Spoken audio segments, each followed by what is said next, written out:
This person is truly a genius and formidable sorcerer that half the empire is pursuing him for his expertise.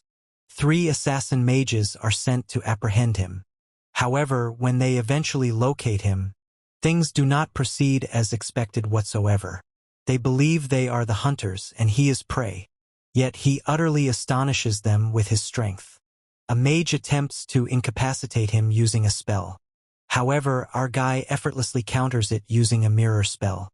He nonchalantly hurls that ineffective mage to the ground using his magic, claiming that scoundrels like him should be eradicated without a remnant. A different mage attempts to incinerate him with a surprise assault from behind. It seems the strike connects. However, our guy's enchanted shield is incredibly powerful that the flames hold no significance for him. Verdon simply labels it as pathetic and retaliates. His flames are in an entirely different league. The fire mage is quickly reduced to ashes. Only 2 challengers are left. One individual employs telekinesis to hurl a dozen daggers at Verdon. However, this is easy for him. He effortlessly halts all the daggers in midair using telekinesis. As the offensive mage remains in disbelief, Verdon propels them all backward, cutting him into fragments. Now our guy surveys the surroundings, but the final mage is absent from sight. That coward has fled, attempting to preserve his own existence. However, he won't escape so simply. Verdon initiates mana detection and swiftly locates him. The mage is astonished. He has already soared over multiple mountains. However, he has still been monitored. This is just the start. Verdon conjures a fresh enchantment and calls forth a meteor, so enormous it resembles dawn itself. In utter despair, the mage understands. This is the conclusion. There's no way out. He's utterly destroyed, together with the mountain below him. In the meantime, Verdon struggles to remain upright. The spell's strength was overwhelming, yet it nearly exhausted all his mana. He must improve the formula before utilizing it once more. Indeed, Verdon has consistently been a unique and extraordinary genius. Yet, in his previous life, he was unable to utilize that talent.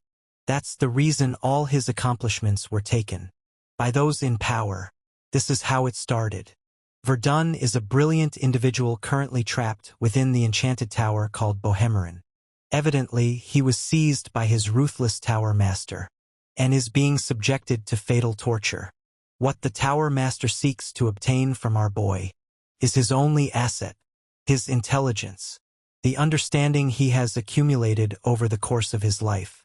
At this moment, he is merely an experimental subject, a lab rat gradually approaching his demise within this cursed facility. Verdon has at last discovered why he is being taken advantage of. It's due to his weakness and helplessness. To grasp how our boy arrived at this point, some background information is necessary. Here's the context. 15 years ago, his wretched existence began. Raised in an orphanage due to his lack of parents, his sole enduring aspiration was to become a remarkable mage. And ultimately, he joined the magic tower as an ordinary laborer with the intention of mastering magic. However, despite his relentless efforts, he was unable to become a mage. The obstacle he faced was known as the growth limit. This stemmed from the mage compatibility assessment he underwent at 7, indicating that he was not destined to be a mage. For him, this verdict felt like a death sentence, shattering his lifelong aspiration of becoming a mage. Yet, he still persevered with his aspiration. Ultimately, all he desired in life was to be a fully acknowledged and accomplished mage. While employed as a lowly worker at the magic tower, he discreetly glanced at the spellbooks in the rooms and absorbed the knowledge contained in the volumes located in the tower's library. Several years went by, and through relentless effort, he ultimately achieved the position of researcher at the magic tower. During his time there, his innovative research and ideas were so impressive that they left the entire tower in awe. At that moment, he understood that his intellect was not merely a coincidence. His brilliance surpassed the ordinary. He once presented his most significant project to Lukid, the only colleague he trusted. Lucid was the initial individual compelled to recognize the boundless potential our boy possessed. It wasn't unrealistic to believe he could evolve from a laborer to a magic scholar. However, his aspiration to be a scholar at the magic tower stayed merely a dream after Lucid betrayed him. That jerk took Verdon's thesis documents just a day before their submission deadline. He presented the pilfered thesis as his own to the tower master, asserting full ownership. When Verdon informed the tower master about the theft, the master was astonished to discover that someone like Verdon could create multidimensional continuity theory. This scoundrel was meant to be the revered Bohemian magic tower master, recognized as Balrog Bessius. Verdon believed the master would deliver justice. Unbeknownst to him, his remarkable efforts sparked the greed in the tower master, transforming him into a harsh tyrant. Now imprisoned and tormented, Verdon laments the moment he chose not to escape and pursue a typical life. By day, he's used as a laborer. During the night, these fiends perform torturous experiments on him. He received instructions to form a magic circle to support the theory in his thesis. For this experiment, drugs were injected into his veins to monitor the response of his body. They expected him to create a new potion through refinement. In return, he received only threats from the tower master to harm those he loved. To him, his life feels finished as he was helpless against these creatures. While he reclines there, fond recollections from earlier times rush into his thoughts. His mind is so warped that he hardly remembers these instances, lacking any understanding of their significance. The recollections reveal a girl named Roveline, to whom he vowed to become a powerful mage. Had his potential for growth been slightly greater, it would have helped. Events might not have unfolded this way. For the moment, he sees no option but to acknowledge his demise. Then, a strange, unsettling voice follows him after each experiment he conducts. It's a frigid voice, resembling ants conversing with him. This voice reveals that Verdon hasn't truly given up on life. Or at least that's what our boy believes deep inside. The ants begin to accumulate, forming a mound. In the name of vengeance and survival, the ants urge him to bear the pain and withstand the torment until the bitter end. Only then will he rise anew. Afterward, no one will possess the power to crush him. He will possess immense power and exceed his boundaries. This being ultimately provides Verdon with hope that all isn't lost. He can harness the simmering heat of resentment within him to hone the edge of vengeance. Thus, Bro begins his tasks. He plans to challenge his destiny by executing a body reconstruction technique unlike anything that has been witnessed previously. By tomorrow, he's absolutely certain he will surpass his limits. The long-awaited theory of defying the heavens, enabling him to rebuild his body, has finally been finalized. Now, all that is left is to implement this theory. He will attempt it regardless of the consequences, even if his powerless body breaks during the effort. If he succeeds, he will gain his freedom by tomorrow. The lengthy night ended, and at last, the day to execute his plan arrived. Adhering to the daily schedule, those lowlifes arrived to give him a trivial job in the alchemy lab, such as mopping floors. He's firmly ordered to clean the blood off his skin and tend to his wounds before arriving at work. The man continues to scold and speak. Damn, as our guy takes it all in and obeys commands as instructed. Later, he is visible in the alchemy lab tidying up the equipment. While he cleans, his childhood companion Ravelin arrives. He questions her presence, and she reminds him of her intentions to depart.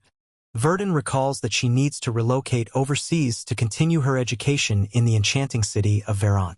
That's a unique honor reserved for the tower's finest individuals. He feels truly happy for her and wishes her all the best in her endeavors.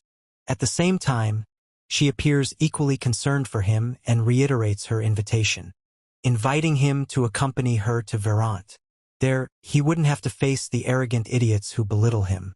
He could discover fresh chances to grow in the enchanting city of magic.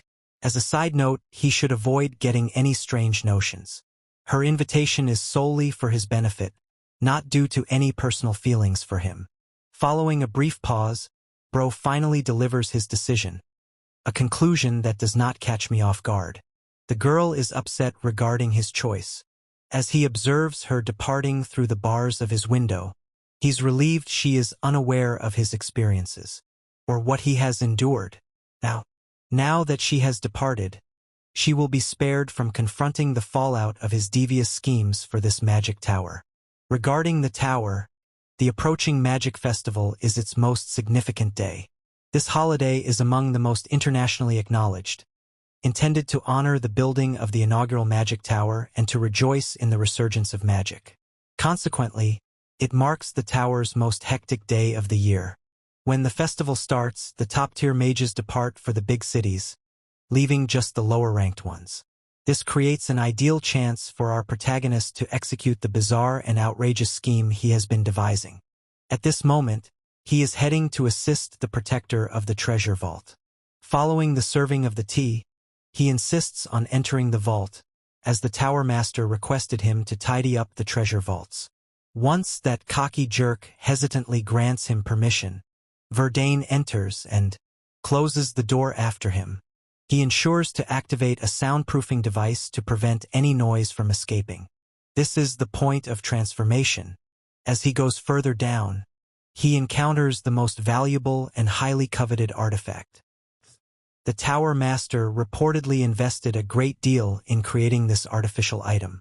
It enables a mage to execute triple casting and briefly unlocks the hidden abilities of its user. This team is essential to the success of his strategy. To obtain it, he needs to deactivate the protective magic circle. It's a 7th-tier spell, crafted by the tower master himself. For the last 7 years, Verdon has been tirelessly working to figure out how to break this spell. He finally gets the opportunity to obliterate the artifact that the tower master values most. In the tower, at the same time, 2 fools are sipping drinks and grumbling. They're annoyed that while others revel in the festival, they're left watching over the power source. However, they can't really fault anyone for their luck. They chose the short straws. While they criticize themselves for their bad fortune, our lad pays visits to these drunks, only to be told to grab more alcohol. As he starts to walk away, one jerk remarks about anticipating the day he becomes the tower master, claiming he won't have to endure this low-quality stuff. The other doubts that obtaining the master's position is as simple as his companion suggests. However, it seems this scoundrel won't witness that moment, as our hero now possesses the staff firmly in his grasp, and he slashes that bastard's throat in the next instant. As Greenhead faces the origin of the fatal strike that claimed his friend's life, he discovers Verdon much to his surprise. Believing Verdon is merely a runt overstepping limits, he chooses to impart a tough lesson to him by launching a rank 3 spell known as Tidal Wave. In response, our character wields the stolen staff to cast his unique spell, Earth Spear. The incantation summons massive stone missiles, sufficient to overpower the jerk, and bring him down right then.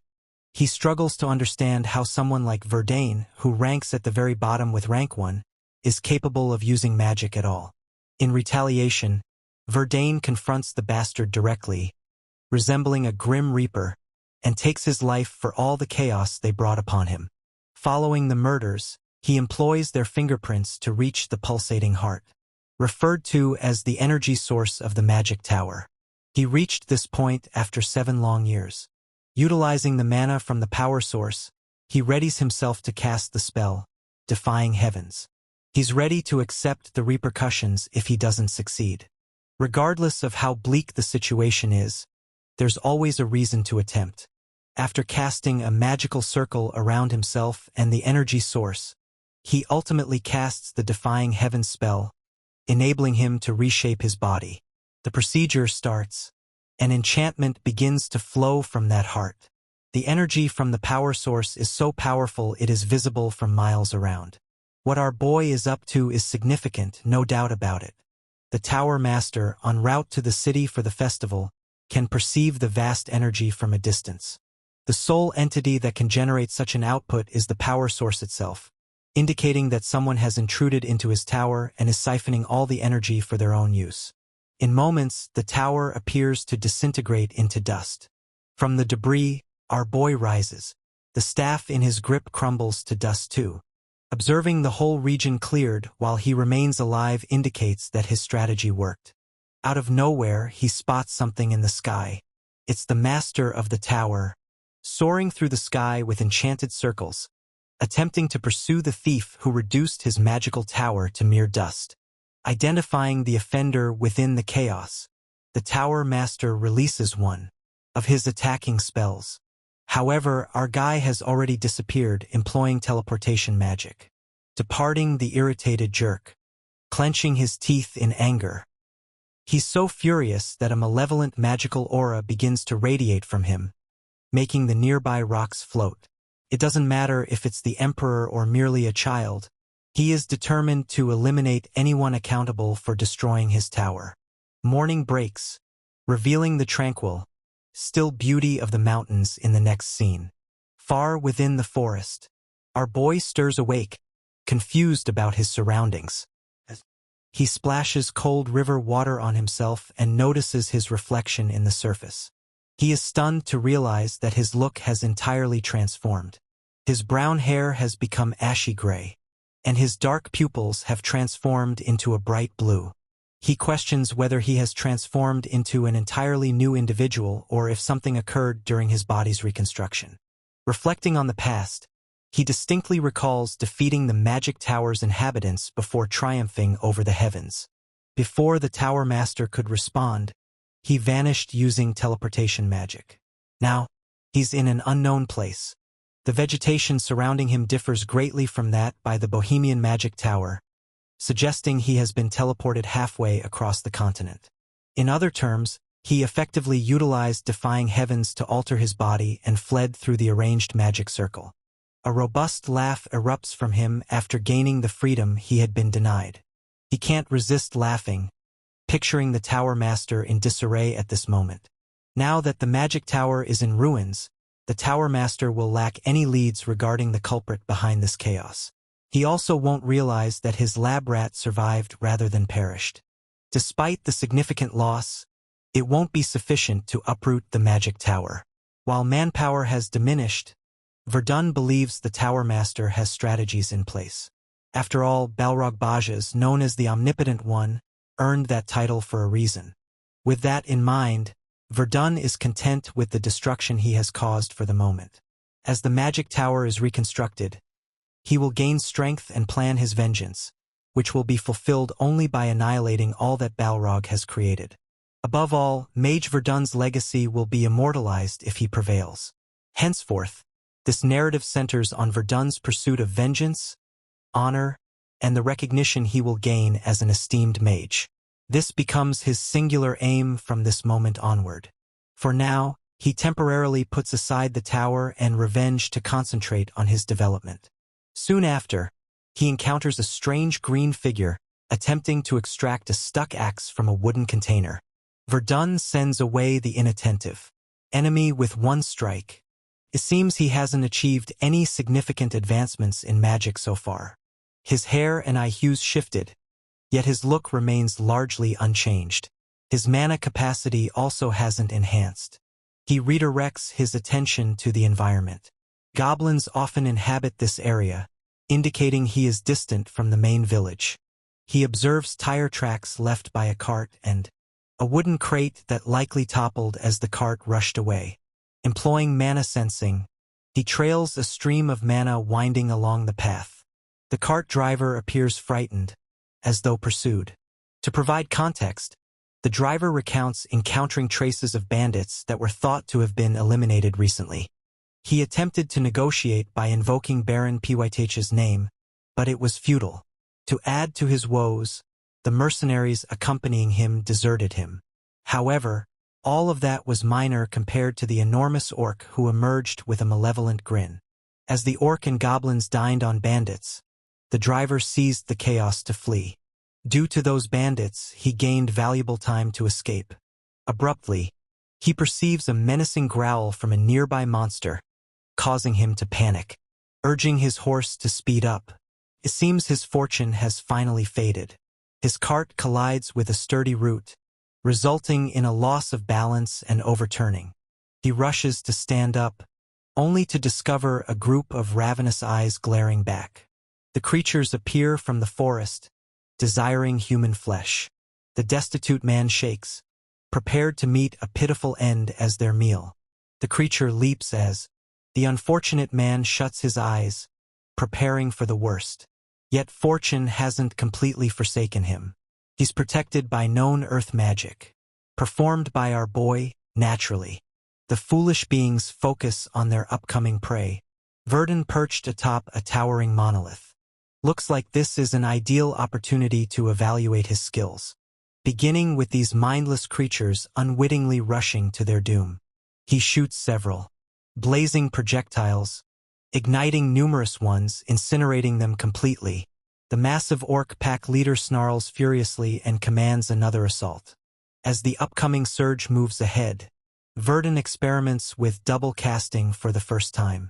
He merges an electrified arrow incantation with his fire spell, a dual cast referred to as heat wave. The continuous assault concludes with a powerful explosion trembling the whole vicinity, reducing every goblin to mere ash. Verdon is astonished by the outcome, particularly because prior to the body reconstruction, he wouldn't have defeated a single goblin alone. Now, it seems there are none remaining. Verdon then pivots, his focus on the carriage driver enclosed within the protective earth dome, presumably fighting for air with all the oxygen restricted. However, while Verdon is briefly sidetracked, that orc scoundrel continues to survive and attempts to stealthily approach his target. Although surprised, the orc is not close to powerful enough to defeat our boy. After some time, the horses are reharnessed to the carriage. The owner beams with joy, expressing heartfelt thanks to Verdon like a delighted child. Thanks to Verdon, the man is alive, prompting him to offer a complimentary ride.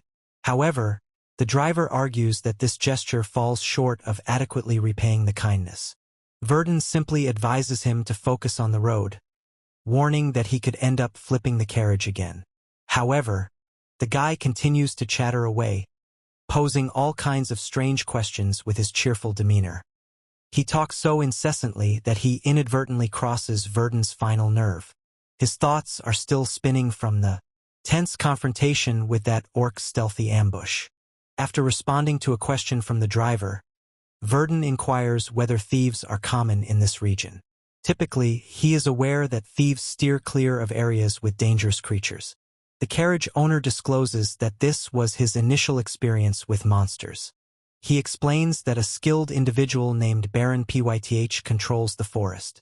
The driver has maintained a strong relationship with Baron Puit since childhood, who guaranteed that the local thieves had already been taken care of.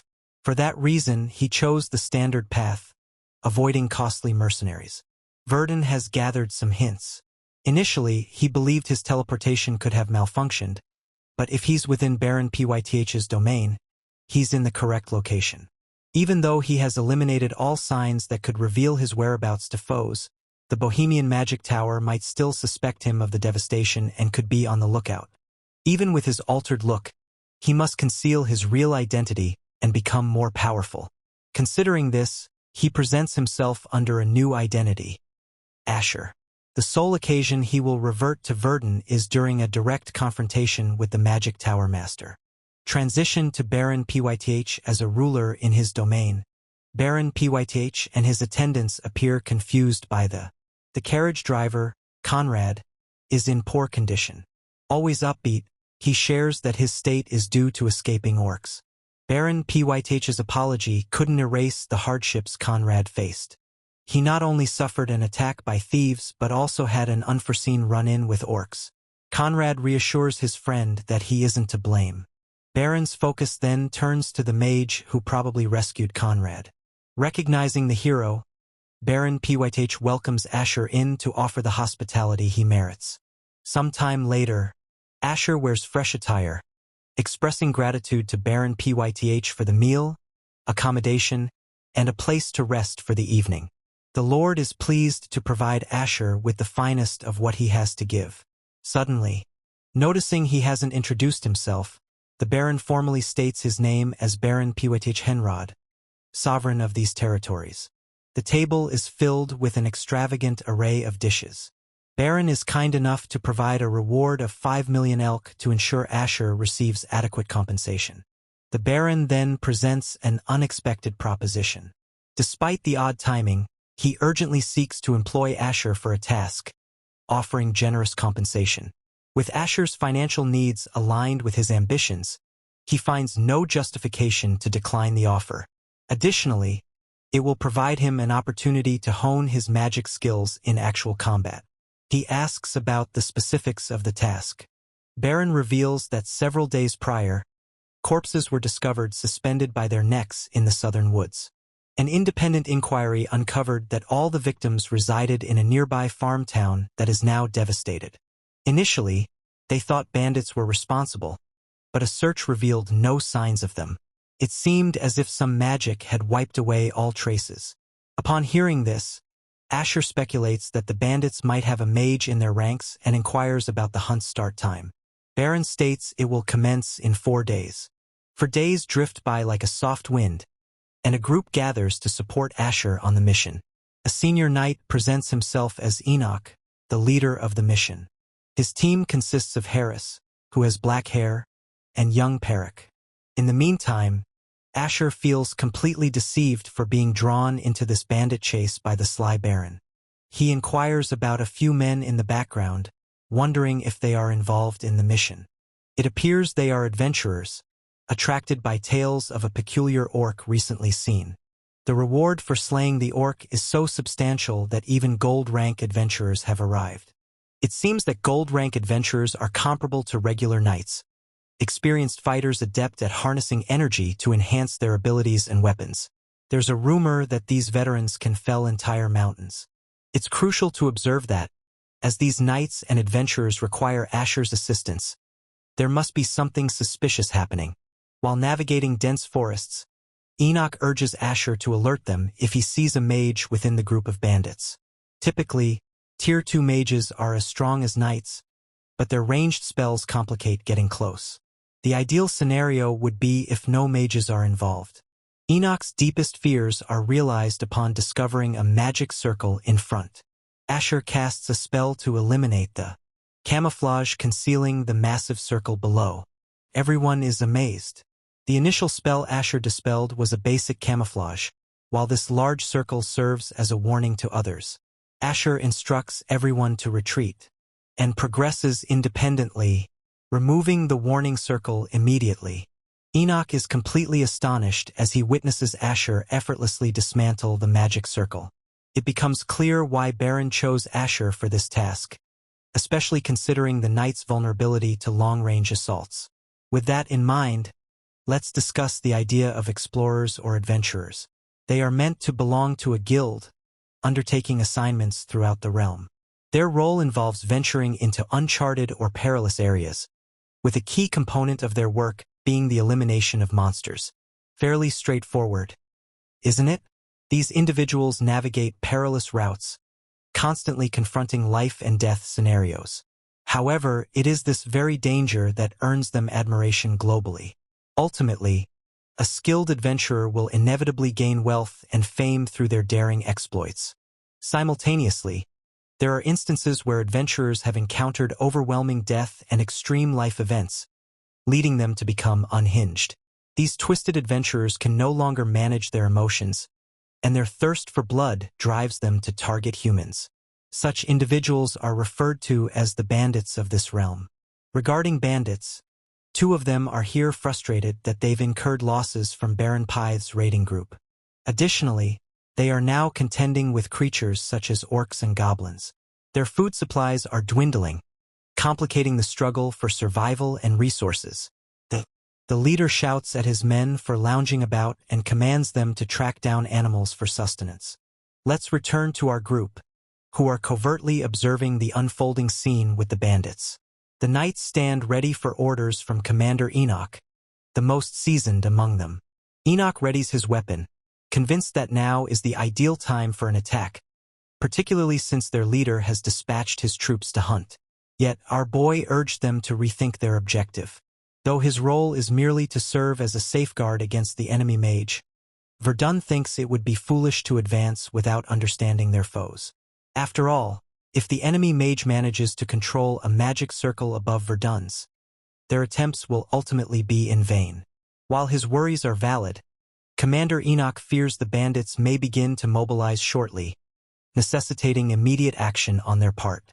In response, Verdon suggests that there could be a single solution to their issues. Returning to the bandit leader, he feels frustrated that their exploration yielded nothing but disappointment. Additionally, he mourns the loss of one of his inexperienced recruits. His mage companion believes Varia is complaining excessively and contends that they ought to concentrate on finding a solution instead. Ultimately, none of them could have anticipated that a gigantic orc would suddenly emerge to slay some of their comrades. The bandit is taken aback by the event, as it is rare even for an adventurer. The sole reason he became involved in this dubious affair is that he murdered a fellow team member for the sake of profit. Varia suggests to his mage companion Vilshin that they target a different village, but it's evident he hasn't considered the consequences since the Baron is already furious over their gruesome display of bodies previously. Then, they have been hiding their traces through the marvels of concealment magic. However, remaining in one location indefinitely isn't an option, and they must relocate soon. The mage suggests a city named Martes, which is not too distant from this forest. While they deliberate on their plans to destroy the village near the city, a strong beam sweeps by. It detonates upon making contact with the ground. The mage managed to create a barrier, shielding them from harm. An unexpected explosion was certainly not on their list of anticipated events. Vilshin discloses that they have been found out and that it's an ambush. On that note, the two knights under Commander Enoch's leadership have already taken action. The coordinated strikes effortlessly breach Vilshin's defense, sending them out of it. The enemy mage suffers a severe blow, prompting concern from his companion Varia about his well-being. The advantage of the mana barrier lies in its ease of casting as a defensive measure. Conversely, its drawback is that it can be broken swiftly. Immediately following the breaking of a barrier, the impact on the caster is significant. The individual imparting this insight is our protagonist, who captivates them with his mage abilities. With Verdon's strategy in place, they realize that dismantling the mage along with their foes will be straightforward. Commander Enoch anticipates that their mage will unleash their full potential. As Varia finds herself at a disadvantage, she understands that the Baron is too enraged to show mercy. His decision to employ a formidable mage indicates just how serious the situation has become. The unyielding bandit declines to give up and quickly charges forward to launch an assault. Commander Enoch's sword strikes Varia's, who ominously proclaims that he will kill them all and bring their heads to the Baron. The Jigachad commander finds it an amusing taunt and even urges his rival to give his utmost effort to reach that objective. As they engage in their sword fight, Verdon is occupied chasing the fleeing enemy mage. The mage's escape attempts are thwarted by Verdon's relentless pursuit. Meanwhile, Vilshin finds it advantageous that the bothersome mage he's battling is repeatedly using the Earth Wall ability. Realizing that only third circle mages can wield flight magic, he suspects that Verdon is merely a second circle mage. This boosts the guy's confidence to unleash a multi-ice arrow spell at his rival, aiming to defeat him in a head-on clash. The arrows are swiftly approaching our boy, as Vilshin believes that eliminating someone like him will be effortless, or at least that's what he assumed. Since Verdon directly counters his spell, the multi-flame arrow spell is rendered ineffective. The flames and frost arrows collide with one another, negating one another in a huge impact. At the conclusion of the assault, a massive crater is visible, leaving a scar on the earth. Vilshin is quite taken aback that the second circle mage is matching him to this extent. Simultaneously, he feels sorry for Verdon for his poor choice in adversaries. The fight would have been easier for him had he faced Vilshin alongside one of the knights. Yet it appears that even while wounded, Vilshin remains assured in his capability to defeat our boy. Verdon, emerging from the haze, asserts with confidence that he has no plans to allow him to escape in the first place. The adversary sorcerer praises the young man for his ability to wield intricate attribute magic, considering Verdon a rare talent and an exceptional magician. Nonetheless, Vilshin is not inclined to engage in games. He believes Verdon made a grave error and probably did not foresee being defeated by his rival. With that, the guy casts third circle ice magic known as falling ice. Essentially, envision a massive glacier crashing down on you, as that's the essence of this spell. The guy is sure that our friend won't survive this assault. The large ice cube collides with Verdon, yet inexplicably, nothing occurs. Vilshin is bewildered, completely unaware of what just occurred. From the looks of it, his adversary has effectively halted his spell. This is due to Verdon raising numerous earth spears, blocking the spell from reaching him or the ground. The guy is relaxing without issues, chanting the spell's name and clenching his fist. The mage effortlessly breaks the block of ice with no difficulty at all. The simple act of casting the earth spear has left the blue boy in disbelief. He can't fathom that a second circle magician can access spells that are beyond his grasp. In response, Verdon aids him slightly in comprehending himself. Collecting ice in his palm, he astonishes Vilshin with his mastery of 4 elements. A ruthless shard of ice pierces Vilshin's body, and in his last moment, he understands that his adversary has been manipulating him all along. With the opposing mage eliminated, Verdon seems undeterred, convinced that taking part in this quest has been beneficial for him. Speaking of combat, do you recall the deranged orc the bandits mentioned earlier? That wicked fiend is indeed devouring humans and sporting the necklace of the explorers, and I have a feeling he's after more. 2 days prior, Verdon, always one to plan ahead, concocted a potion using ingredients he pilfered from the magic tower before embarking on his mission to eliminate the bandits. He refers to it as the magic circuit dilator. Considering the life he's experienced as a human test subject for the tower's experiments, it might seem he wishes to distance himself from that existence. Yet, for this particular medicine, he chose to inject it into his body. The outcome? Sheer torment. Verdon was wailing, shrieking, and bellowing in agony. However, it was solely due to his rapid experimentation that he managed to ascend to the levels of third-tier magic. Returning to the current moment, he humorously wraps up by claiming that Vilshin is deceased, as if he hadn't just skewered the man with a massive spike. However, this is his sole method of earning recognition from the explorers, which will ultimately assist him in earning the Baron's trust over time. Seeing the magic wand held by Vilshin, our boy chooses to grab the gleaming object and examines it using his appraisal spell. Crucial details about the wand indicate that it is a modified stone wand, enhancing ice magic efficiency while reducing casting ability. Considering the advantages listed, Verdon believes it will be beneficial for him to retain this item. Perrick hurries to locate their new mage, expressing their concern for him after dealing with the bandits. Verdon expresses regret for the delay and recounts the situation regarding Vilshin's abilities, which led to an extended confrontation. Perrick immediately grasps his worry, as the craters remaining on the battlefield indicate that it was a challenging battle. What astonishes Verdon is how effortlessly the knights managed to handle and eliminate the bandits while he was occupied with a single mage. Perrick cheerfully notes that the only remaining issue is their leader Varia, whom Enoch is still engaged in combat with, but he believes the battle will conclude before their return.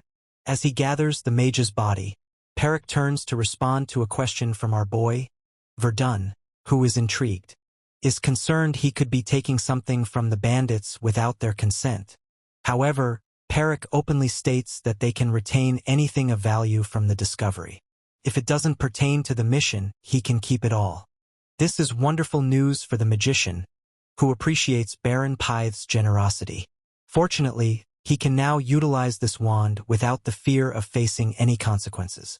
Upon reuniting with the team, Commander Enoch praises him for his courageous contributions to the mission's success. The mage contends that he is the one who truly recognized this as a valuable learning experience. Regarding the captured Varja, Bro's expression resembles that of someone who has encountered a specter. He struggles to accept that his friend, a skilled mage, has perished in combat.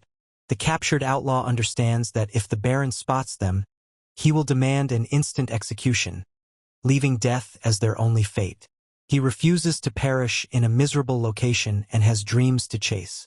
Varya discreetly frees himself and recognizes that his sole chance for survival is to flee. Suddenly, Enoch and Verdon listen to the cries of their men being slaughtered by the furious outlaw. Varya is furious and has focused on eliminating the knight, convinced that this is his sole chance to flee safely without Vilshan's aid. He intends to take the horse and make a swift getaway. Once more, Varya's blade strikes against Enoch. The psychopathic robber tries to stab his adversary in the face. Yet the seasoned commander seizes his hand prior, utilizing his other arm to seize Varya's collar. Before the guy can even understand what is occurring, the outlaw is forcefully thrown to the ground. In disbelief, the bandit watched as the knight discarded his weapon to perform a grapple.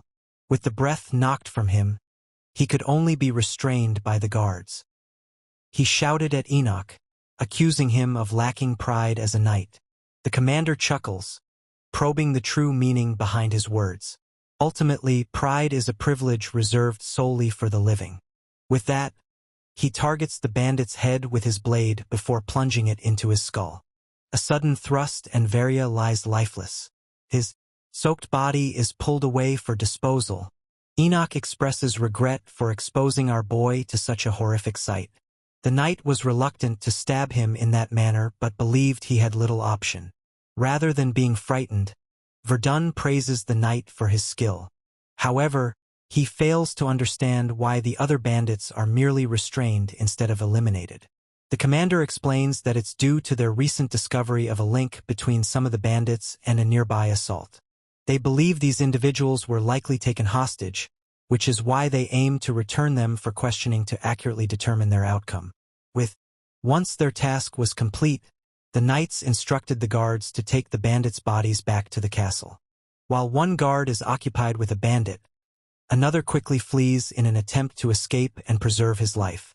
A knight chooses to pursue the man, until Verdon intervenes, sensing that something about the circumstances feels off to him. Just as the bandit vanished into the woods, his cries echoed, pleading and begging for assistance. The scenario becomes increasingly complex as a foul odor of blood permeates the area. It's evident that another adversary remains unaddressed. A knight swiftly deflects a projectile aimed at him with his sword. It ricochets off, leaving trails of blood with each impact. The projectile is gruesomely unveiled as the bandit's severed head. Now that's a truly chilling encounter. A massive shadow looms from the forest, overshadowing the entire group. Some struggle to grasp the reality of an orc of this size. Verdon, despite the difficulties, contends that the sole result is that none of the adventurers could overcome such a challenge. In the dramatic unveiling, the powerful giant brandishes a massive sword while locking eyes with its target. The creature's immense stature leads the group to question whether such a beast can truly be categorized as an orc. To exacerbate the situation, it appears that there isn't merely one of these scoundrels, but rather several dozen, judging by appearances. Nonetheless, one thing is clear. Verdon realizes that this terrifying being must be the group's leader. Bears a likeness to the orc he encountered earlier. These orcs typically display a wicked grin due to their elongated teeth jutting out from the edges of their mouths. Moreover, this red one is larger than the typical ones. The sole reason? This being is an advanced creature compared to the others. The struggle for survival begins as the red orc orders its minions to attack the humans. In response, the knight commander swiftly organizes his team into a defensive stance, prioritizing the minions before addressing the boss afterward. However, before Enoch can ready himself, the colossal orc swings his enormous blade with such force that propels the knight away due to the force. In a precarious situation, the knight confronts his fate as the red orc approaches to crush him underfoot.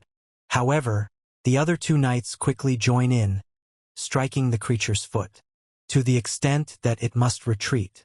As it remains unsteady and vulnerable, Sir Enoch descends upon the creature's chest, piercing its surface and then slicing downward for an even more agonizing assault. The creature falls to the earth. You might believe this signifies the conclusion, that the battle has come to an end. Yet this man begins to laugh, despite being in a near-death state. He takes hold of one of its goblins, and actually tears it in two, leaving the knights stunned by the type of creature they are confronting. After completely consuming the goblin and absorbing its energy, the red orc changes its stance, frantically gearing up to eliminate them. Enoch's primary team is perplexed by the creature's self-healing abilities, indicating a challenging battle ahead. The terrifying screams of the creature fill the air as Commander Enoch prepares his group for the impending confrontation. The creature initiates the second round by discarding its pointed weapon like a weighty missile. This weapon swiftly closes in on one of the knights at incredible speeds. That was only just able to seize it at the final moment. It raises the question of how an orc acquired the skill to throw its weapon so accurately. To add to the horror, the blade is so powerful that it breaks the knight's swords into fragments. The sword's chipped fragments mar his face, and once again you may be thinking this is the end of it. But that's not the case.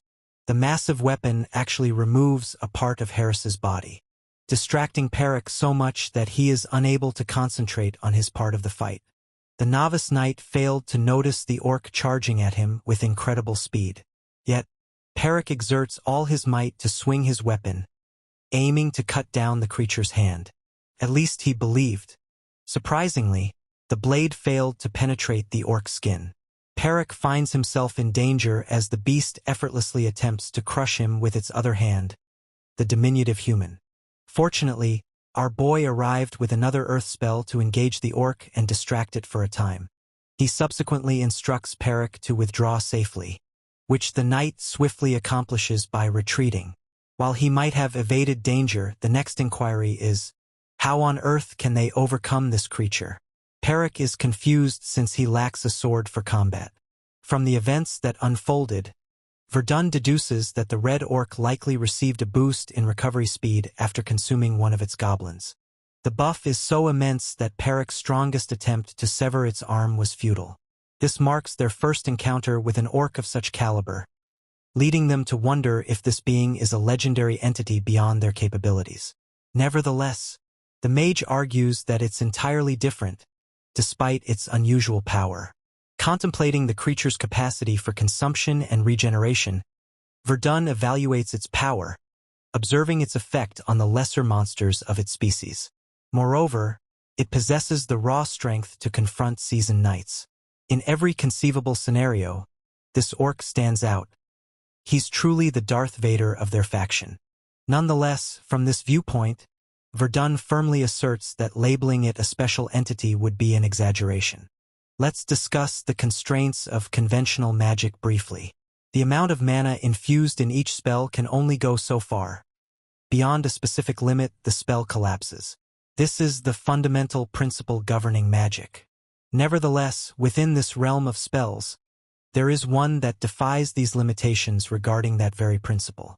Enabling spatial alteration, Verdon rotates the circle he holds, triggering a seismic event as the actual landscape transforms. The guards are filled with dread, believing yet another catastrophe has befallen them. They were already contending with an adversary beyond their capabilities, and now an earthquake has struck. Fortunately, Enoch serves as the rational voice for his companions, asserting that it is a spell cast by their mage aimed at safeguarding them.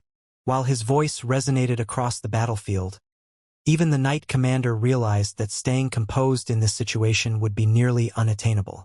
He stated that because our boy literally raised the ground they were standing on, devastating the arena and overwhelming all remaining forces of the orc. The red orc growls in frustration, noticing the mage high above, who possesses an exceptionally potent fireball spell active. Once more, Verdon casts the fireball using third-tier magic, cooking the monsters alive. The scene represents hope and triumph for humanity. Perrick revels in witnessing the monsters face such humiliation. It's gratifying to observe this shift in the tide of battle. While the mage realizes that his geography manipulation spell has no boundaries. However, none of the mages choose to use this spell as their main magical offense. This is due to the significant mana consumption required for its casting, which renders its practicality negligible in comparison to other spells. Regrettably, our boy faces the same challenge. He expresses disappointment over his insufficient mana to cast magic beyond the 3rd tier.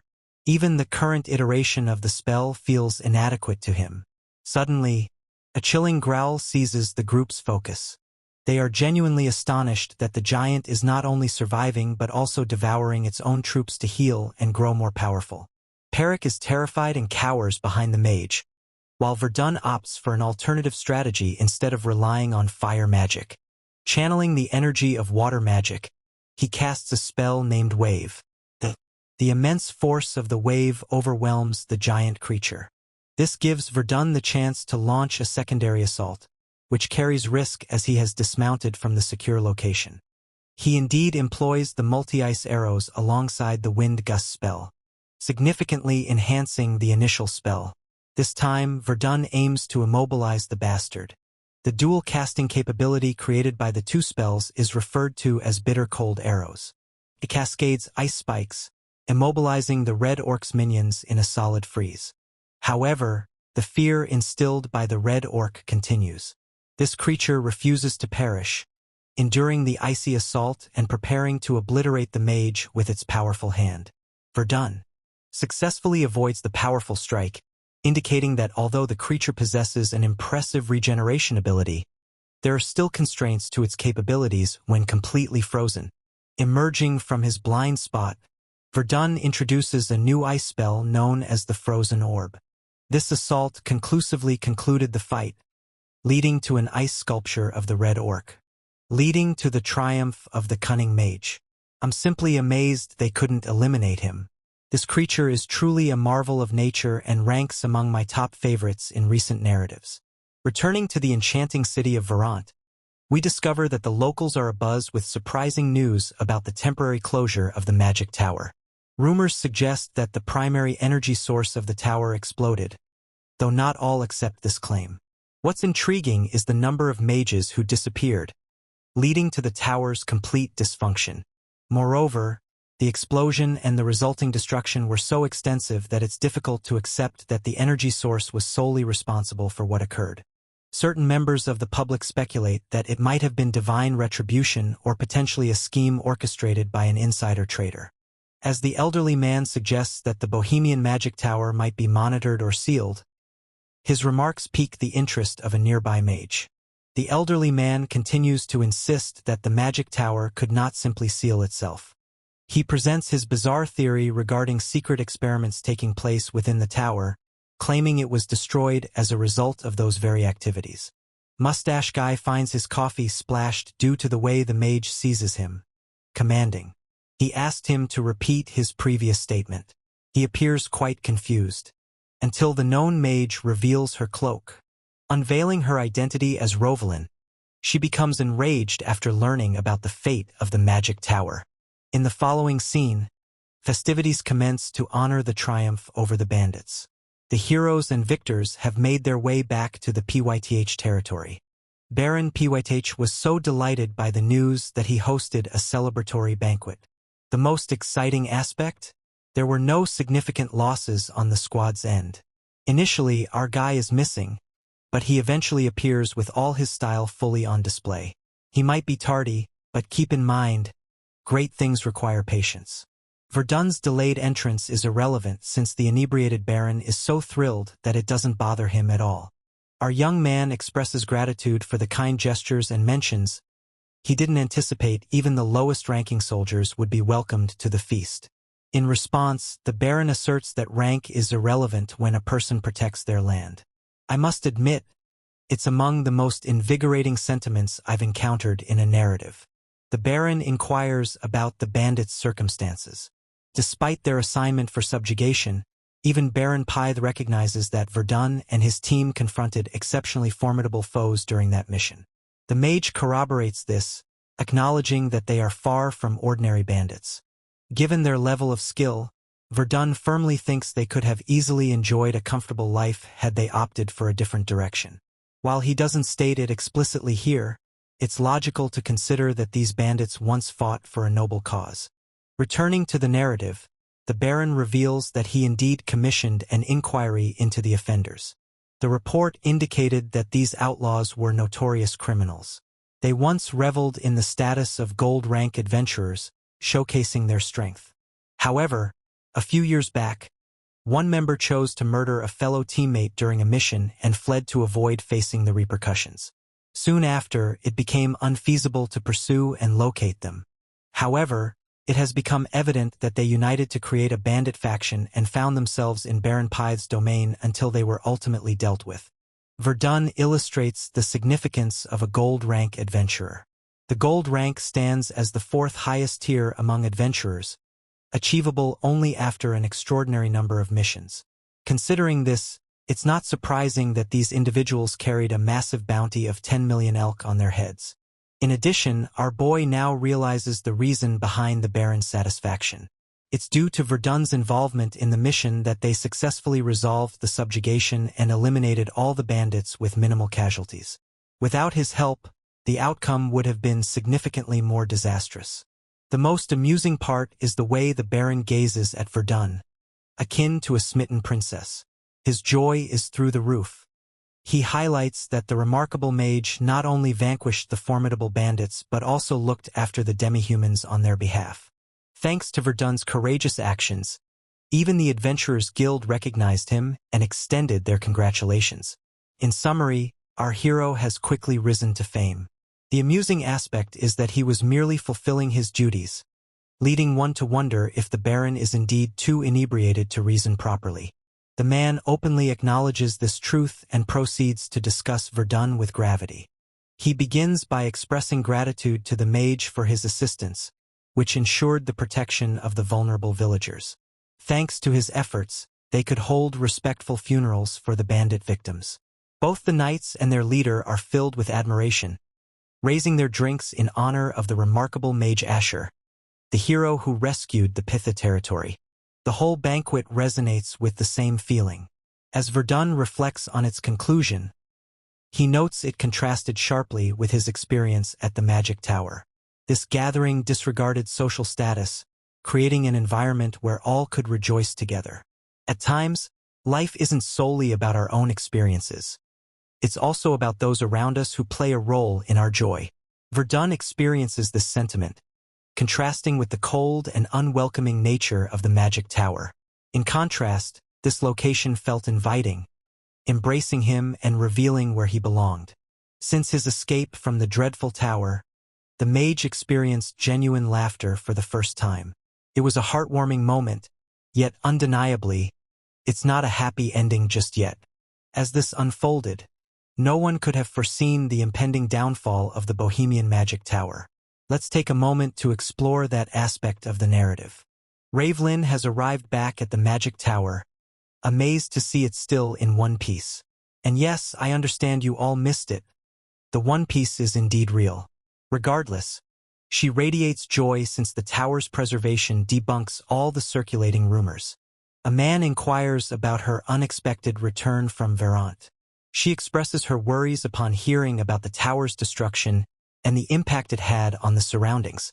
However, it seems that the situation is not as dire, as she has verified it herself. This newfound clarity fuels her desire to see Verdon, the one individual she truly values in this tower. Upon hearing his name, the man gestures toward the direction of the crowd. Displayed prominently is a list of missing persons, which includes Verdon's name. Ravelin's universe collapses with the revelation. Upon noticing the absence of numerous individuals, especially Verdon, who was on duty until he encountered magical energy, many assume he is deceased. It's similar to a scenario where a nuclear explosion occurs, rendering his body unrecoverable. Meanwhile, Ravelin's body trembles with distress, accompanied by a multitude of unanswered questions.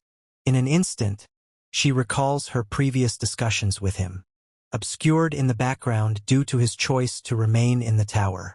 She finds it unjust that they would never see each other again. The way things concluded is simply unacceptable to her. The overwhelming sorrow transforms into both physical and emotional pain, leading her to cry for her friend's loss. The woman loses her mind, unable to accept that this is how it will conclude.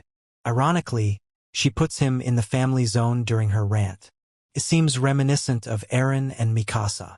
Nevertheless, her fury is overwhelming as she explodes in denial.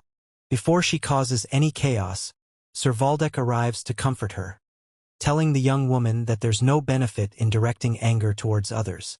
He discovers her in a wretched condition, while Ravelin diminishes in failure, wondering what on earth occurred at the tower. Initially, he reassures her. Then he clarifies the circumstances, mentioning how the power failed just as the high-ranking mages were attending the magic festival. With the power source erupting in chaos, every individual tasked with safeguarding it was annihilated. However, lives weren't their only loss. Years of vital research disappeared in an instant as the documentation vanished. Additionally, the treasure vault sustained significant damage as well. It's a complete disaster, as everything within the vault, including spell books and significant artifacts, has been destroyed. Sir Valdek is extremely upset. Among all his frustrations, he believes the most significant loss is that of his experimental test subject. Naturally, he keeps this information to himself, not sharing it with Ravelin. In his thoughts, he laments the inability to retrieve Verdon's brain, which might have mitigated some of the harm. Damn, this lunatic was scheming to replicate an Einstein scenario by removing his brain. Regardless, Sir Valdek believes they can seek retribution for the incident.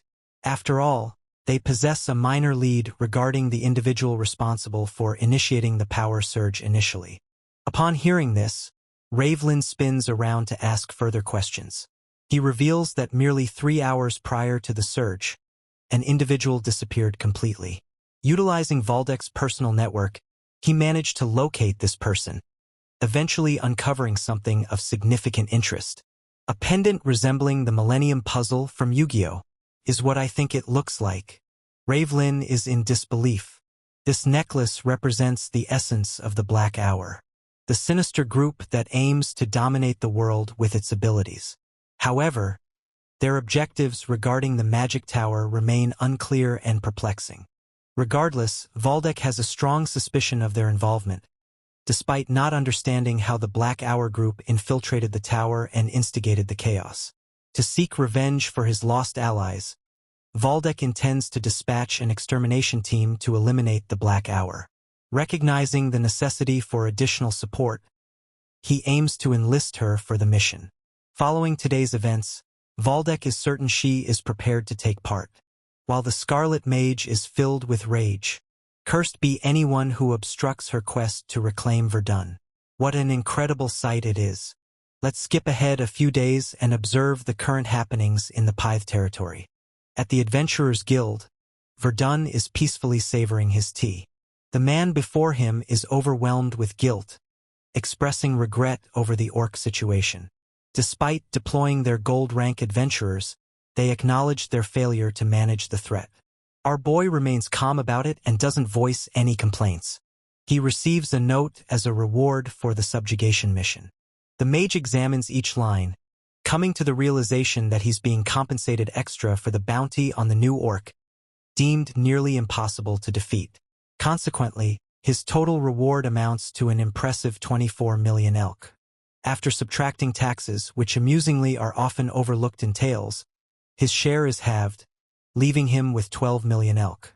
The guild representative reminds him of the taxation charges, which unfairly penalize those not registered with the guild. This indicates he could have easily mitigated the taxes had he been an official member. Regrettably, this fee cannot be waived in his situation, even if he accomplished something extraordinary. Hence, the regulations remain stringent. I find it amusing that in the following scene, the same guy is explaining a method to avoid tax burdens, but it's not illegal. It's merely an invitation to join the guild. By doing so, Verdon can avoid significant deductions, as their guild offers a reduced tax rate for high-ranking adventurers. In our protagonist's case, he would immediately start at silver rank due to his prior achievements. However, despite the appealing nature of the offer, it doesn't align with the mage's future aspirations, as it would severely obstruct his plans. In fact, there's something far more crucial to him than the financial benefits he would receive. In a chilling manner, he coolly dismisses the proposal, embracing the tax reduction. Verdon prioritizes his goals. He aims to gain enough strength for revenge, not content to be like Andrew Tate, idly enjoying his wealth in the meantime. Verdon's introspection is captivating. He reflects on his time in the Magic Tower when he was a test subject. Despite enduring 7 long, painful years, one aspect of him remained constant. He continues to be a mage at heart. He heads to the guild storage, convinced that his journey as a mage should be filled with mysteries and exploration above all else. Thus, he has brought the corpse of the unique orc variant he eliminated. You remember, the very creature that was too ravenous to perish. This time, however, he's going to act as a complete surgeon and investigate what made this beast so extraordinary. What's fascinating about Verdon is that the monster's remains have not decayed. This is largely due to an artifact employed by the guild, which maintains the creature's condition. I must emphasize, the manner in which this narrative addresses minor but vital questions is quite engaging. Simultaneously, the foul odor emanating from the artifact is so overwhelming that our boy is on the verge of passing out. He examines the orc state, noting its crimson pupils and reddish skin, indicators of typical health. Yet, the creature's distinctiveness begins with its mangled mouth, presenting a grin reminiscent of a nightmare. Additionally, it possesses an exceptionally strong build in comparison to its counterparts. Although this physique is unique in its category, it doesn't stand out significantly against higher-tier monsters such as orc warriors or orc lords. The same applies to the creature's intelligence. While it possesses some smarts, it isn't the most devious or insightful. Verdon seems to believe that this situation reflects mutation rather than a process of monstrous evolution. While it seems logical to label it a mutation, he remains somewhat doubtful of his own assessment, evident in the uncertain look that crosses his face. The reason for his uncertainty stems from the orc's regeneration power, which remains difficult to clarify. Additionally, the strength acquired alongside its consumption ability adds further complexity to understanding what it truly is. During the examination of the creature, Verdon is fortunate to find an unusual scar that seems quite peculiar. Here's the situation. Regeneration is meant to restore the body to its former condition. The reality that this same creature could endure our boy's fire spells despite having a scorched body and severed flesh indicates that it should also be capable of healing a minor injury without any scarring. The scar raises suspicion, prompting Verdon to examine it more closely, leading him to deduce that the creature likely acquired the scar prior to developing its regenerative abilities. And this indicates that a surgical procedure took place. Ultimately, the only method for demi-humans gaining abilities post-birth occurred through evolutionary processes. However, from this instance, the primary conclusion that emerges from Verdon's observation is that this being was made through artificial means. If his doubts are accurate, it presents the most dire scenario for all parties. The next day, the knights arrive to say their goodbyes to the skilled mage, calling him a savior worthy of an appropriate farewell. Our protagonist argues, feeling he has already received ample assistance from them. Additionally, he has obtained the beast hide robe and the ring of circulation as his latest artifacts. These items provide him with a minor enhancement in mana capacity and recovery rate. The knight commander guarantees him that he is worthy of all the assistance. Upon hearing this, Verdon expresses gratitude to his friends and says goodbye, wishing to reunite someday. As he departs, they offer him one last piece of advice, suggesting he visit any branch of the Conrad Merchant Guild, as they will provide significant assistance upon discovering his connection with the knights. Verdon departs. Soon after he reaches the village that lies between the Pyth and Martes territories. Utilizing flight dispel, he descends and proceeds into the village. It's the sole location that will transform into a sanctuary for him to recuperate and prepare for the journey that lies ahead. He purchases an apple and continues on his path. While walking, he overhears someone expressing their frustration and sense of defeat. Recognizing a prime chance to gather intel, our boy opts to eavesdrop by employing his Whisper of the Wind spell. The two men are talking about the goblins that took their livestock, resulting in significant losses for them. Moreover, they now need to invest significant funds for adventurers to complete the task. One individual believes they should have managed it on their own to avoid incurring additional expenses. Regrettably, the choice was beyond their influence from the start, as the village chief stressed that the task was meant for the adventurers. They merely need to bide their time for a day and allow the renowned heroes to take care of everything, despite their high fees. After hearing all the commotion regarding the goblins, our boy ponders why the goblins attacked the village in the first place. Consider them akin to an illness. To eliminate that illness, the adventurers are summoned immediately. Verdon believes it's merely routine, so he feels there's no cause for concern. Consider them akin to an illness. To eliminate that illness, the adventurers are summoned immediately. Verdon believes it's merely routine, so he feels there's no cause for concern. Just as he is about to depart, the two men begin talking about a rumor regarding a monster sighting in the forest. Curiously, the village chief wished for this information to remain confidential. However, the chatterbox shares it regardless, unaware that someone is listening, our boy to be precise. It seems that a man named James intended to set a trap as usual. Suddenly, he became captivated by the noise of a wild boar making distressed sounds. Then he spotted it, a massive goblin, straight from your worst nightmares, devouring the boar. The goblin had a jagged mouth and was noted to be bigger than an orc. Naturally, this seems ridiculous, so they prefer the adventurers remain unaware. Out of concern, they might raise the cost. However, our heroes learned everything they needed. He cancels the spell and reflects on the information. What stands out to him is the portrayal of a ripped mouth. In any event, it's beneficial as it brings him nearer to the truth, aided by his encounters with the orc variant. On that very day, in the woods, a group of explorers is pursuing. Eliminate the bothersome goblins like vermin. Meet the silver rankers, Myrna and Loki, seemingly indifferent to the mission at hand. Loki seems to enjoy teasing, ridiculing Myrna for her pride in hitting a target right in front of her.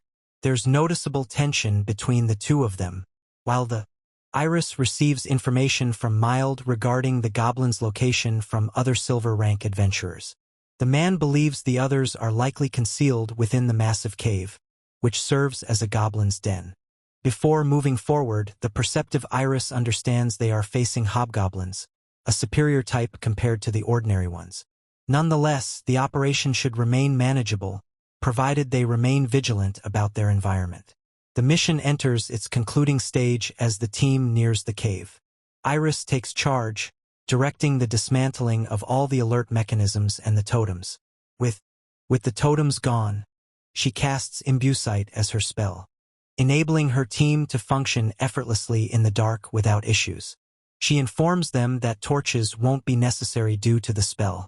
As always, Loki admires their leader for consistently being reliable and trustworthy. With this confidence, the group enters the dim cave. However, as they proceed, the leader briefly feels concerned about the exit situation. It was as though she sensed a trace of mana emanating from behind. Naturally, she ignores her intuition, yet unknowingly, her doubts are indeed justified. Indeed, someone is hiding behind them. Within the cave, the small goblins seem to be honoring the lives lost that they're shrieking about. Until they are struck from afar. An arrow shoots through one, instantly ending its life. After one falls, the two swordsmen charge into combat and eliminate the others. Myrna also feels that everything is progressing too easily, suggesting they will complete the mission shortly. However, their leader remains cautious, convinced they must not relax. After the goblins are defeated, a loud sound suddenly draws the group's focus. Myrna opts to scout ahead, and I can't shake the feeling that this spells trouble for her. I truly hope I'm mistaken. As she moves away, Iris cautions her to stay safe. The explorer stumbles upon a gruesome scene. Small goblins, dismembered and torn apart, their remains strewn and smeared across the earth. The revelation rattles her core, leaving Myrna utterly speechless and without words. Loki approaches to inquire about her delay. She struggles to articulate a coherent response due to the unsettling, terrifying noise that continues to echo in the background. Just ahead, the gigantic goblin is occupied hunting its smaller kin. It's enormous, Alien-like dimensions overshadow the adventurers, making them appear as tiny ants observing a dinosaur-sized goblin in a frenzy. They gaze in fear, unable to understand what they see. The apparently altered variant is relishing each bite. However, the adventurers have not been informed about this creature in the end. This is the moment they err significantly, believing they can outsmart the creature merely due to its immense size, correct? Iris outlines the strategy, instructing Myrna to aim for the creature's right eye and eliminate it. Mild and Loki will serve as distractions in the meantime. They all take their places, with Iris set to deliver the finishing blow to the creature. The strategy unfolds as the blonde archer draws 3 arrows and steadies her aim from a strategic spot. From her vantage point, the massive goblin appears oblivious and, quite frankly, indifferent. Myrna aims at her target and, to my surprise, she effectively eliminates the eye. As the monster endures the pain, the 2 swordsmen spring into action, prepared to strike the creature and distract it. Loki is leading the way and charges ahead. His strike is a simple slash that slices through the goblin's body, but insufficient to cut it in 2. Although it's a respectable strike, Loki lacks the opportunity to act further, as the massive goblin quickly focuses on him for his the. Iris, the team leader and mage, unleashes her mana burst spell, releasing several explosive strikes that reach the goblin's body and explode upon contact. Amidst all the suffering inflicted upon the creature, it begins to wail in such agony that it grabs one of the bodies of the small goblins and hurls it like a cannonball. Loki, he can hardly believe what he sees. The furious creature addresses the goblin, who is equally astonished. The furious creature addresses the goblin, who is equally astonished. A remarkably potent projectile is formed from its own victim. Iris is in a dire situation as she is unprotected, and if the strike hits, it will be the end for her. Fortunately, that's when our hero comes in, casting his air rail spell, shielding Iris while it diverts the goblin right beside her. The creature's form becomes a blood splatter upon collision, leaving no trace of its flesh. Iris succumbs to despair, experiencing a profound encounter with death. Myrna strikes back once more, firing additional arrows and dazzling the goblin. In the end, the massive goblin collapses, indicating its defeat. The group quickly hurries to assess their leader, worried about Iris' condition. Fortunately, she is unharmed. Had the goblin struck her, it would have been a different tale, and Iris knows this. She cannot articulate how the path altered just before impact. The positive aspect is that they accomplished the mission without any losses, and now it's time for them to go back to the village for their reward. Everything unfolded much more smoothly than I anticipated, and even Verdon, who is covertly assisting them, believes that all was settled amicably. Bro utilized his invisibility cloak, embodying the essence of Harry Potter, and trailed them closely. This allowed him to observe yet another example of the synthetic demihumans. In contrasting his experience with the earlier test subject and the current one, Verdon highlights the resemblance. These beings possess a gaping mouth that forms a sinister grin. This characteristic is why he designates them as the however. The giant goblin seems distinct from the usual jester archetype. This being not only lacks superior physical strength but also cannot regenerate or gain power by consuming others. This suggests that it might be a failed experiment within the jester ranks. Simultaneously, our boy holds a favorable view of the mage Iris, who is guiding the group and presently conducting a final assessment of the goblins. He recognizes that she has keen judgment and a strong sensitivity to mana. Her ability to detect his mana from outside the cave is quite remarkable. Even with his hidden input, our boy ultimately discovered nothing significant. Abruptly, his focus shifts to a man astonished to discover several guests in his cave. His outfit differs from the typical adventurer's attire. This prompted Iris to remain vigilant and request his identification, cautioning him against approaching any nearer. The man humorously apologizes to them, despite the fact that they are the ones who intruded and messed everything up. He is astonished that the goblin constructed a totem during his absence, despite his desire for this cave to remain hidden. Regrettably, the The totem's conspicuous location revealed the goblin's lair. The man seems disheartened that, despite controlling the creature's mind, he still struggled to achieve total obedience. I have to point out that this guy is way too relaxed given the circumstances. That's a clear sign he's a psychopath. He's even inquiring about any odd observations regarding the goblin or any peculiar behaviors they noticed. However, when they fail to respond, Bro feels even more let down, as it solidifies that the creature was merely mundane after all. He fears his professor will be upset upon learning about this. Bro enjoys conversing, but he's missing the mark since no one is engaging. He realizes there's little he can do now but begin anew. In the end, he concludes that the 4 adventurers are destined to perish here. This realization pushes Iris' group into combat readiness. She wonders how he intends to confront them despite being outnumbered. However, this individual seems to possess an anti-jump spell from the Heian period, something Sukuna could have greatly benefited from during his last fight. Regardless, he has no intention of allowing them to escape, as they disrupted his experimental research. Yet, he wouldn't have spared them even if things had turned out differently. Essentially, stepping into the cave sealed their fate.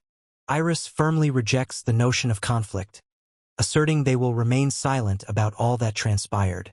Nevertheless, the skeptical man believes the assurance is absent and draws his sword. As I mentioned, he truly is a psychopath.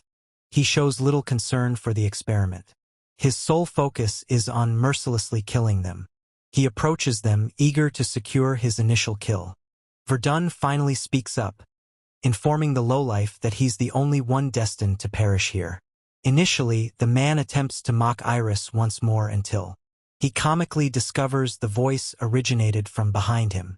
Before he has a chance to respond, Bro is struck by a powerful spell, propelling him directly into the wall. The mage makes his presence known, convinced that this pretender should give up as he is overpowered. Focusing solely on aura farming and showcasing his skills, Verdon readies another lightning spell to defeat him. In his thoughts, Verdon never meant to expose himself this way. Had he not intervened, the weary adventurers from their last fight would have faced total destruction at the hands of this wicked individual. From the circumstances he witnessed, the man referred to the deceased goblin as a test subject. Moreover, according to the man's own statements, a professor is also involved, which validates his suspicions. The beings referred to as jesters are connected to this individual and his crew. As for him, he's furious since our friend just interrupted his celebration. He insists on discovering Verdon's true identity. Rather than providing an elaborate introduction, he coolly states that answering such a question is unnecessary, and summons several magic circles for his upcoming assault. The man is indifferent to the mage's lack of interest in conversation. Ultimately, he plans to kill him for his audacity to attack. With that, the malevolent swordsman charges ahead to bridge the gap. Nevertheless, Verdon is ready with his multi-flame arrow spell, launching explosive projectiles in his path. However, his rival seems resolute. Moreover, he possesses remarkable skills, capable of evading the arrows with incredible speed, and even launching his initial strike. If our boy hadn't been cautious just then, he could have been skewered. Fortunately, he activated his barrier just in time to deflect the blade. Even so, the scale of the assault is sufficient to create fractures in the defense barrier. In response, the mage casts his monopole strike, generating immense force that propels the swordsman backward. At this point, Verdon suspects that his rival is employing some form of magic to enhance his leg strength. This could clarify the incredible speed of his movements. Furthermore, the speed of his sword strikes surpasses that of any knight in, transforming it into a significant challenge even for someone as skilled as Verdon. This necessitates a shift in combat tactics, as the existing method is proving ineffective. Similar to Verdon's admiration, his rival is equally impressed. The dark swordsman observes the mage's rapid spell casting and ponders his rank. He decides it's the moment to slightly reveal his speed to overpower the mage. With a lunge even quicker than earlier, he charges forward to take our boy down. However, Verdon embraces him, utilizing his dual casting skills by combining Winter Gale and Icicle spells to unleash a formidable assault. The swordsman is taken aback by the mage's ability to merge ice and wind. The spell called Icicle Blast is a product of fusion, and it poses a significant obstacle as numerous spikes obstruct the swordsman's route. Nonetheless, he moves through them with relative ease. While he's certainly impressive, I must admit the guy is unstoppable. He has no intention of backing down and is prepared to deliver the final strike, believing that Verdon's skill is meaningless if he can't actually land a hit. However, unbeknownst to him, he walked straight into our boy's snare. Just as he strikes the mage down, our boy evades it with a JoJo pose, appearing incredibly majestic. The whole room is stunned. A mage managed to evade the strike from a swordsman moving at blinding speed. Now for the stunning conclusion.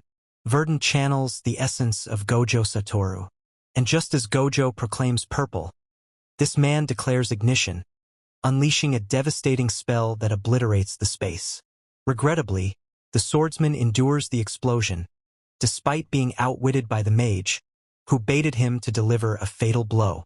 This demonstrates that Verdon is not only a skilled mage but also a brilliant strategist. Nevertheless, the swordsman believes it's futile since the same strategy cannot be employed again. Understanding that his previous tricks have lost their effectiveness, Verdon resolves to fight like a true mage. He begins by casting a spell on the adventurers behind him, manipulating the terrain to raise a tower from the ground. Iris is surprised.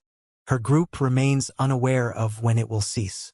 It eventually does, but by then, it resembles a cliff of considerable height. Iris swiftly understands that Verdon employed terrain manipulation, despite the high mana cost, particularly when he requires that mana in a perilous battle such as this one. Moreover, based on her observations of his dual casting skill, she's beginning to think he possesses an immense reservoir of mana within him, as his actions surpass those of an average mage. She openly remarks that his combat approach is entirely unconventional and distinct. Indeed, everyone, it's no longer just a meme. Verdon truly moves like Gojo, especially with how he gazes down at his adversary. The swordsman believes that a mage taking to the skies is a sign of cowardice, particularly since he anticipated further action. However, a sudden understanding dawns on him. While Verdon did utilize flight to ascend, it raises the question of why he would expend such a vast amount of mana to ensure the safety of the adventurers above. While looking at his reflection in the water, he understands that the earlier ignition spell melted the icicle fragments. Prepare for an exceptional masterclass in strategy, as the upcoming assault will be monumental. Verdon prepares himself, as the swordsman begins to tremble, understanding the situation unfolding. Even Iris is speechless. The remarkable mage channels a complete surge of lightning magic, while thunder reverberates from within him. It's a form of magic so uncommon that only a select few professors at the Magic Academy are able to wield it. By calling upon the third rank, Verdon unleashes the Thunderstrike spell against his foe, reminiscent of Sasuke's Lightning Dragon technique, Kirin. The man trembles in intense agony, wondering if he's confronting Zeus out here. This individual utilized 3 fundamental components, along with the more complex element of lightning. Regarding triple casting, Verdon employs all 3 elements to strike the incapacitated swordsman. The assault leads to devastation, generating smoke and dust. By the conclusion of that strike, Verdon descends from above, questioning the dismal condition of his adversary, asking about the unusual orc he met in the Pyth territory. Now, he wonders if it all ties back to this professor. The wounded swordsman's body quakes, yet he finds the strength to voice his astonishment, coming to the realization that Verdon is the one who decimated the orc variant. Yet, in his condition, a wicked grin spreads across his face as he wonders if Verdon originated from the arc. This is unexpected, even for the mage who seems to lack any awareness of it. The swordsman believes it's fine not to understand what the arc is. He simply desires death, particularly as his body twists in countless ways. Verdon extends his suffering and presses for information about the professor, claiming he is intrigued by the experiments being carried out. Certainly, The swordsman is well aware that revealing details about the professor would harm his group significantly. He lures Verdon in with a last assault, wishing for both of their deaths in this moment. The projectile is swift and considered it a smart strategy. Our boy effortlessly deflects it using his barrier. Understanding that this is what he will receive from the swordsman, our boy ends his suffering using his Earthshatter ability. What a brutal conclusion. Nevertheless, even after reaching this point, he still remained unaware of anything regarding the jesters. Regarding the adventurer group, they appear to be intimidated by the mage's presence. They're on alert as his imposing presence commands them to serve him from this point forward. In the following scene, we move forward to where Iris receives the extra compensation from the village chief for successfully completing the mission. Additionally, she ensured the villagers were intimidated for not disclosing the mutated goblin's participation. To silence her, the village chief added another $1 million to the deal. It's decent pay, and she believes they have fulfilled their obligations, allowing them to separate from the mage.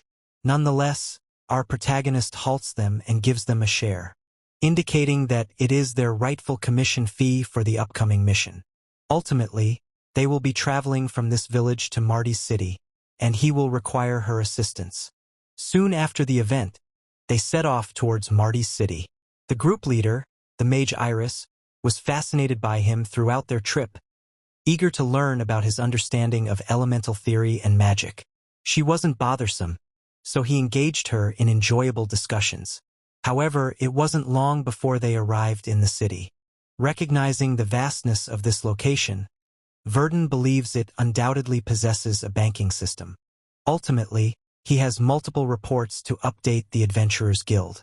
Iris asks him where he wishes to go first. He expresses his plans to open a bank account and deal with the bounty. She suggests that they should go to the city hall for that. Iris immediately leads him, as she is thoroughly familiar with this location. The amusing response comes from her companions. They are astonished that she remains so relaxed in the presence of the same guy who killed the swordsman without a second thought.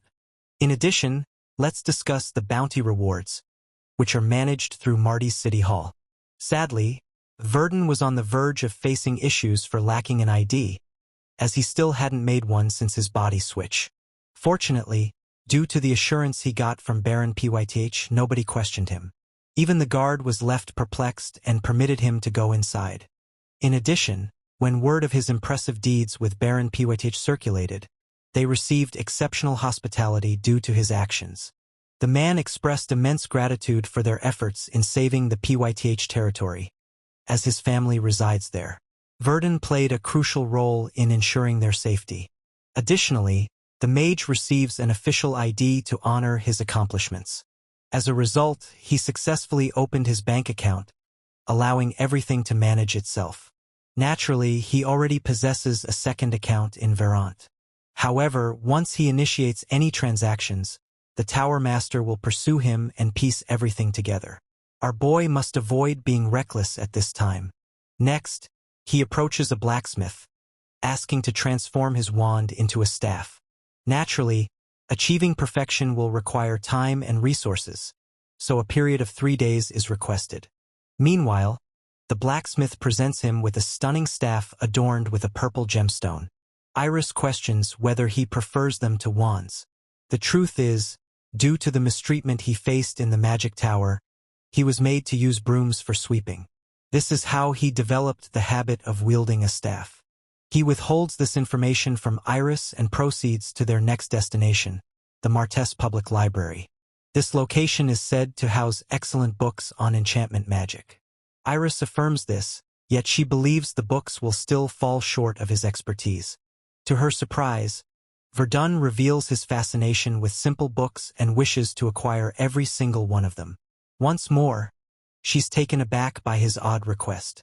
Soon after, the unfortunate girl must gather a stack of elementary spell books. Even the receptionist is left wondering, what on earth is happening? Our boy instructs him to bill all rental fees to his bank account and requests that the books be brought to the top floor of his hotel. When the receptionist inquires about the quantity of books he desires, Verdon, he humorously replies, showing his enthusiasm for all of them. Both he and Iris find themselves speechless at this moment. The expenses aren't really an issue for the boy, as he has already received his bounty. He managed to open a bank account and had a staff created, along with renting all the necessary books. By the end of the day, Iris is a disheveled wreck, utterly worn out. Meanwhile, the boy is happily engrossed in his reading. The party leader remains uncertain about the type of man he is and inquisitively questions whether he reached all his destinations properly. Verdon vaguely responds that it's sufficient for today, which is frightening, as it implies she'll need to assist him in exploring even more locations. She suddenly realizes she never inquired about his name and contemplates what he prefers to be called. He goes by Asher, showing little concern for names. Iris agrees to call him Asher if he treats her in a casual manner. Recognizing a significant chance, the girl chooses to pose the question that has troubled her the most. What exactly was he doing in that cave? It's evident from the boy's expression that he is reluctant to respond. He can't claim it was merely a coincidence that he was there to save them, so he opts for a more vague explanation instead. Verdon shifts from his formal demeanor and discloses that he was pursuing his target. Upon realizing it's the swordsman he's referring to, she swiftly contemplates their discussion about the professor, pondering whether his position resembles that of a covert investigator pursuing a corrupt organization. Regrettably, our boy confesses he didn't gather much information from the hunt, but he appreciates her assistance throughout the day.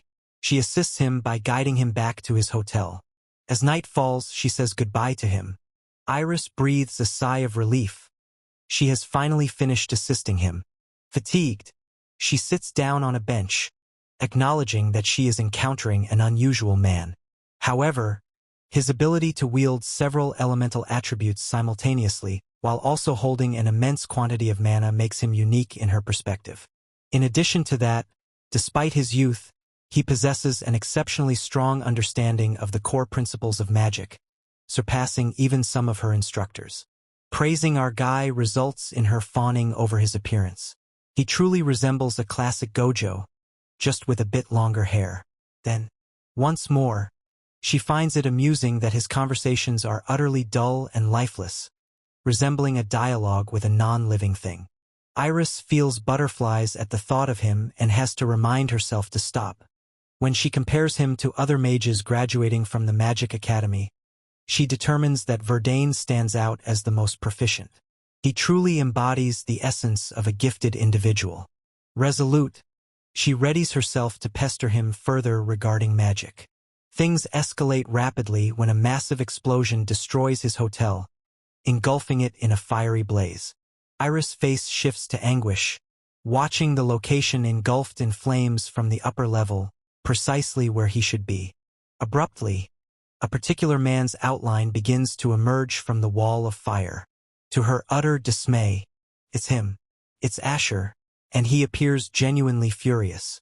The scene shifts to the alleged professor who recently faced backlash regarding the news of Surgeon's demise. The one wielding the sword. Undeterred, the professor inquires about his assailant and finds out that traces of dark magic were detected within the cave, suggesting that the identity of the murderer remains unclear. However, before the guy can complete his statement, the professor smashes a glass over his head, indicating that it's pointless to act foolishly in this circumstance. With a chilling, assertive tone, the professor fixes his gaze and reiterates his question. The henchman reveals they haven't identified a suspect yet, but they do have evidence of a group that invaded the cave at the village's behest. The professor is deeply disheartened by this news. He mourns Surgeon's loss, as he was among the most dependable individuals in the area. He soon realizes that the test subject has been murdered too. The goblin's remains have been eliminated along with Surgeon. However, the professor is indifferent to that. His frustration stems from their failure to locate the individual responsible for Surgeon's death. The loss of 2 of his reliable test subjects from the Pyth territory in succession, followed by the deaths of the goblin and Surgeon, is concerning. Although the outcomes of his experiments are starting to resonate with them. This time, he commands the man to eliminate the offender permanently. He complies silently, however, the The guy is boiling with anger due to the professor's demeanor. He plans to make a point by coming back with the head of the man accountable, simply to silence his old self. Moments prior to the explosion, Verdon was engrossed in reading about fundamental magic spells, while his spy silently watched him from a distance. He wandered around, perusing the books, mostly locating them. The spy believed he could effortlessly eliminate Verdon the instant he fell asleep. Suddenly, the room fell into complete silence. That was until Verdon invoked Earthbone as a spell, terrifying the man as he soared in terror. With his location revealed, he retreats to the elevated terrain, unable to grasp how he was discovered, despite his skill in remaining undetected. This brings us to the present circumstances. The ruthless Verdon is zeroing in on his target within the crowd. The spy is terrified and itching to flee. He can hardly believe that our guy had the guts to execute an explosion spell in a crowded hotel. After verifying his third-tier magic level, he plans to withdraw. My magnificent blue-eyed king effortlessly floats in the air like a deity. To orchestrate his getaway, the man incites turmoil by branding the mage a terrorist, designating him as the adversary. This causes the audience to panic. Chaos erupts as Verdon is left stunned. He's confronting an assassin who evaded his magical detection spell.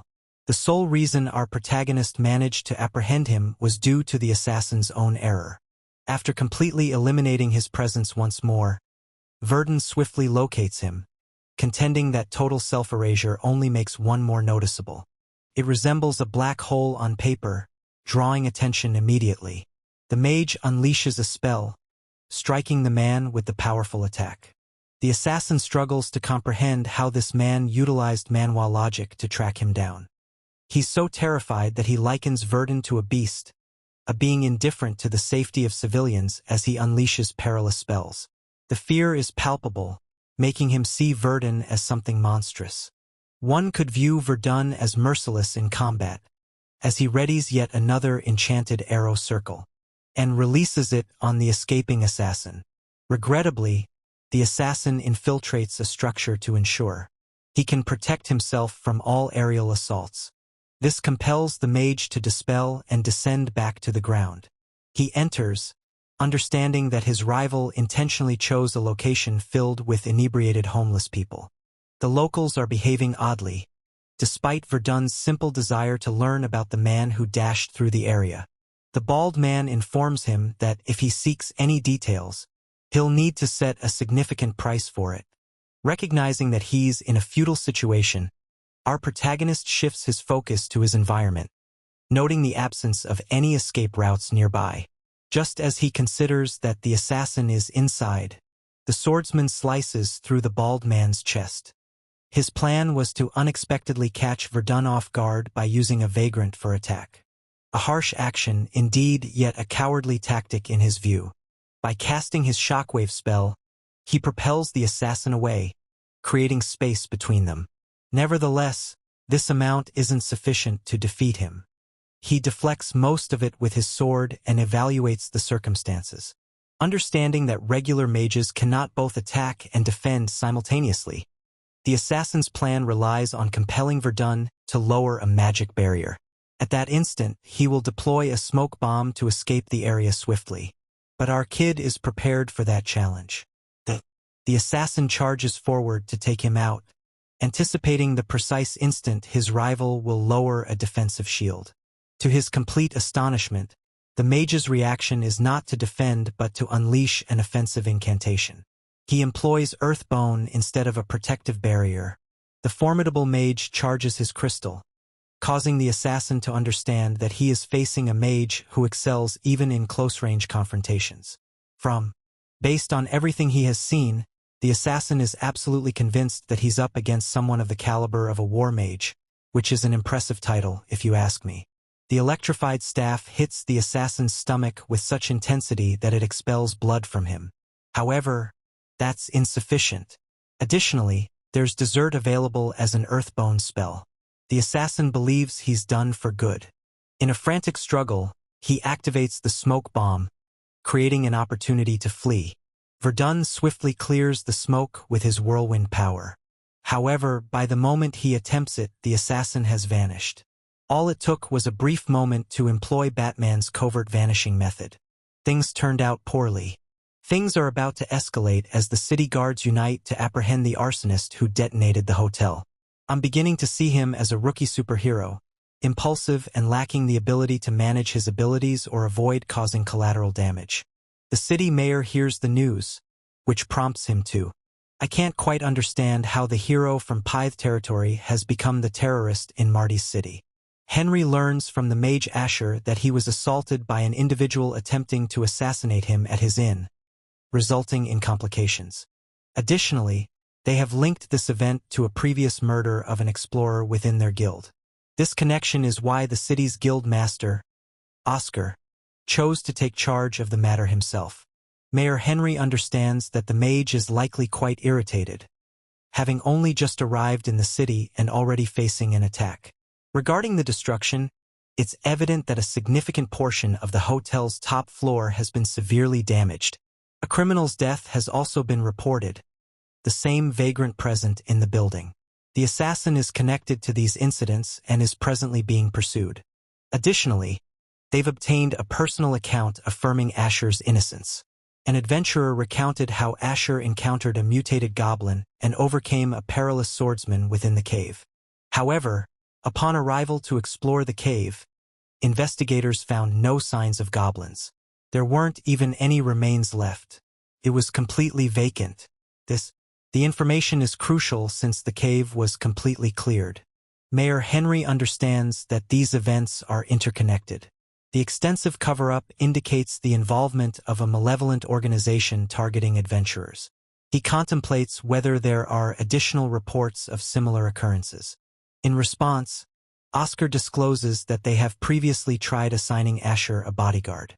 Due to recent events, a malicious rumor has circulated that Asher orchestrated the terrorist attack.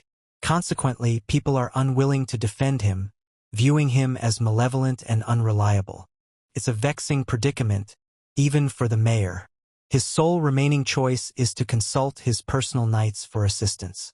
The next day, at the Martes City Hall, our boy was astonished by his new staff. I must admit, it truly looks impressive as well. With his gear set, our boy is prepared for action. Just then, a knight appears and discovers him, Jason. As the vice captain of the knights, he has been tasked with safeguarding the mage. At first sight, even Jason can't dismiss the impression that Verdon might be the infamous eccentric mage. Regarding our boy, he understands that the mayor no longer has any suspicions about him now that they've assigned him a bodyguard. Notably, Jason stands out for his youthful appearance and his impressive third-tier swordsmanship skills. Verdon is eager to exit the city hall's reception, yet Jason believes he should first consent to the condition of accompanying him. Viewing it as an unfortunate circumstance, he consents to endure the night. However, this stance degrades the vice-captain, suggesting that the mage holds him in contempt. After journeying for 6 months, Jason is becoming increasingly frustrated and wonders where on earth they are headed today. Interestingly, our boy points out that he can go anywhere he wishes, as his bodyguard must accompany him. However, the young vice-captain is irritated that they've been walking for hours without any sign of a destination. Fortunately, they have finally reached their goal. The location they traveled so long to find turns out to be a rundown old structure that seems rather unremarkable. The vice-captain is incredulous that they spent so long merely standing there. Just as he asks about their goal, Verdon detonates the building. This guy clearly doesn't care at all. Just think if there were people inside. Michael Bay ought to think about bringing him on board. The vice-captain trembles in disbelief, having seen the mage destroy a structure with magic, showing no hesitation. The mage indicates that he arrived to locate someone, particularly the despicable assassin who attempted to kill him recently. Jason requests confirmation of the assassin's whereabouts, but our guy merely verifies that he is nearby. During their recent battle, the clever mage lightly brushed against him and cast a spell on his body. A distinctive spell he recently mastered enables him to establish mana connections and currents across various places. It's known as Trace, officially regarded as tracking magic. The existence of his spell indicates that the assassin is unaware that it has been cast on him. This is beneficial for the mage, as they successfully discovered a hidden underground tunnel through this. Additionally, the mana current from his spell indicates that the assassin descended there. Judging by the magnitude, Verdon concludes that the hidden passage likely extends beyond the city's borders. He discovers that neither the knights nor the inhabitants of Marte City seem to know about this concealed tunnel, despite their training to remember all secret sites. Strangely, this location was not recognized as one of them. Pieces begin to settle in his mind as Jason pieces together the reason behind the tunnel and understands that the city faces the threat of a significant security breach that could occur at any moment. He swiftly draws his knife, insisting they close off the passageway immediately.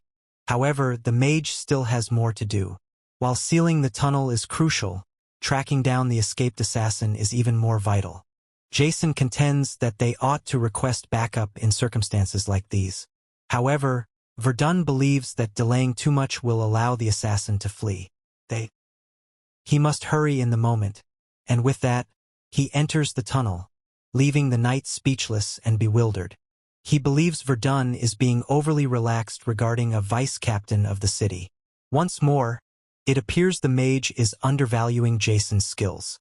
Frustrated, he leaps into the tunnel, convinced that all mages share the same irritating demeanor. Speaking, "Do you recall the assassin who got away?" He's now slowly pacing in Vegeta's broken arm stance. The guy's furious about having squandered so much time just lounging around, right? Once he fled from the fight, he needed time to recuperate and mend his injuries. He also ensured that he concealed his movements, leaving no evidence behind. This is why he lingered here for a while, yet given his approach to this predicament, he fears his intimidating boss will end his life. The mere thought terrifies him, prompting him to contemplate escaping to a secure location. But how will that change anything? An entity such as the Fangs of Gluttony will bring him down regardless. His only hope is that the professor might show him some mercy. Soon after, the assassin appears in front of the professor, who appears to be in a foul mood. The Marte City incident made headlines everywhere, so much so that he was aware of it too. The professor is furious, highlighting the utter foolishness of his servant, whose disastrous performance has now drawn the attention of the entire city. Ironically, he considers this individual the worst assassin ever, as he failed to carry out his task discreetly. To fully understand his perspective, he requests a complete account of the events that occurred. The man begins by recounting his visit to Marte City, where he consulted the Department of Transit to find Verdon's whereabouts. Despite preparing an ambush, his astute adversary tracked him down and unleashed a devastating spell that disrupted the city. He tried to blend in with the crowd, but the relentless mage continued to pursue him. A smoke bomb ultimately ensured his escape and prompted a withdrawal. Upon hearing this, the professor is quite displeased.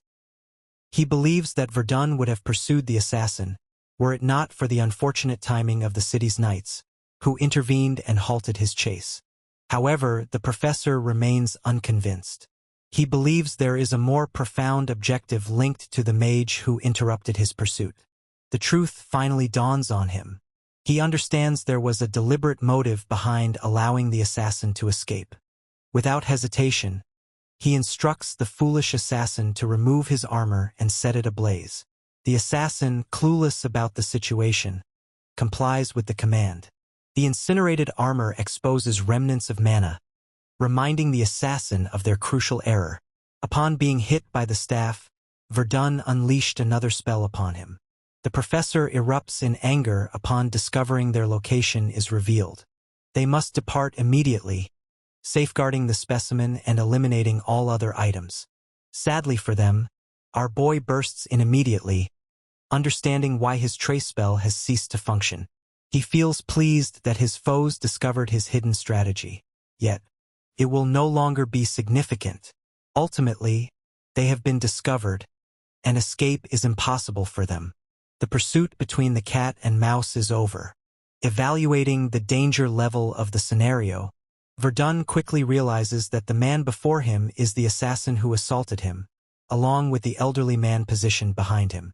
Drawing from the hints he gathered throughout the journey, it must undoubtedly be the professor associated with all the experiments. Discovering, in a tight spot, the professor ultimately confronts the deranged mage. He is astonished that the Ark would dispatch such a lunatic from their ranks. Frustratingly, Verdon cannot understand why the Ark is always mentioned when he faces these individuals. It resembles the cave scenario. He aims to gather as much information as possible, but his primary task is to take them down first. Thus, he employs Earth Spear to surprise them. The assassin positions himself to intercept the spell being cast. The professor remains furious that his foolish subordinate has caused such chaos, leaving their enemies poised at the threshold. In this scenario, the professor advises him to delay while he advances his strategy. Verdon aims to prevent his target from escaping, so he conjures additional magic arrows to swiftly pursue him. Regrettably, the assassin has blocked them all, who acts as a distraction for his master to escape. He cannot afford to fail any more than he already has. Despite successfully blocking a diminished form of his assault, Verdon realizes that pushing too hard could result in the man's death, which would jeopardize his opportunity to gather intel. At this moment, he finds himself in a tight spot where he must capture him without causing harm. The assassin draws his sword to attack the vice-captain, who skillfully defends himself. Jason tells Verdon that he will take care of matters here, enabling the mage to pursue the professor. Without pausing for a moment, this guy zooms ahead like a character from Dragon Ball Z, leaving Jason regretting his assistance since he didn't even offer a thank you before taking off. Despite racing with astonishing speed, Verdon is unable to locate the professor. Since only a short time has elapsed, it's unlikely he has gotten too far away. He is abruptly shocked by an overwhelmingly foul odor. It's the odor of decaying bodies. The mage finally faces the professor, who seems more assured and malevolent than ever. He anticipated his underling's inability to halt the mad mage. However, he is pleased Verdon showed up, as he has longed to unveil his creation to the world. Behind him, a massive cage holds a legion of torn-mouthed beings known as the Jesters. The mage accepts the reality and understands that this mad professor produced countless hordes of these creatures simultaneously. The title Jester seems to ridicule the professor's ambitions. He asserts that his creations represent his own advancements.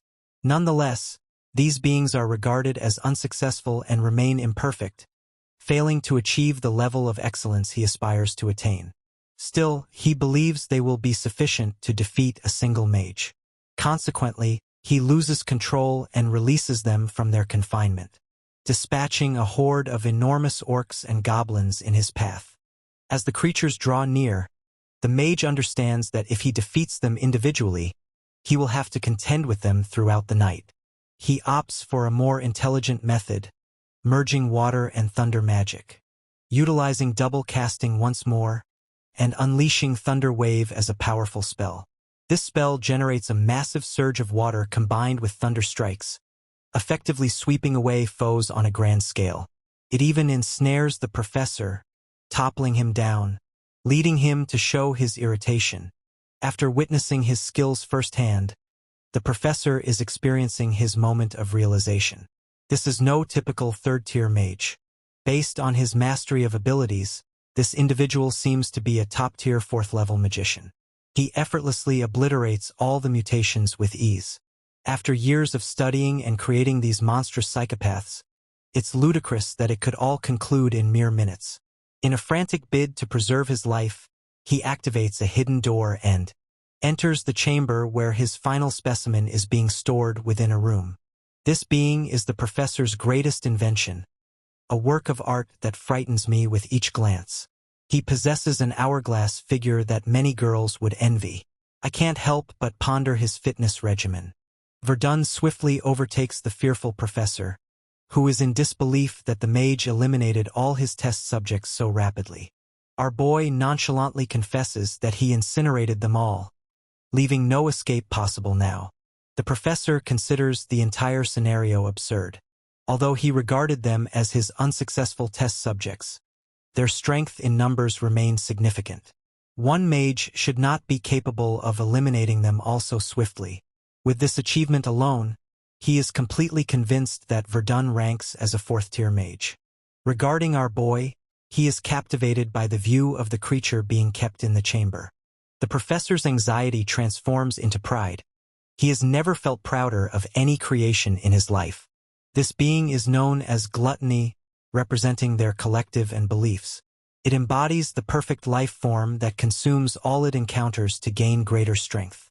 Verdon feels a shiver run down his spine upon learning that this being is meant to be humanity's future. He cannot afford for situations to spiral out of control, so he severs the professor's arm. At last, a hero who seeks to neutralize a danger before it arises.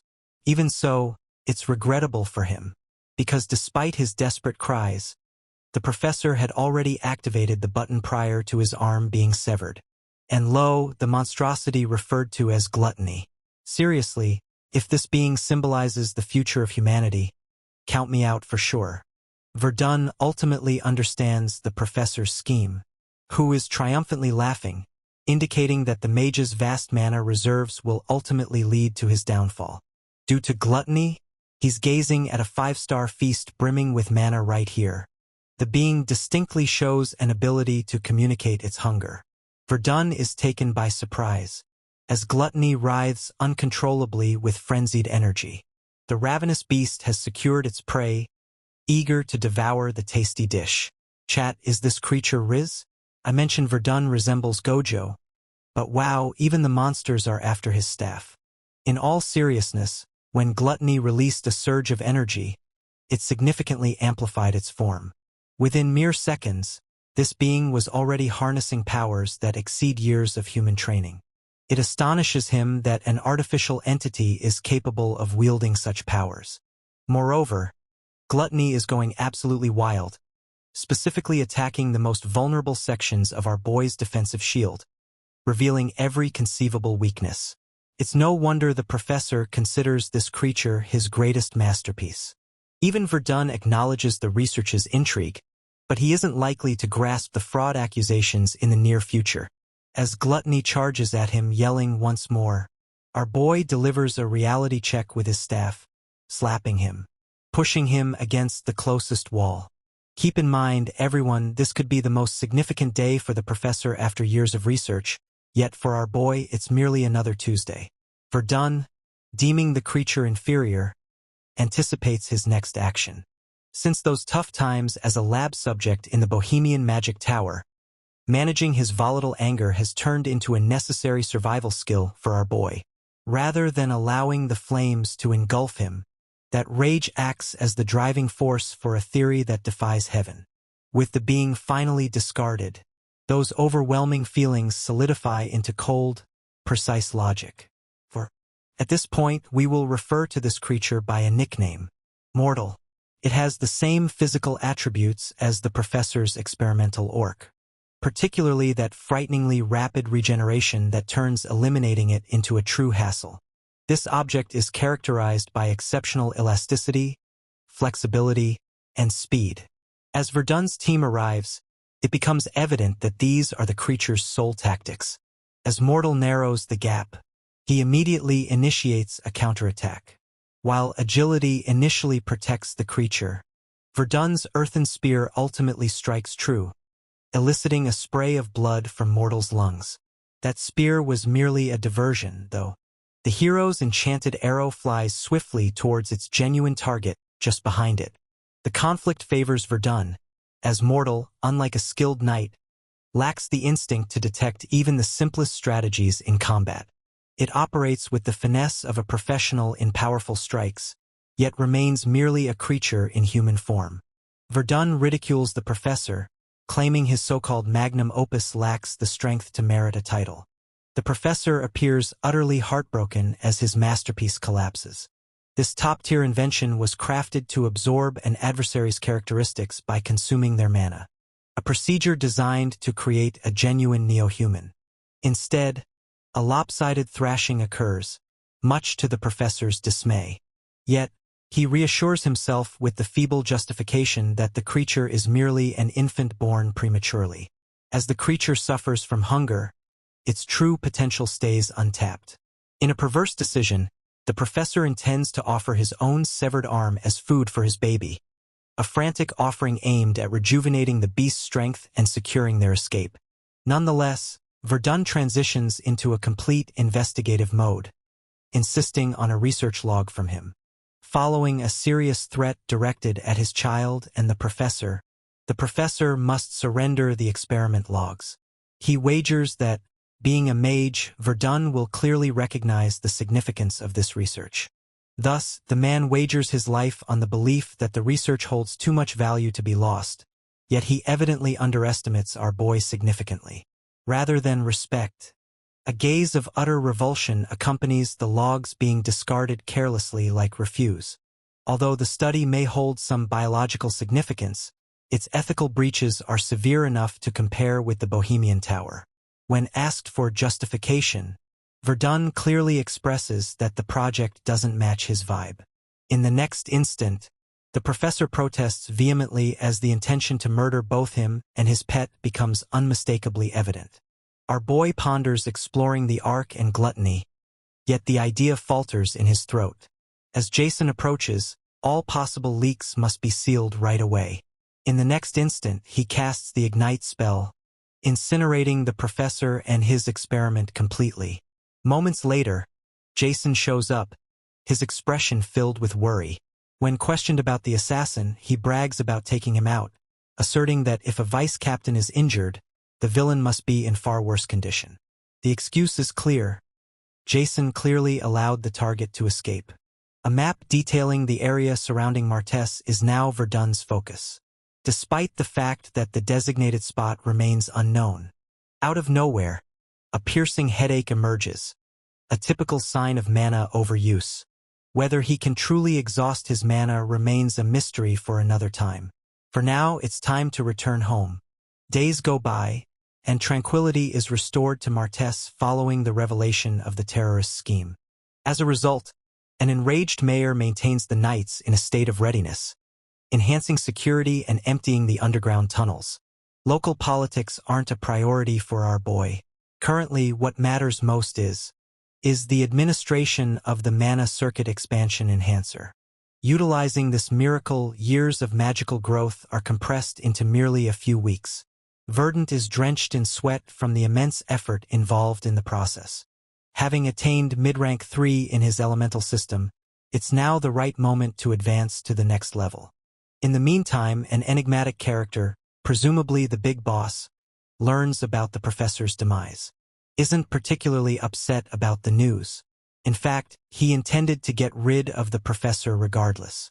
Instead, his approach to the cleanup ignites a true curiosity in him. Soon, our hero will be honored by his presence. The following morning, Verdon arrives at the Martis Knight's training grounds, concentrating on his magical exercises. Prior groundwork on that enigmatic map had indicated a dormant research center concealed. Hidden deep in the forest at the edge, the secret to elite villainy seems to lie in concealing a front entrance beneath a giant tree, secured with an intricate mechanical lock. After an extensive search, the facility revealed no evidence of life apart from the typical forest insects. In addition to a fang-shaped symbol noted in the professor's journal and a gold benchmark for physical endurance, the path for the ark or gluttony is completely deserted. No hints, no directions, nothing at all. In the meantime, the local knights are thoroughly enjoying gossiping about his training methods. Naturally, a reputable mage honing his skills with a pole technique is sure to attract attention. With the rare Mobbit skin acquisition and thwarting an actual terrorist scheme, he's certainly getting a favorable outcome. A summons from the mayor abruptly ends the session. Shortly after, Verdon is seated before a mayor who is nearly buzzing with appreciation. Despite Verdon's attempts at modesty, the man insists on expressing his gratitude. Due to our boy's involvement, the city guards successfully captured the remaining members of the professor's faction concealed within the city. Admittedly, they didn't apprehend any key figures, only a group of the professor's indoctrinated followers, but a victory is still a victory. Public unrest is detrimental to business, after all. Both concur that these heroic acts ought to remain confidential. In Verdon's realm, A meticulously crafted reputation serves as the ultimate currency. He has no desire to be just another mercenary knight. Instead, he seeks recognition as the formidable mage who rescues cities. This type of reputation leads to superior offers, and remaining silent now allows for a greater reward to be obtained in the future. Faithful to that brilliant forecast, the mayor guides him directly to a concealed vault brimming with rare items, either acquired or seized from criminals. When the massive doors creak open, a wondrous swarm of dreams emerges, all the way to expertly designed mithril swords that easily absorb mana too. Premium artifacts are available for the taking. With ample time to browse, Verdon feels confident in his decision. Although chances for fame will arise again, this unique reward is the true treasure. Essentially, mithril is a premium material, yet Verdon finds himself gazing at a sword that resembles little more than an extravagant butter knife for someone of his skill level. Given his selectiveness regarding equipment, he seeks approval to evaluate the collection. The mayor's increasing admiration for our young friend is evident. It's rare for an amateur to have such appraisal skills, yet Verdon undoubtedly does. While examining, several items catch his eye, yet nothing here matches his existing loadout. He's contemplating taking a sword to sell it later for profit, but then, an enigmatic ring halts him in his path. His evaluation ability encounters a dead end, showing no response. In the RPG realm, this typically indicates it's worthless or something non-magical. The mayor advises Verdon to proceed at his own pace. The unfortunate man didn't understand Verdon's literal approach. As the sun sets, the mayor's tolerance is wearing thin. Our protagonist's attention to detail exceeds all hopes. Ultimately, Verdon shows leniency by selecting a protective necklace with an auto-mana barrier. The mayor cautions him that using the barrier from this necklace consumes mana voraciously. Verdon merely dismisses the warning. With a mana pool as vast as an ocean, he knows he can handle it without issue. Nevertheless, the mayor is hesitant to provide more than one modest item, so he presents the ring that Verdon was admiring. Verdon maintains a calm demeanor, yet the mayor claims he is a hero of the city. As Verdon prepares to depart, the mayor inquires if he's leaving. Verdon refutes this, stating he has some matters to resolve in town. The mayor extends a blank check for assistance, which earns Verdon's heartfelt appreciation.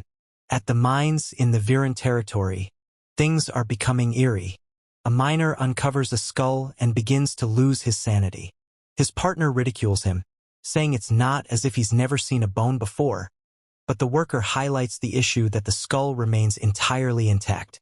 His pickaxe should have reduced it to powder, indicating that it is evidently possessed. To resolve the issue, the partner simply kicks the skull aside and instructs him to return to his task. Suddenly, the temperature drops. The miner's faces pale as they glance behind him. Unaware, the unfortunate man continues until his friend gestures with a shaking finger. He spins around right as the skull assembles itself into a complete undead entity. His cry for all to flee is abruptly silenced by a massacre. The undead begin their pursuit. Now whispers spread quicker than arrows. In the Verdon mines, some things refuse to remain dead. The city has officially declared a state of emergency. The remaining miners are alerting others as the whole area starts to descend into chaos. A messenger from Verdon arrives at Martes soon after with news. In the meantime, Iris' friends are curious about when their companion will finally get close to our guy. Our guy is honing his magical skills with Iris supervising closely. She's guiding him through the next phase of a spell, urging him to blend his mana into the mixture. It took our boy an entire month to master the mana for the next stage, enchantment, and his unique technique. He dedicated his time to studying enchantment magic with Iris. Currently, Verdon is in the woods applying his enchantment lessons practically. Applying enchantments to himself such as strength enhancement, reaction speed enhancement, sensory enhancement, and barrier enhancement. With all those boosts swirling around him, he charges at an orc, delivering a mana-infused blow that cleaves the creature in two. After a month of rigorous training, he finally puts his skills to effective use in real combat. The She ponders briefly if there's anything our boy is incapable of achieving.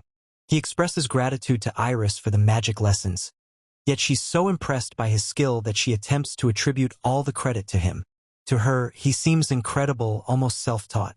Verdon, though, dismisses the compliments with a dose of reality. A self-education journey is unattainable when all the books are incinerated. As she was the one who assisted him during his struggles, the credit for his learning rightfully belongs to her. That assertion completely preserves her dignity. His humble demeanor is genuinely captivating. He's so flawless that it raises some eyebrows. His romantic pursuits naturally spark curiosity, as it seems our guy possesses all the qualities that attract girls. Her thoughts spiral as she questions if Verdon harbors a concealed issue. His serene response, claiming he has no problems, leaves her perplexed. That's when it dawns on her. She had been voicing her thoughts aloud. He bluntly advises her to contain her untamed ideas. Completely mortified, she attempts to ease the tension but is unsuccessful. Right back to the city entrance. However, the awkwardness ends abruptly at the entrance. Upon discovering Oscar waiting, it appears he has a request he wishes to present. The reason someone of Oscar's stature, the guild master of Marty's Adventurers Guild, personally approaches Verdon, is due to a large swarm of undead emerging in the mines close to the Viren territory, directly at the Martes border. The magnitude of the outbreak compels the guild to request external assistance, but the true challenge lies in the characteristics of the creatures involved. Engaging with these undead leads to a curse or illness, causing local adventurers to be reluctant to accept the task. Upon learning of our boy's achievement in revealing a recent terrorist scheme, Oscar comes to seek his assistance. Typically, Verdon would refuse such a bleak request. However, with his bounty funds nearly depleted, he opts to accept the contract. Gaining some additional notoriety could certainly benefit his standing. Nearby adventurers, already abuzz with tales of his talent and charm, observe the interaction with keen interest. Verdon looks at Iris and inquires about her knowledge of the undead situation. She asserts that she has only recently learned of it, but her deception is somewhat transparent. When he points out that her group is following and could be scared of the monsters, she acknowledges feeling a bit anxious but regards the local tales of curses as mere superstition, drawing on her academy education. In her view, the mission is a surefire success. With her team not engaging in direct combat, she confidently states that Verdon will take the lead, allowing her and her group to provide support from the back. It is a moment of great, though misguided, pride. Her party members appear clearly uncomfortable as their leader confidently reveals their strategy to evade direct combat. To anyone eavesdropping, it seems the party is entirely willing to let others bear the burden. In spite of the uncomfortable interaction, Verdon is optimistic that the chance will eventually lead to something fruitful. It has been a day since the team set out to conquer the undead.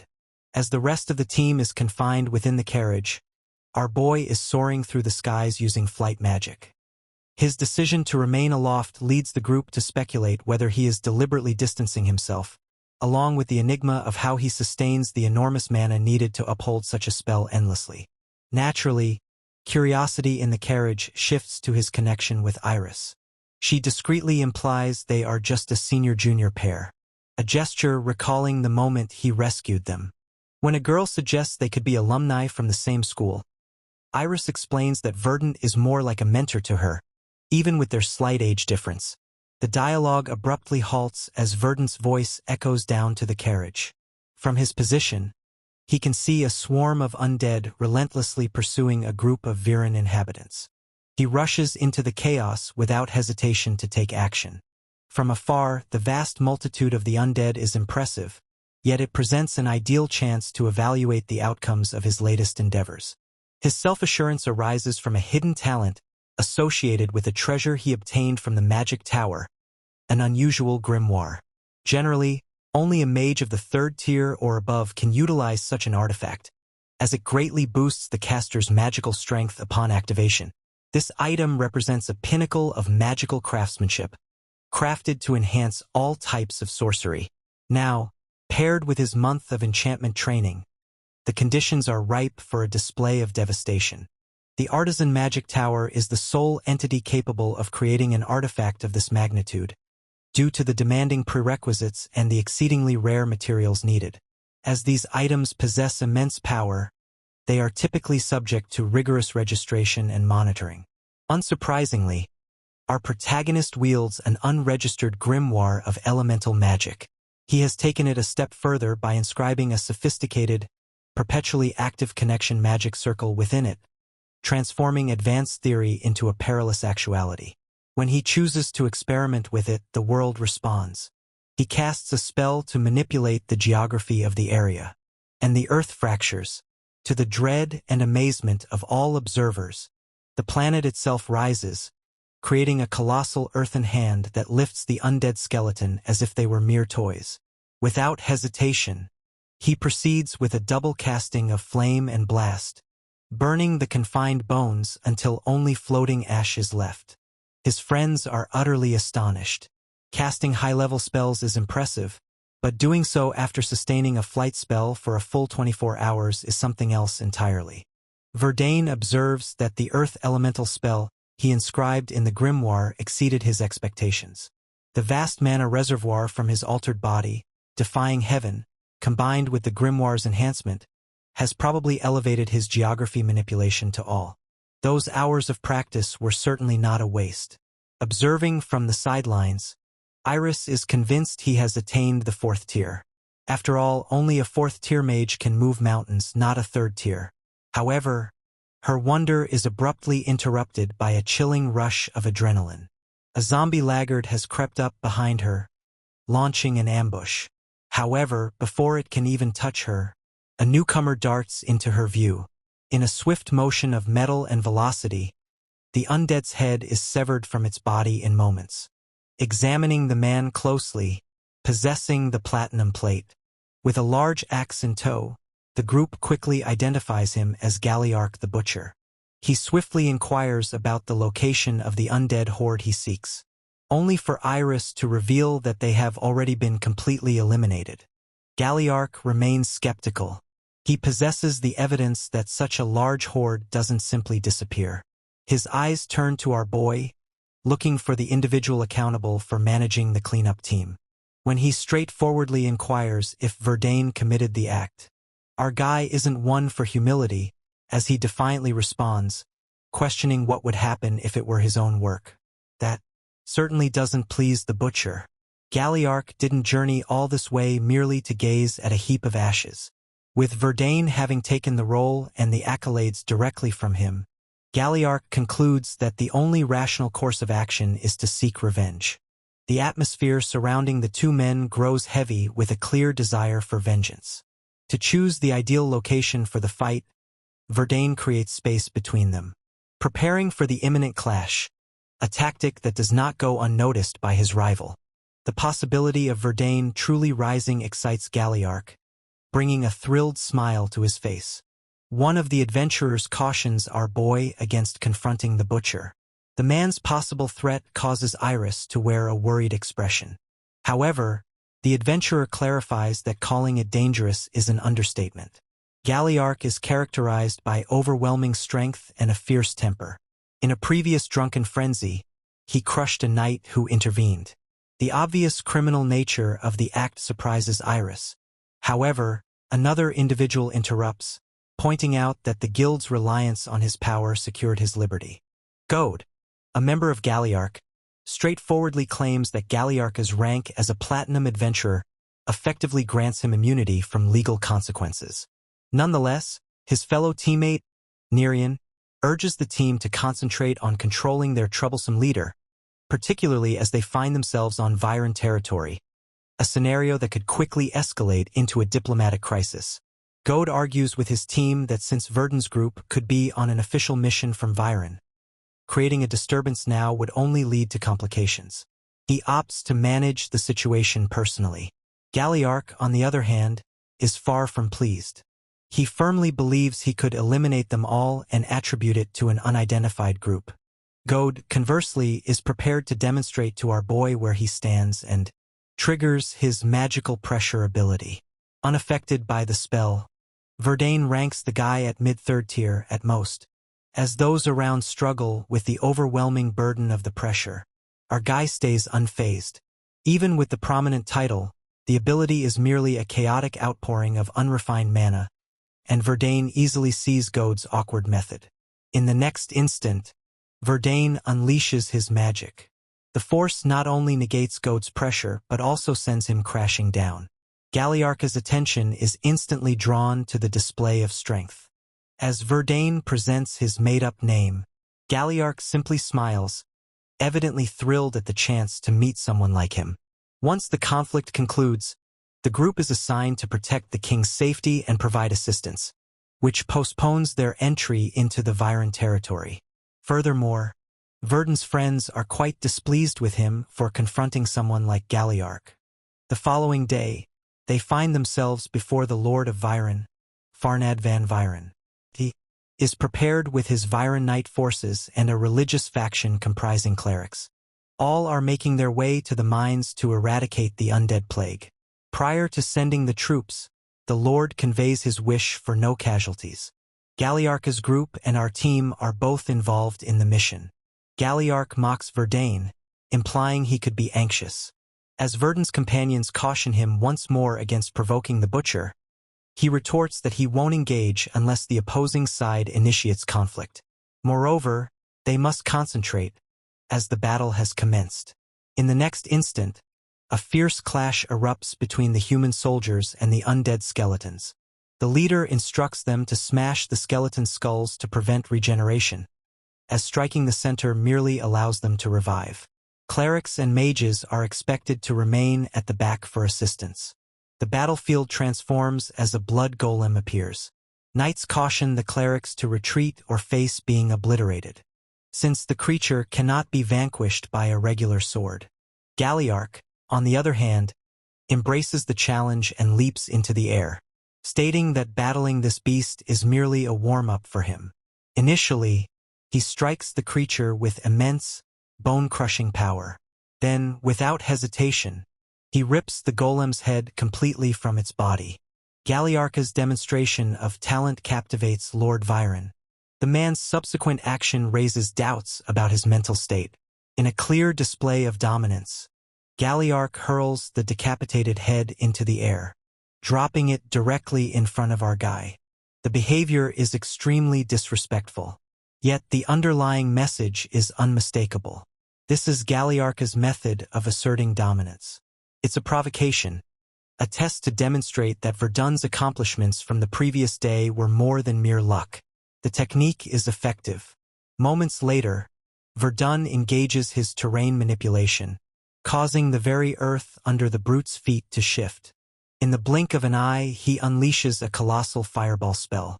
The consecutive casting of powerful magic worries his companions, but our hero shows no signs of hesitation.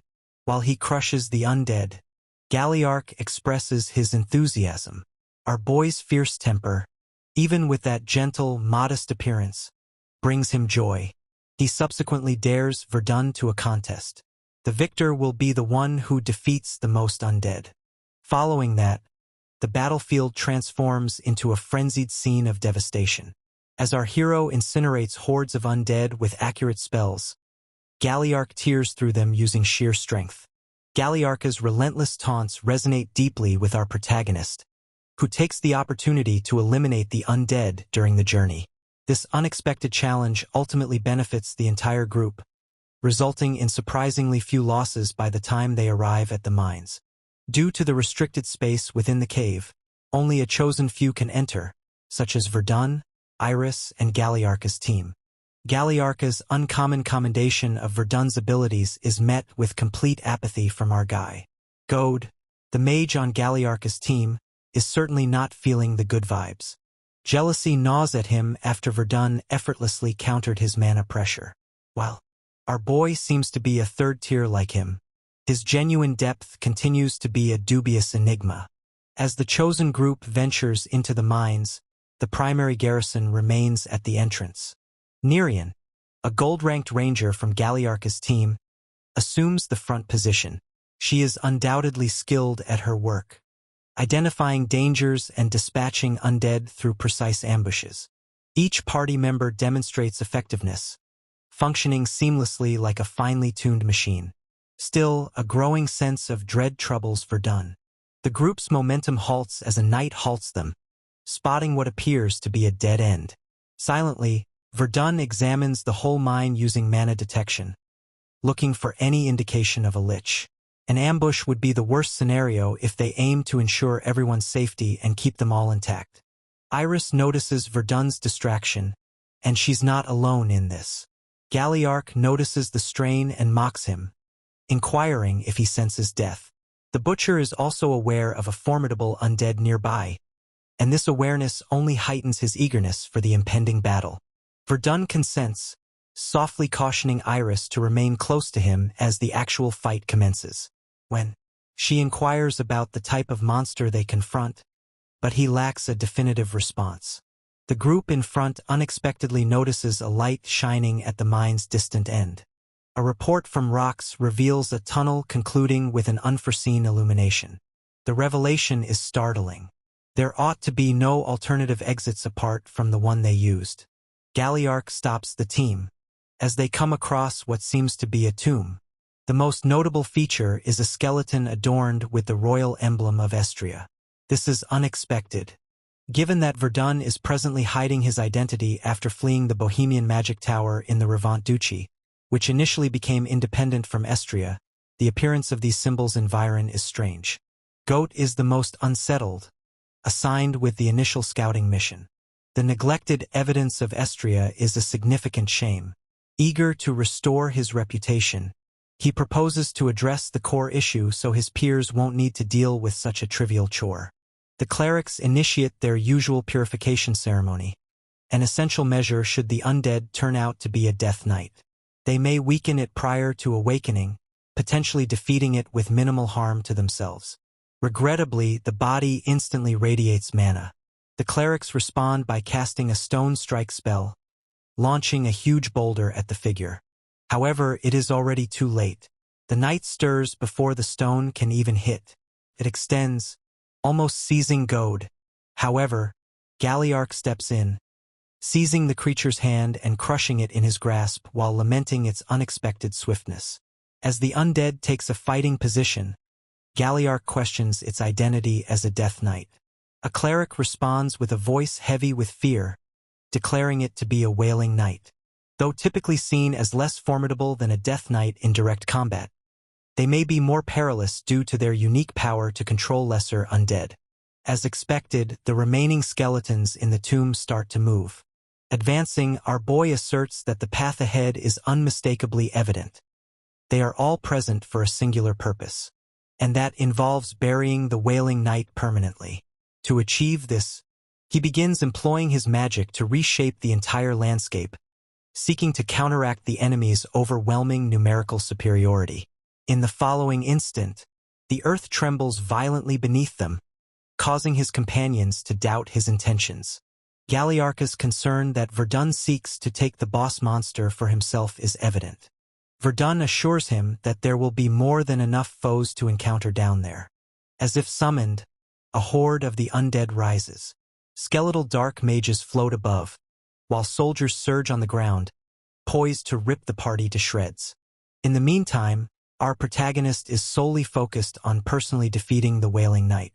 Without squandering another instant, Verdon launches a barrage of fire arrows towards the Wailing Knight. Essentially, fire and sacred elements serve as the natural nemesis of the undead. Thus, he enhances the attack by double casting with Heatwave Arrow, causing a huge explosion upon impact. Noticing a fleeting gap in the smoke, he thrusts a fire spear into the knight's chest. Yet the undead boss shows no signs of distress. Apart from a frail gap in its armor, the creature looms large. The knight's swift transition into a counterattack is clear. An effective block is the sole path ahead.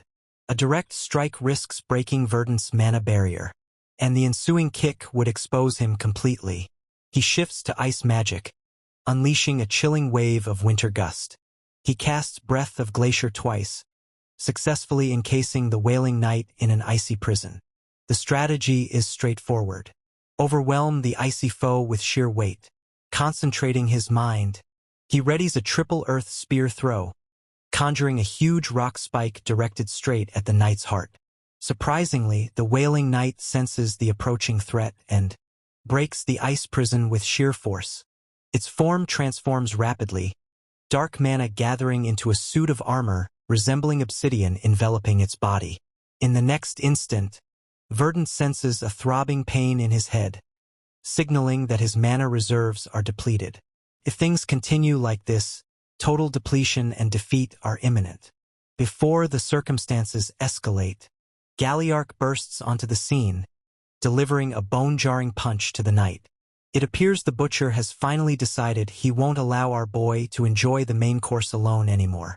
In the meantime, the remaining adventurers eliminate the 3 liches without any losses. When Rox attributes the success to Narian, Gode's annoyance is clear. She wasn't the sole one defeating powerful undead. To maintain harmony, Rox compliments him, acknowledging his role in the battle. Iris, nonetheless, stays concentrated on the overall vision.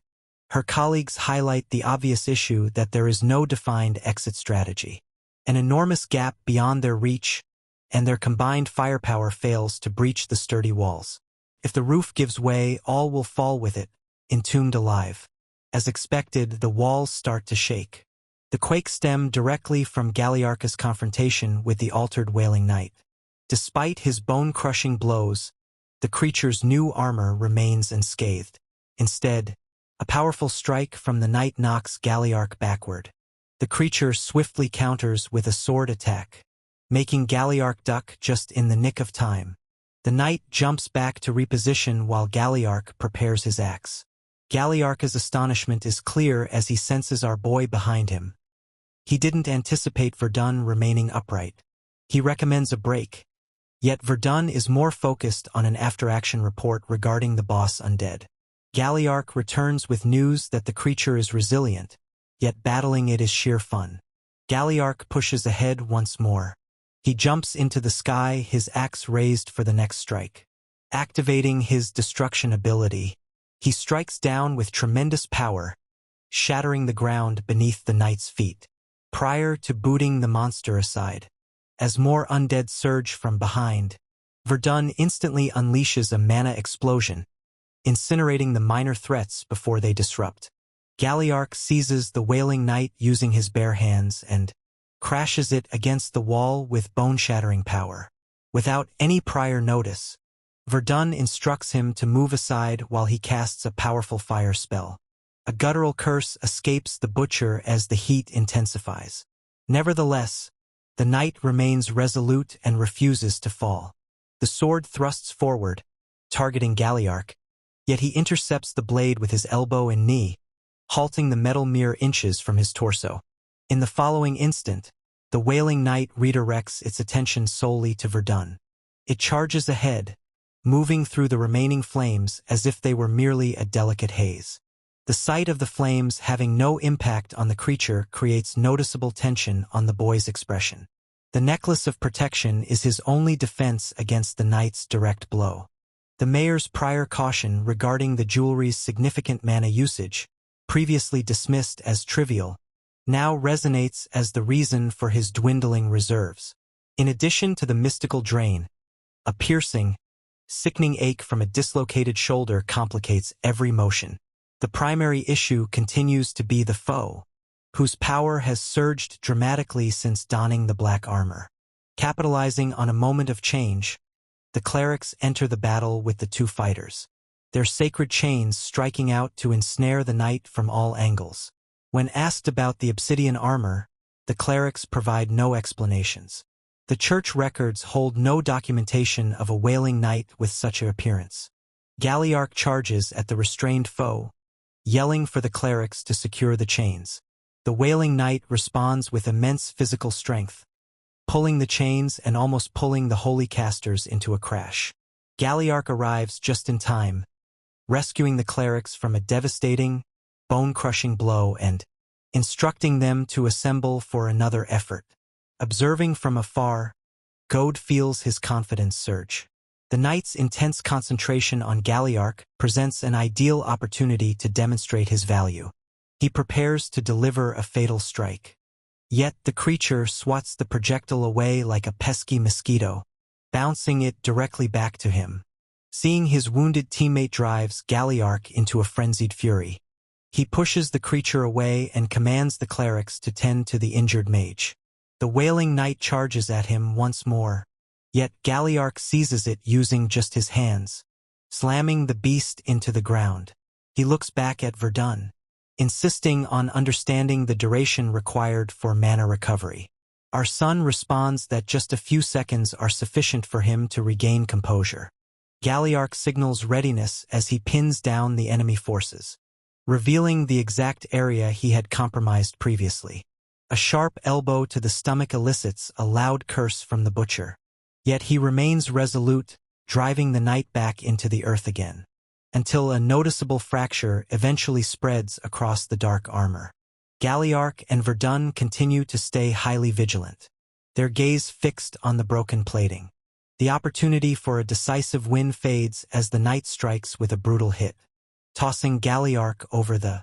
He positions himself in the space, standing between the beast and the creature, and proclaims himself the true rival of the Wailing Knight. The exposed gap in the knight's chestplate is the sole route to triumph. A precise, concentrated blast of magic aimed at that location is a risk, yet it's the last option available. He unleashes the spell, but the Wailing Knight's reflexes remain alarmingly keen. Before the flame can reach its target, a swift wave of frost slices through the air, separating them. He turns to find Iris at the source. He understands that her ice magic has entered the battle.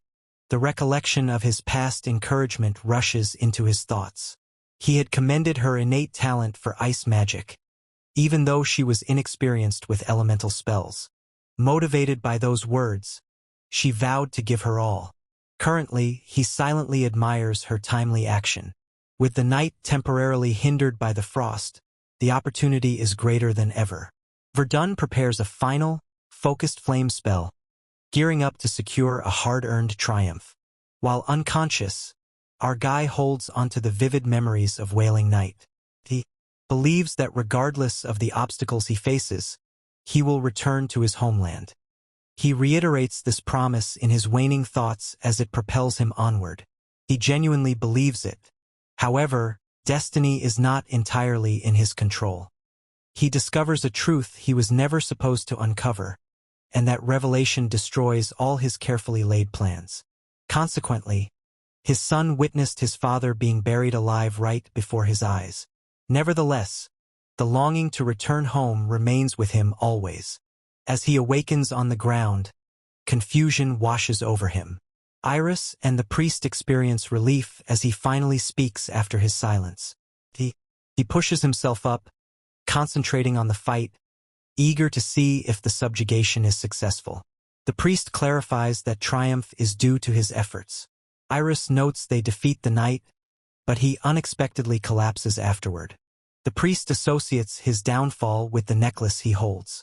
He feels a force within it, akin to the presence of the Wailing Knight. Verdon holds it so firmly that no one can take it away.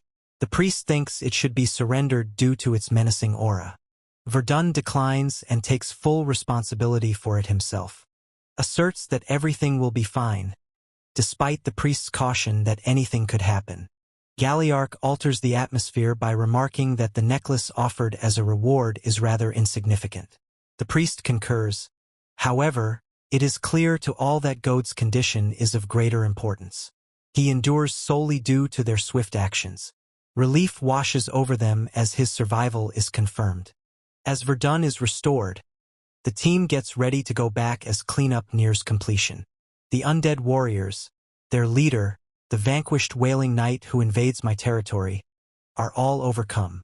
Upon hearing of it, fear compels the Lord to command an immediate thorough cleanup. Fortunately, everyone who enters the mines survives. Verdon feels unsettled after exploring the undead's memories. Simultaneously, he acknowledges a distinct outcome from this event. He becomes more resilient. Real fight challenges his boundaries more rapidly than any study can. Although he still stays at the 3rd level, the enchanted tome that severs links and enhances mana enables him to unleash area spells at the 4th level. This advancement bolsters his determination. Should he persist without quitting, he will eventually attain the rank of the Tower Master. Following the event, the priests of the Lewis Order decide to remain and oversee the mining operations. The explorers get ready to go back to their journeys. Galliarch speculates that Verdon won't settle for a life as just an adventurer or mercenary and questions whether he intends to go to Grey. Verdon is taken aback by this notion.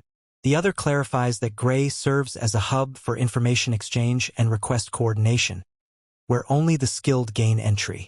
Numerous, driven warriors assemble in the city, pursuing glory and riches beyond rigid regulations. Since they battle together, Galliarch freely shares this information. Verdon has spent the majority of his life confined within the magic tower, leaving him without street knowledge. However, he understands that perilous missions in Grey attract tougher foes, and tougher foes offer greater opportunities for growth.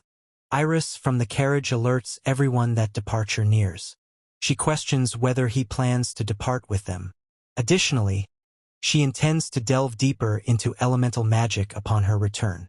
He observes his separation and understands he has no intention of following. His injuries remain raw, but his resolve is strong. He expresses gratitude for the enhancement magic she shared and reassures her that with consistent practice, she will excel in elemental control. Nevertheless, he affirms that he must depart. The goodbye arrives sooner than anticipated. Iris contemplates all that transpires. She endures the conflict and acquires insights she couldn't grasp at the academy. Their meeting starts abruptly and now concludes in the same manner. She realizes that restraining him achieves nothing. They greet each other and separate with plans to reunite. She silently resolves that when that moment arrives, she will stand confidently as someone he can recognize. Simultaneously, Rovalin faces the imprisoned man, insisting he explain why the Black Hour is targeting the magic tower of Bohemran. Essentially, the Black Hour consists of mages who reject conventional magic to pursue a distorted journey. For Rovalin, the reality of the assault on the magic tower of Bohemran remains concealed in darkness. She never learns who issued the command or the reasons behind the assault. She suspects that the individuals she was probing are of lower status, as such significant secrets are likely held by those much higher in rank. Following instant, she confronts a man who values Rovalin for the immense devastation caused by merely a fundamental second-rank spell. This individual is Lucid, the 3rd disciple of Valdek, who holds the belief that those endowed with innate abilities exist in a realm distinct from that of ordinary mages. Rovalin, on the other hand, is displeased with his presence. The concerns arise regarding her solo investigation into perilous issues, suggesting she could become their master's 4th student. To divert him from these dangers, Ravelin advises him to focus on his own projects. It has been 7 years since his renowned theory of multi-continuity made waves, and numerous individuals are still eager to find out if he can achieve success again. Lucid perceives Ravelin's doubt regarding the ancient tales.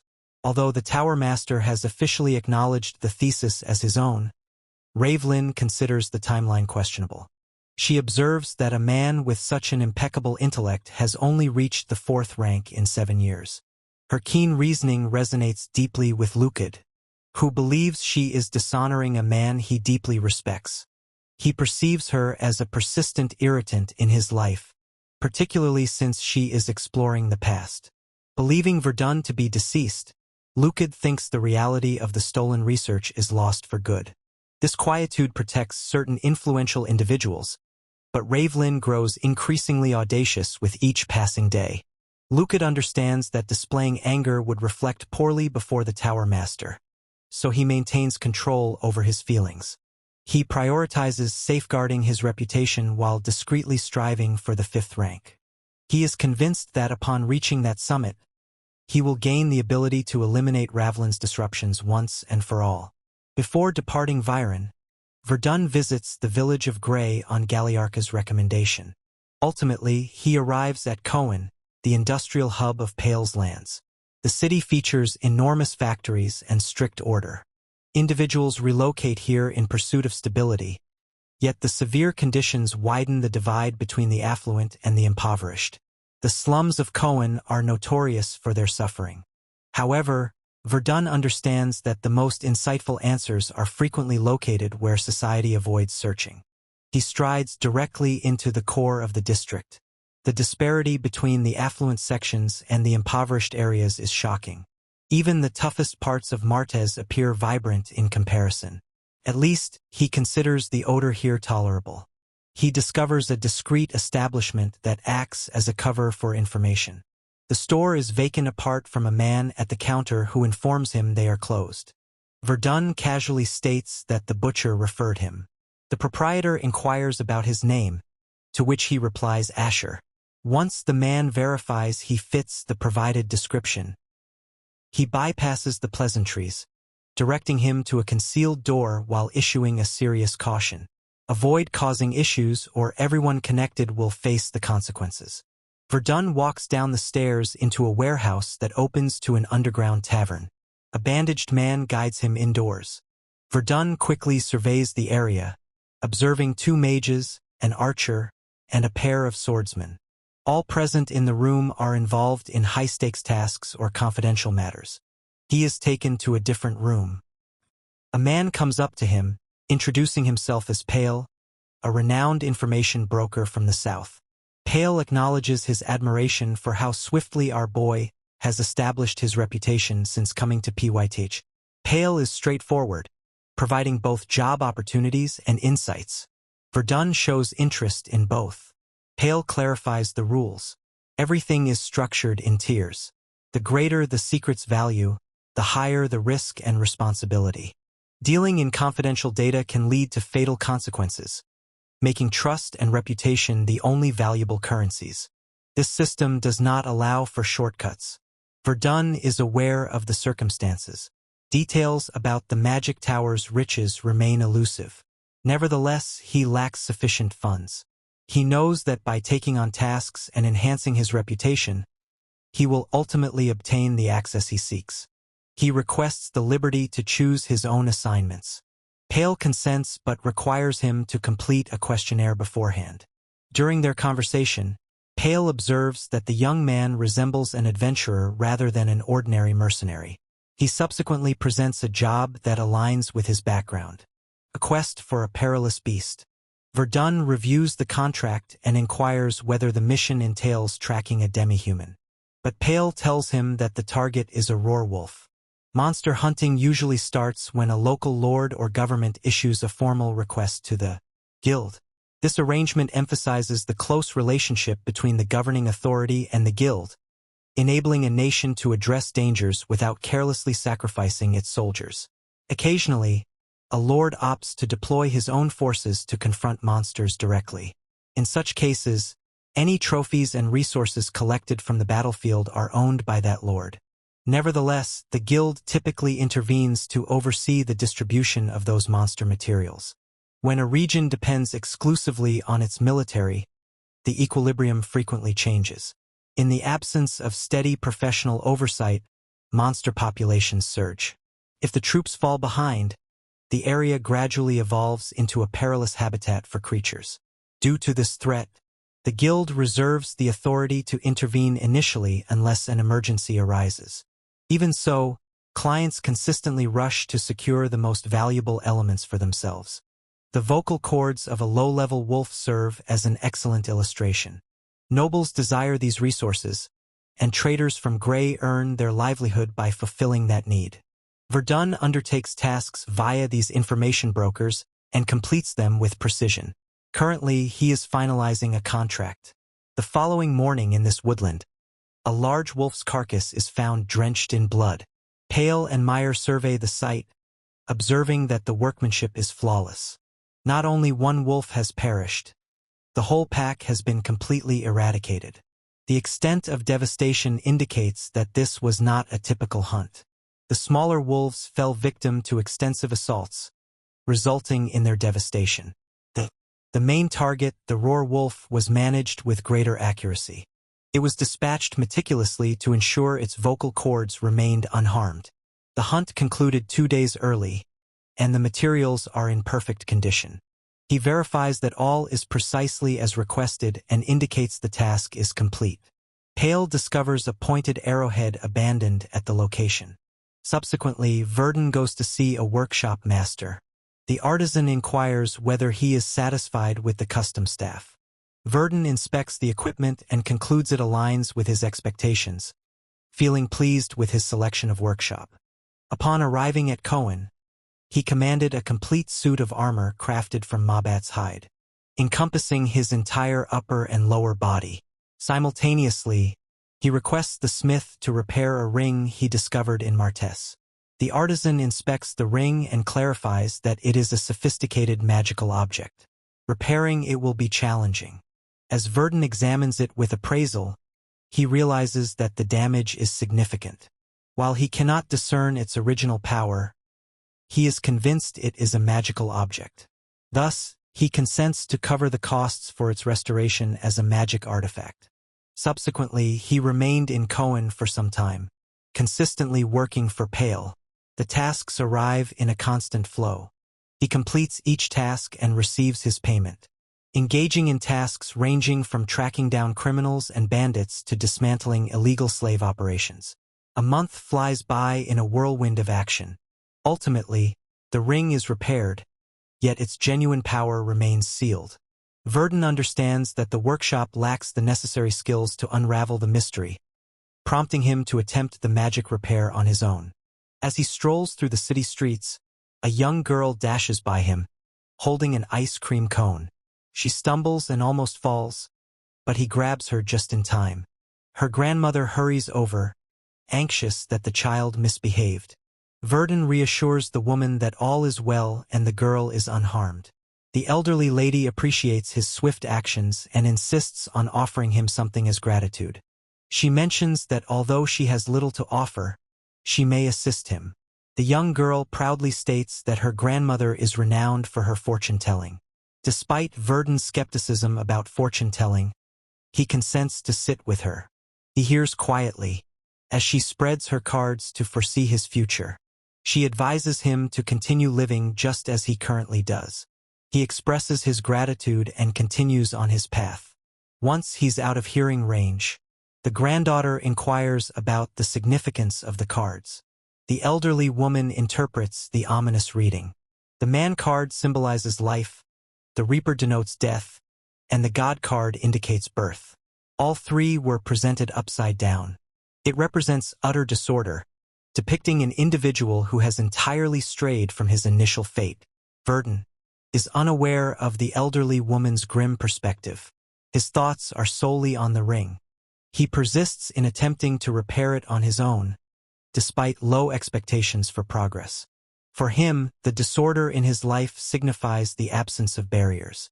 He intends to continue experimenting for several more days, and if unsuccessful, he will seek the guidance of a professional.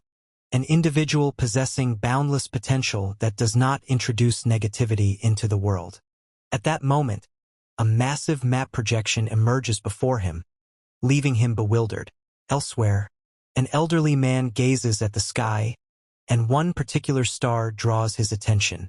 After years of studying astrology, he has never encountered this star previously and is puzzled by its significance. It appears to resist fading, pushing against the surrounding stars. It is a star that was expected to extinguish long ago, yet it continues to shine. It seems like a destiny meant to fade away continues to persist in the world. He begins to cough up blood. With the ring adorning his finger, he gazes at the sky, silently wishing that this star-defying heaven won't take his life. The man possesses the same ring that our boy has today.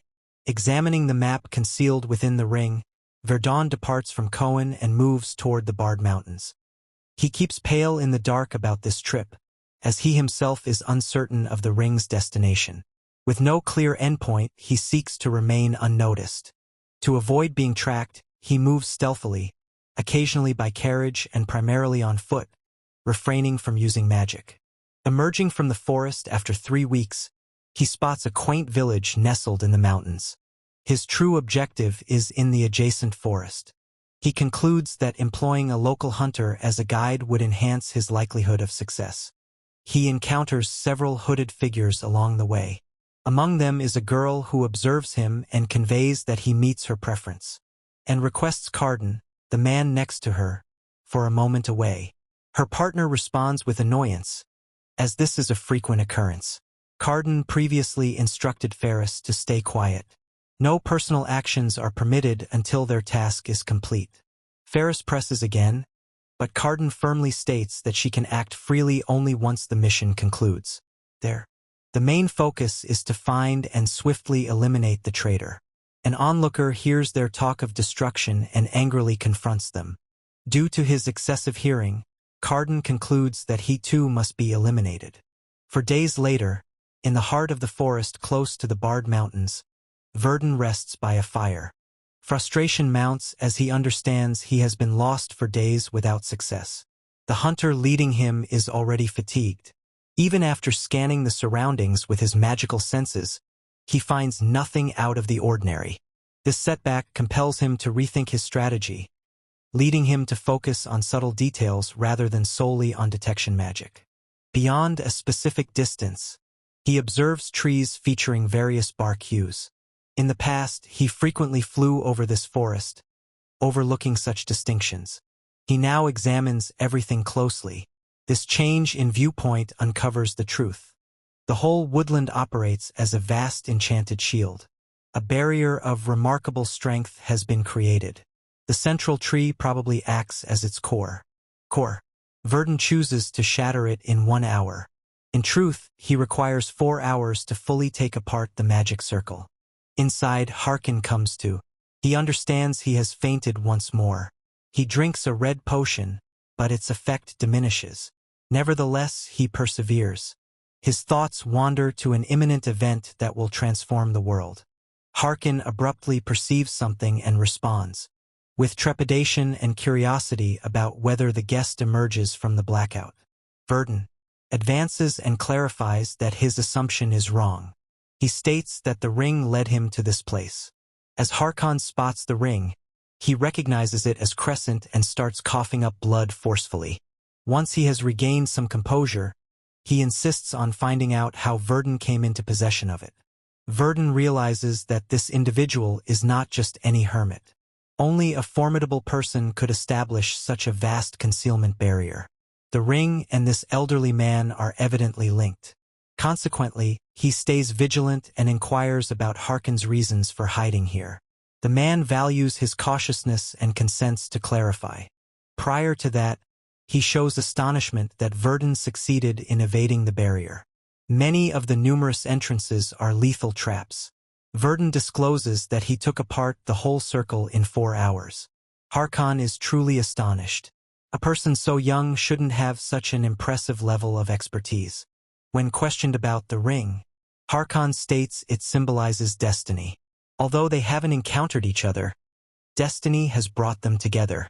He acknowledges that he misplaced the ring 15 years prior. He presents himself as Harkon Dazist, a 5th-level mage acknowledged as a sage in alchemy, magical circles, and astrology. Harkon previously had a close companion who attained the 6th level. They established a society focused on the study of magic. That community eventually came to be called the Black Hour. Starting with 8 individuals, it expanded to more than 100 in just a few years.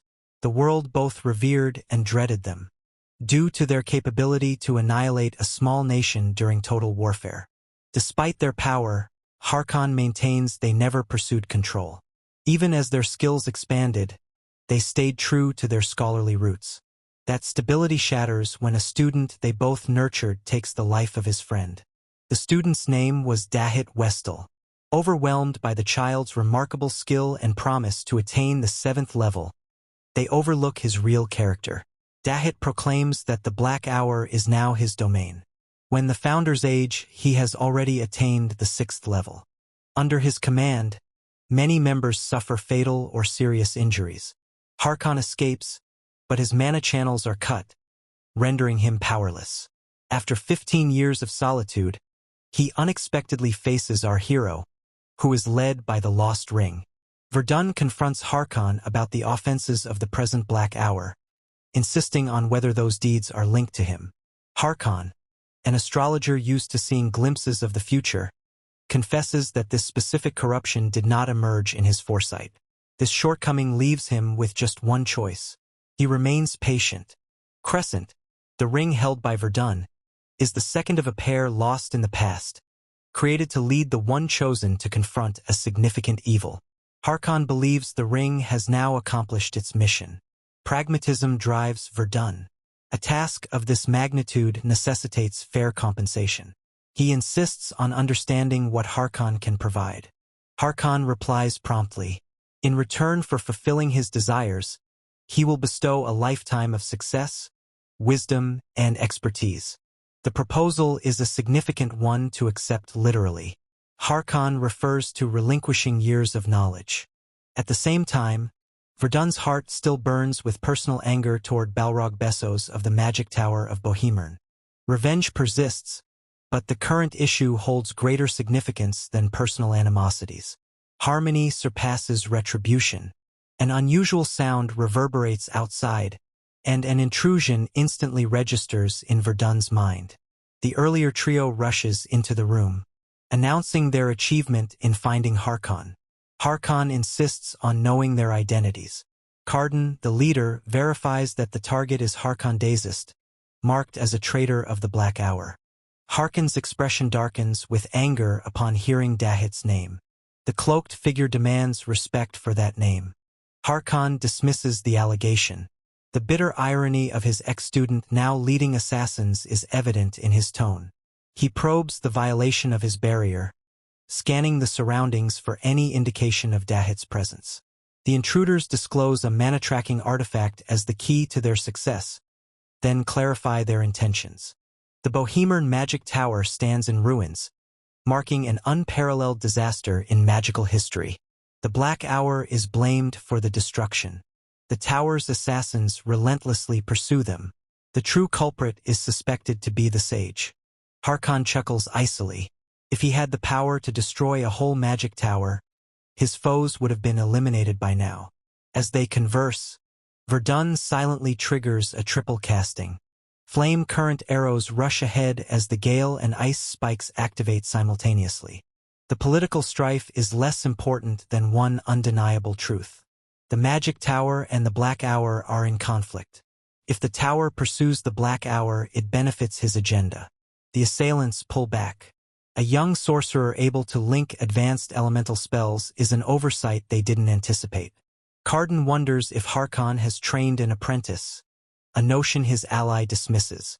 In any case, the directive is to remove all individuals present. Ferris scrutinizes Verdon with a disquieting fascination, asserting her claim over him. Suddenly, a wall of flames bursts forth before her. His fourth-level magic designates him as a deadly danger. Verdon monitors their actions, observing their manipulation of wind and telekinesis.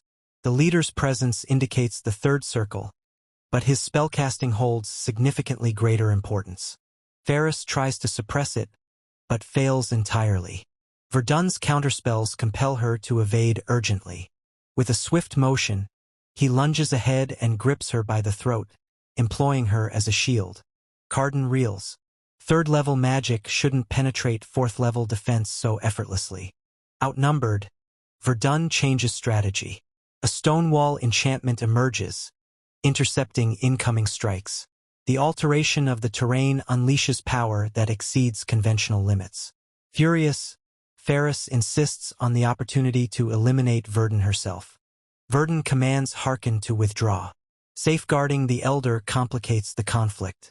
Harkon recognizes Verdon's remarkable management of the situation and probes his expertise in flight magic.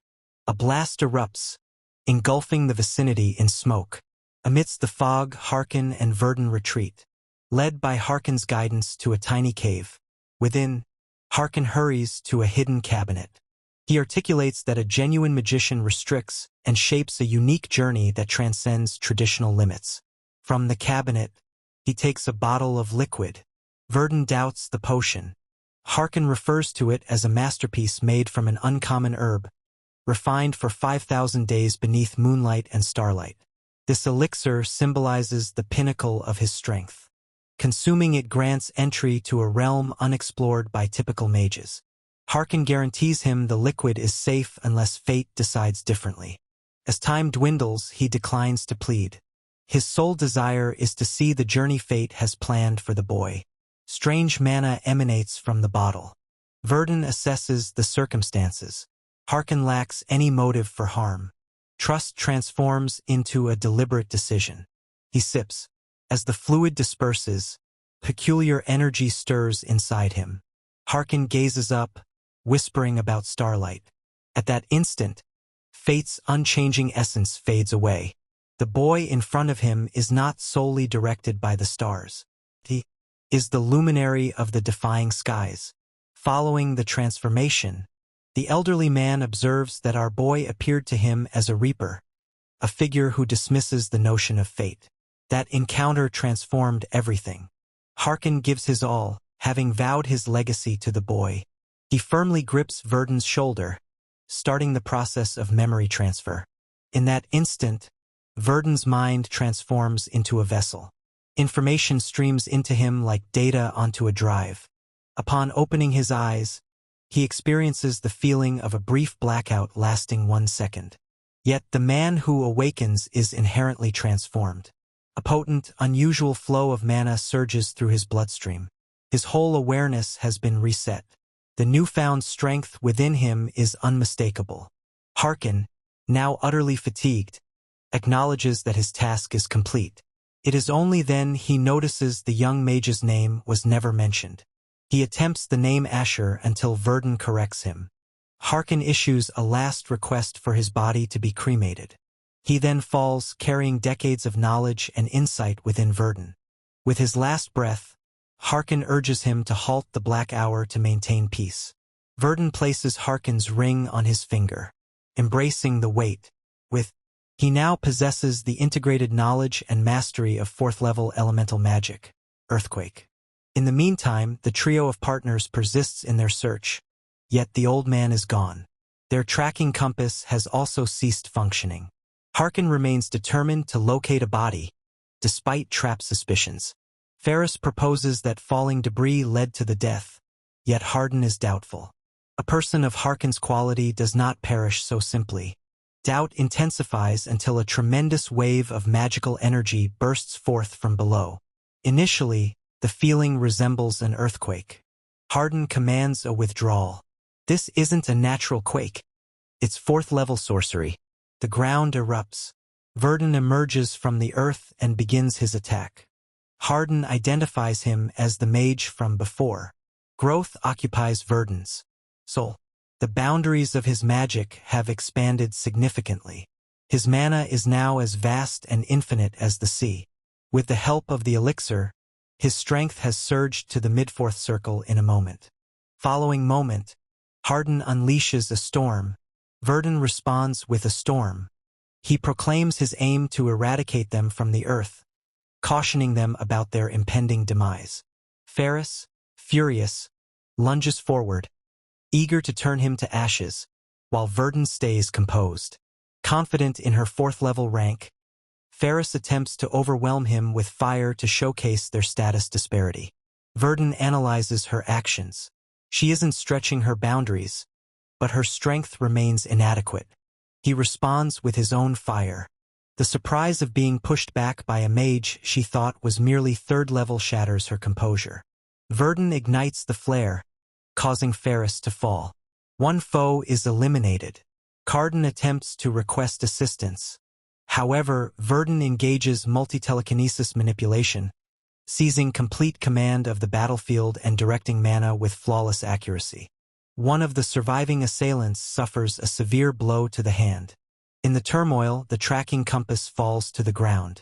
Verdon observes the intricate design for future analysis. Just one foe remains. The man opts for escape instead of death. Verdon understands that capturing a 4th-level mage solely dedicated to fleeing is quite challenging. Rather than a reckless pursuit, He relies on Harkon's legacy and initiates the new spell to meanwhile. As Cardin withdraws, he realizes he can't win the battle solo. Ferris and Chun are both deceased. His sole choice now is to seek allies. While he flees, he understands that our protagonist might eventually pose a real danger to the entire Black Hour organization. While traversing the mountain ranges, he feels a talent honing in on him. A mana detection spell tracks him relentlessly, regardless of how far he flees, indicating that distance can no longer shield him. Despite crossing numerous mountain ranges, the enchanting presence remains anchored at his precise spot, prompting him to accelerate even more. Suddenly, an unusual light emerges behind him. Though dawn has not arrived, a bright light glimmers in the dark sky. As he looks back, it resembles a star, but the issue is that the star is in motion. With each second that ticks by, it inches nearer to him. The threat is clear. The occurrence feels utterly unnatural. He focuses on fleeing this mysterious entity to relay the truth about the young mage back to headquarters. Yet, his body starts to decelerate. It seems like an unseen force is pulling him backward. He has never experienced magic of this kind previously. He attempts to persuade himself it has to be an illusion, thinking a fourth-level mage ought not to wield such power. At the same time, Verdon halts after spellcasting. He touches down and regains his balance, as the magic's toll is immense. As soon as he triggers it, half of his mana disappears immediately. This is exceptional magic. It is among the 5 stars formed by the moving star referred to as meteor. The distant explosion verifies it has struck its target. The impact is tremendous, and the mana usage is severe. Verdon realizes he requires further training to manage such power effectively. Meanwhile, Dahit Westrel becomes increasingly uneasy. The ongoing struggle with the magic tower is wearing on him, and now the 3 assassins targeting Harkon have disappeared. An aide brings in a captive taken close to the Barred Mountains, and the man's recollections are scrutinized. Dahit employs his distinctive ability to draw out recent thoughts from the prisoner's mind. From those fragments, the circumstances become more apparent. A mystical residue lingers in the mountains where sections of the landscape have crumbled beneath the force of a potent enchantment. A powerful magical fire emerged there, capable of incinerating an entire forest. This devastation clarifies why the team was completely eliminated despite their size. Harkon is the prime suspect, yet uncertainty lingers. Years ago, Harkon's mana channels were shattered, and an individual in that state shouldn't possess such power. The thought that a prominent individual may have aided him crosses their minds, yet Dahit rejects the idea of continuing the search. He is convinced that Harkon has perished, and that the absent assassins are merely accompanying him in the afterlife. From his viewpoint, the departure of those 3 does not notably diminish the Black Hour. He believes they got what was coming to them. At that moment, another urgent report comes from a subordinate. A branch close to the Empire has been obliterated by an extermination unit from Bohemran. The conflict's front line has moved. Dahit endures the shame of being held responsible for occurrences he did not directly instigate. Moreover, the operative dispatch to the magic tower has vanished, provoking a furious response from the tower's leader. He is now resolved to eliminate everyone. Meanwhile, Verdon relaxes with a cup of tea, savoring its delightful fragrance. At present, he thinks he has evaded his rivals successfully. Brient makes Verdon his next destination as trouble trails him following the confrontation with the Black Hour at Harkon's hideout. To escape being pursued once more, he departs and takes refuge in this resort town. At this point, he attains the 4th circle of magic. The initial 2 circles establish the foundation, while the 3rd emphasizes basic spells, and the 4th reveals vast and devastating magic. He ascends much quicker than anticipated due to potions and Harkon's mentorship. Despite extensive learning at the magic tower, he remains awestruck by Harkon's strength. Harkon conjures enchantment without any quality, an entity that ought not to be present for a mage adhering to strict guidelines. Such outcomes arise solely from pushing boundaries, not from rote learning or accumulating additional mana. Rather than feeling disheartened, our guy acknowledges that he has not yet embarked on the journey of a true great mage. This idea drives him to concentrate on enhancing Harkon's magic instead of self-doubt. Among the 5 stars Harkon engraves, Verdon can manage just the initial one. Even that lone star consumes excessive mana. The weapon possesses immense power, yet its application in actual combat seems implausible. Due to this limitation, he contemplates dividing one large star into multiple smaller ones. Concurrently, he intends to dismantle the Black Hour Compass for examination. As his list of tasks expands, he resolves to begin with a more straightforward task. Fixing his staff is priority. He goes to the city in search of a talented smith. As he travels, he notices the Khan Merchant Guild building and thinks they could assist. Inside, he is warmly treated and welcomed due to the reference he provides. Tea and beverages are served, and the conversation swiftly shifts to business. He shares his desire to purchase magical items. The merchant verifies they stock gear and accessories for nobles and adventurers. The merchant secretly believes Verdon is attending an academy due to his choice of words, but his age contradicts that assumption. Verdon specifies that he requires a bespoke item. The merchant acknowledges they have a skilled craftsman for such work, but the man struggles with alcoholism and gambling. His debts accumulate, and creditors pursue him relentlessly. In the meantime, the mentioned artisan is ultimately apprehended by the lenders. He states that he is unable to repay 8 million elk, and the lender urges him to take action, as money won't just appear out of nowhere. Tension escalates as the creditor journeys a long distance to retrieve the debt. At that moment, money unexpectedly falls to the ground. Verdon intervenes and takes care of the 8 million. The lender responds with fury, treating him as a child meddling in grown-up issues. He instructs his men to take the money and punish the boy. Then, all shifts occur when their boss intervenes. The lender halts upon recognizing who is before him. The manager recounts that years back, in a crime-ridden Brient, a seemingly frail magician emerges, eliminating anyone who challenges him. That recollection now intertwines with our boy standing before him. Fear takes over arrogance.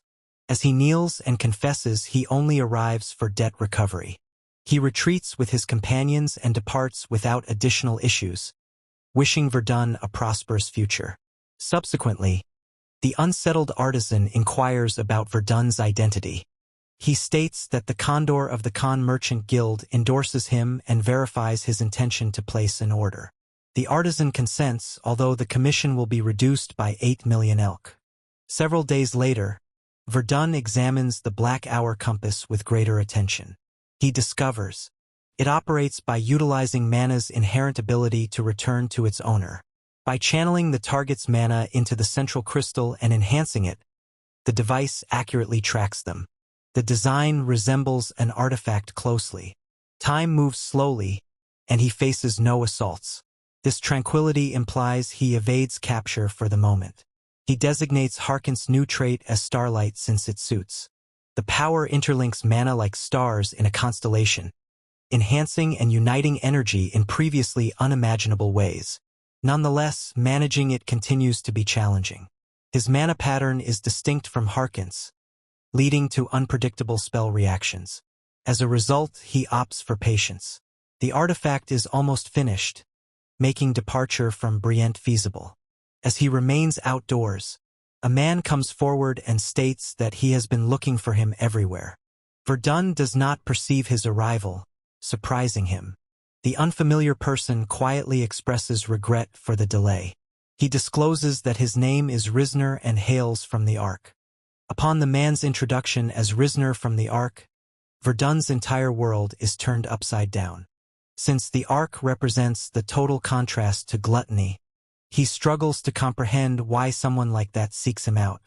Risner alleviates the stress by stating he has no plans to cause him any harm. Verdon believes there is an alternative explanation. Risner states that gluttony's defeat aids the Ark. As Verdon removes the professor, the Ark benefits too. Thus, they discreetly eliminate his traces while monitoring his actions, ensuring gluttony cannot find any valuable information. The He frames it as appreciation, although he acknowledges that they occasionally lose sight of Verdon because of his erratic behavior. Learning he has been unknowingly followed drives Verdon to his breaking point. This is why his mana disperses throughout the region, constricting the environment with intensity. The alert is evident in his behavior, as he indicates that being observed without consent is a violation and that it won't occur again.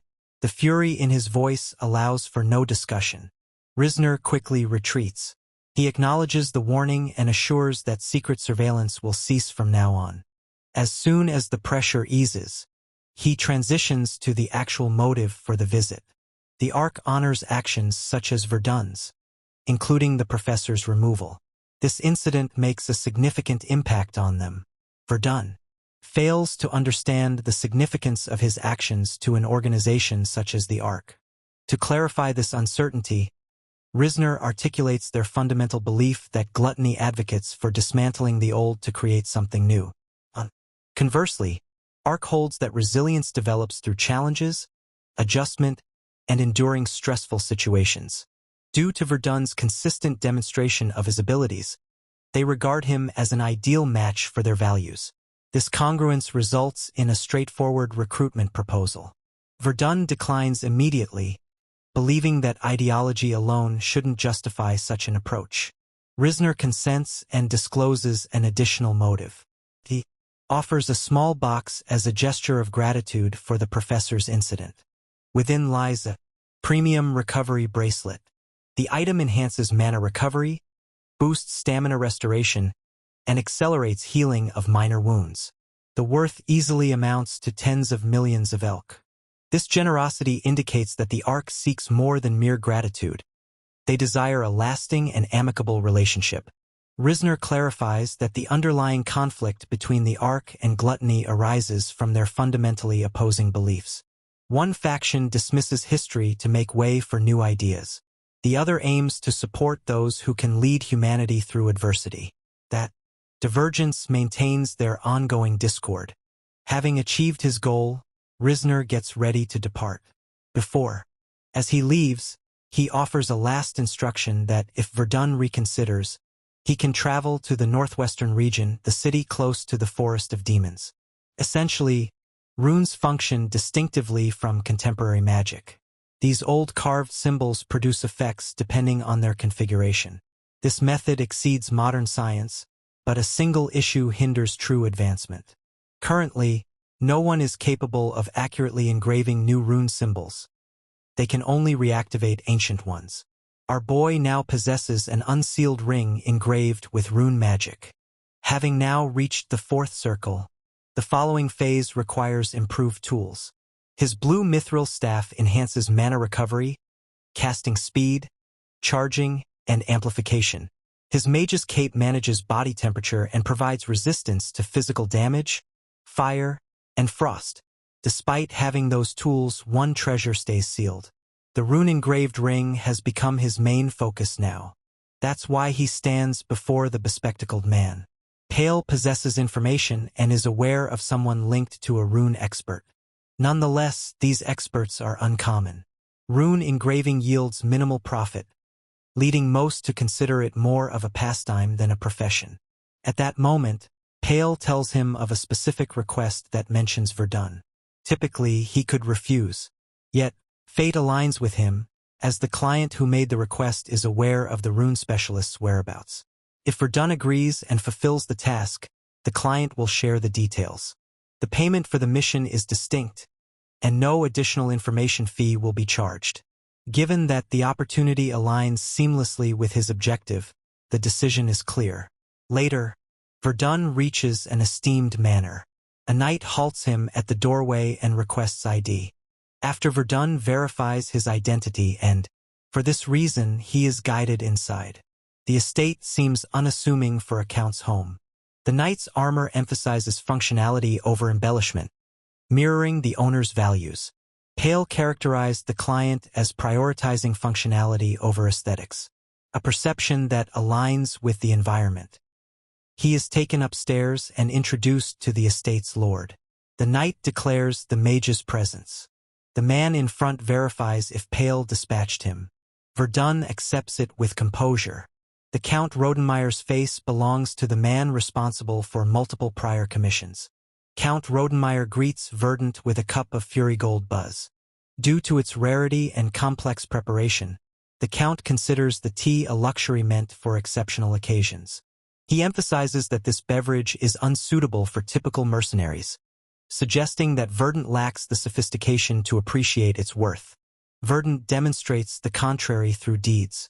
Having frequently shared his brew with the Tower Master in his group, he grips the cup with skillful ease, calmly adding a sprinkle of sugar to adjust the sweetness before sampling. That minor detail alters the Count's demeanor.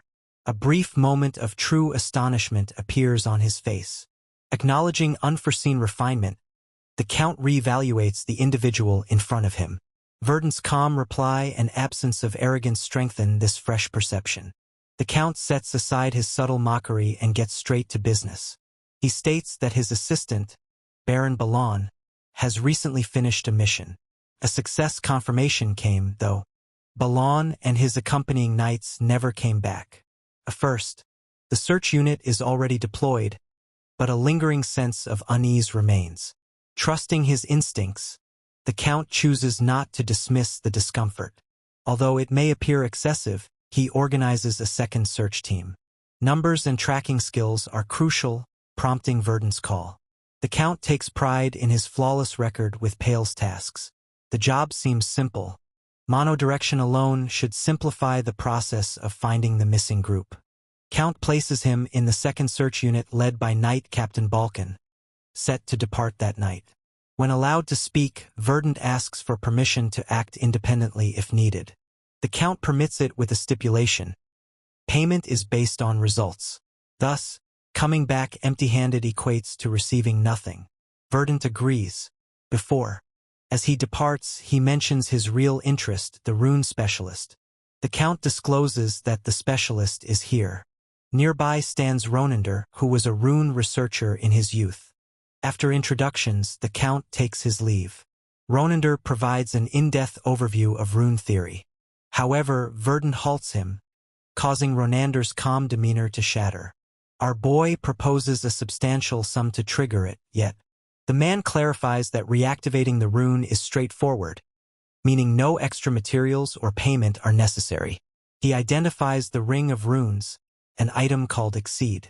The ring amplifies all 5 senses simultaneously and stays perpetually activated once initiated. Due to the constant overlap of effects, the strain intensifies significantly. For the extremely sensitive, even a third circle mage like our character could descend into cycles of torment and sensory overload. In extreme instances, the pressure might result in the loss of a hand. Nonetheless, Verdant opts for an alternative route. Rather than donning it, he insists that the rune be etched straight into his mana circuit. This suggestion astonishes Ronander. The danger extends well beyond amputation. It could obliterate his entire mana circuit.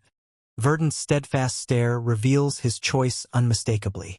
Ronander's hands shake as he takes on the challenge. A blend of fear and exhilaration fills him. The idea of etching a rune into a living being entices him, despite the risks. He consents, delivering a last caution. Verdant dons the ring and allows mana to flow. He indicates his progression to the 4th circle, granting him the resilience needed to endure the transformation. As activation commences, his senses expand dramatically, with every sound, motion, and mana shift overwhelming his perception. The burden drives him to the brink of insanity, but he remains firm. Once the turmoil settles, he regains control. The intense influx transforms into a precise, useful instrument. On that same day, the second search team leaves. On the outskirts of a village, a knight indicates the deserted horses of the initial search unit. The fact that the animals were not collected suggests the first team did not return this way.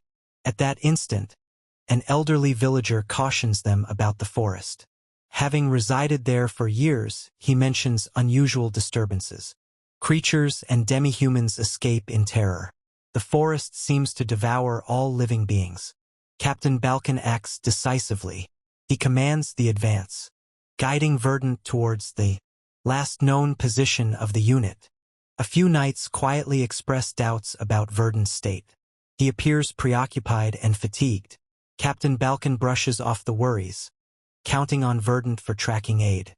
Within the woods, they uncover the Viscount's carriage, which is severed in two, but the reason for the devastation remains unclear.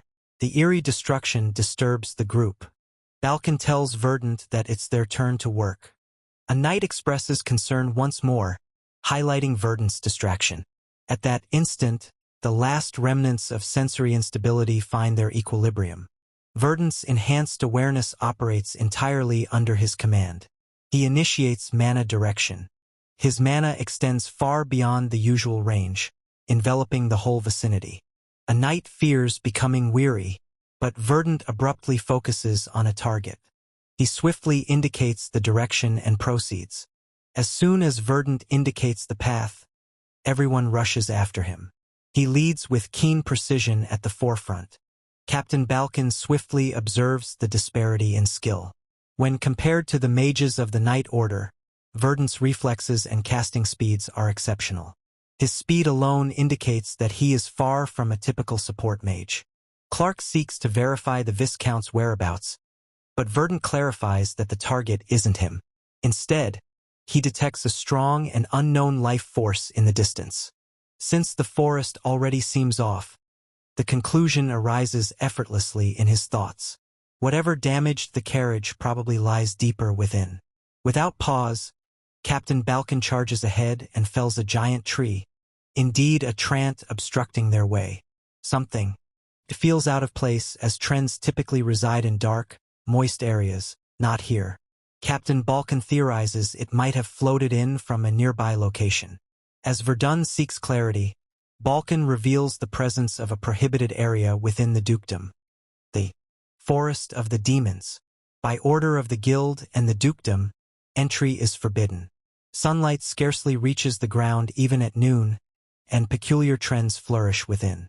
Verdon instantly brings to mind Risner's previous reference to traveling northwest to Lorien in a month. Everything aligns. That forest has to be the same one. At that moment, Clark cannot accept that trends alone can overcome the Viscount's elite squad. There must be more concealed here. Verdon abruptly detects motion and lifts his weapon towards the trees, demanding the concealed entity to show itself. Man exits. The knights identify him at once as Brennan, one of the lost. Relief seems to surface, yet it disappears just as fast. His physique appears off. His stance shows unawareness. Our boy instantly identifies him as one of the undead. As anyone fully responds, Brennan's body contorts and changes. He lunges forward like a zombie. Captain Balkan confronts him directly and pushes him away. Yet Brennan still has a pulse, indicating he is not completely deceased. Balkan considers the chance of possession or a sinister spell. He restrains Brennan and commands for bindings. Suddenly, a shout bursts forth from behind. The group is encircled by. Both humans and monsters approach from all sides. Captain Balkan comes to the harsh realization that these individuals are in the same condition as Brennan. He quickly commands a withdrawal as the focus changes to ensuring an escape route. Clark unveils his aura to penetrate. Balkan hoists Brennan onto his shoulder and starts to retreat with the unit. An undead fighter shoots several arrows at Captain Balkan's back. Balkan blocks arrive right on schedule. A small cabin emerges through the trees ahead. He guides everyone toward it, but a troll suddenly blocks their way, dispersing knights through sheer strength. The situation deteriorates rapidly as they brace for potential losses. Before the troll attacks again, a magical strike cuts through effortlessly. The unexpected spell leaves everyone astonished. Simultaneously, the undead fighter makes another attack from the rear, yet the assault falters. Verdon advances, disclosing himself as the caster and commands him to shield them as they relocate. In the next instant, he spots a disposable item on the ground. It triggers a barrier imbued with spells for concealment and defense. Yet, this barrier won't endure for long against so many foes. Thus, Verdon continues on as he extends his hand and starts to change the magic circle itself. Typically, it would be unfeasible to adjust an active spell while simultaneously broadening its formula. In his heightened sensory state, every mana flow becomes visible and manageable. He reinforces the formula and seamlessly fills its structural voids, as effortlessly as he breathes. The knight observes in shock.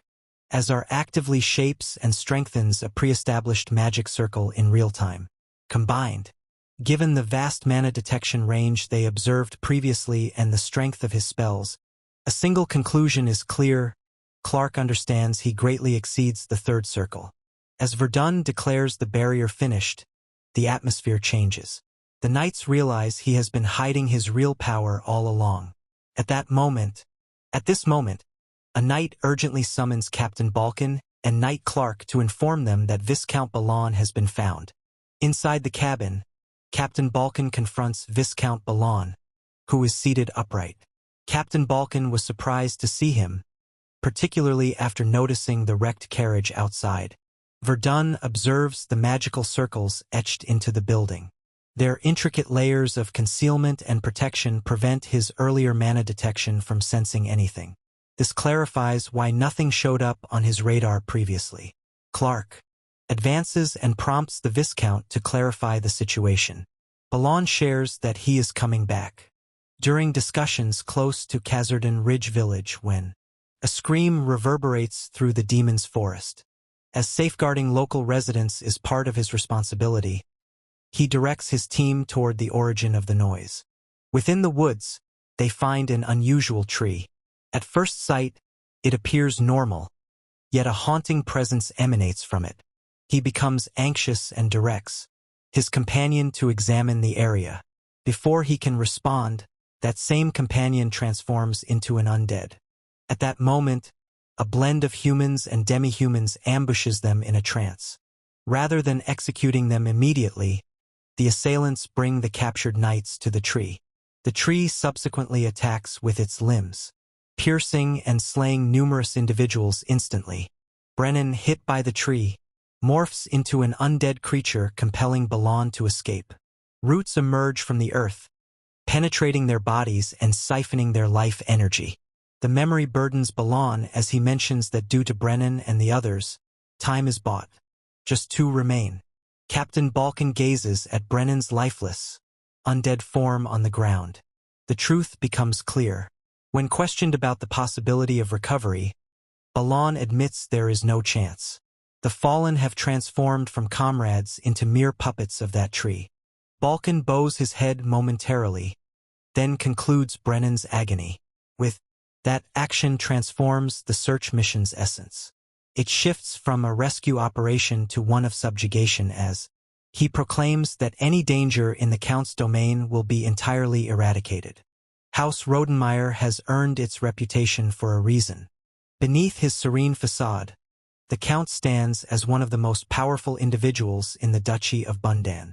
His power lies not solely in a title, but in the might of the knight order he chooses. The conflict continues outside. The undead archer challenges Captain Balkan, yet he counters with unwavering strength. In the meantime, Verdon functions independently as previously agreed. Their coordination is yet to be tested. Balkan advises him to find the gray tree on his own and shoot a signal flare upon discovery, allowing the knights to gather swiftly. Verdon ascends into the sky, activating his complete mana detection range for the first time. The intense energy drains him, inducing dizziness, yet his heightened senses perceive every shift within the forest. Nothing slips past his awareness. He arrives and verifies the sight. However, numerous monsters obstruct his path to the target. While the strategy includes launching the signal flare, he believes that taking them out personally will be quicker. Next, in an instant, chain lightning erupts from his hand, slashing through the creatures and clouding the air with smoke.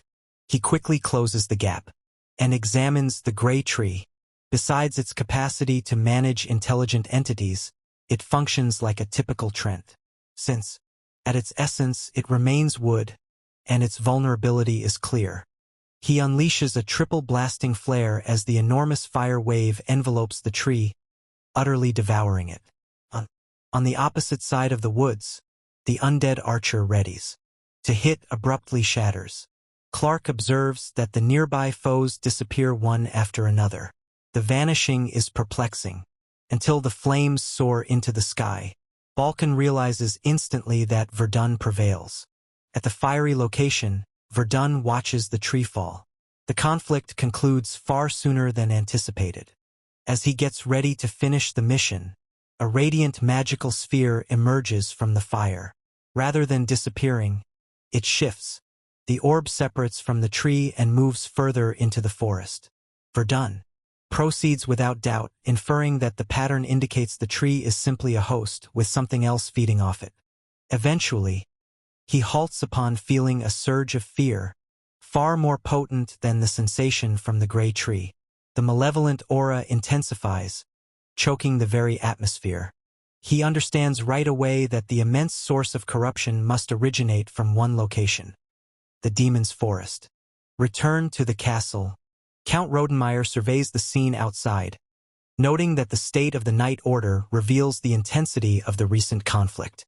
Upon assessing the damage, he thoroughly reviews the mission's outcomes.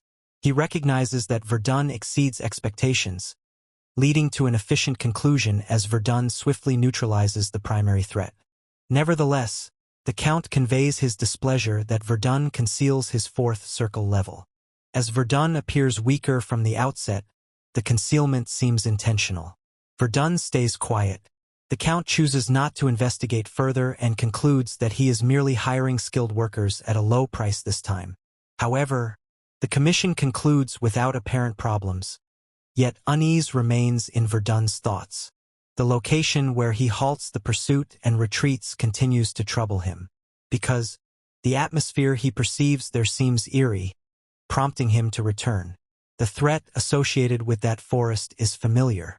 Previously, the Adventurers Guild and the Magic Tower carried out a collaborative inquiry. Adventurers have gone missing close to the demon forest. A lone man roams the woods in search of his friends, Dean and Billy. Earlier that day, their pursuit yielded unexpected success. This strange fortune took them further into the forest than planned. The man recognizes Billy's voice and hurries forward with relief. His relief swiftly transforms into terror as Billy ascends from the earth in an eerie manner. His body changes based on how he died. The inquiry later verifies the reason. Following sample collection, the Magic Tower publicly discloses its results. Among the frequent causes of demise for adventurers, factors such as skill deficits, negligence, and natural calamities contribute. But the primary cause is still unexpected events. The city, Lorien, located at the boundary of the demon's forbidden forest, once more encounters indications of yet another unforeseen catastrophe brewing. The next day, Verdon heads there. Upon finishing the Count's task, he flies straight to Lorien. The substantial reward enables him to upgrade one of his grimoires throughout the journey. The city serves as a focal point for adventurers, with a palpable sense of tension. The recent mobilization of the Platinum Rank team suggests the emergence of a perilous special entity. Due to the forest's closeness, suspicion naturally arises. Nonetheless, Verdon refrains from making conclusions without verification. His primary objective is to find Risner. He then goes into a restaurant, ordering a steak along with a glass of red wine. As they haven't designated a meeting spot in advance, he presumes Risner will find him instead. That assumption turns out to be accurate. A woman comes over and asks to join him. Her actions seem overdone and disagreeable. Verdon observes her intently and quickly perceives her true nature. He commands her to cease the pretense and discard it.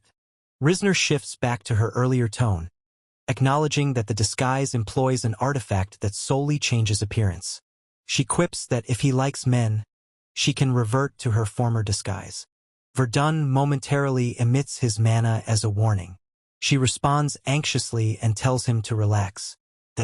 A moment later, she sets a sound-blocking device from the Artisan Magic Tower onto the table. Due to the device, their discussion stays confined to the area. she transitions to the main subject.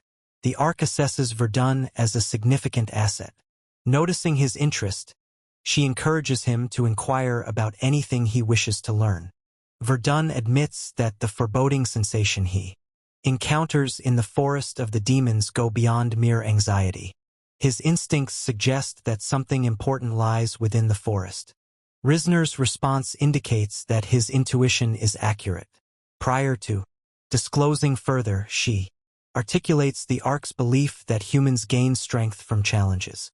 Minor trials impact individuals, while major trials can influence entire cities, countries, or even globally.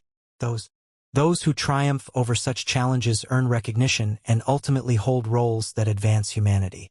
From that clarification, Verdon determines that anything found in the forest is considered one of those trials.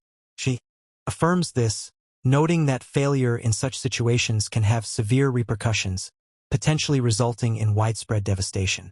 Risner emphasizes that the arc isn't meant to safeguard every person.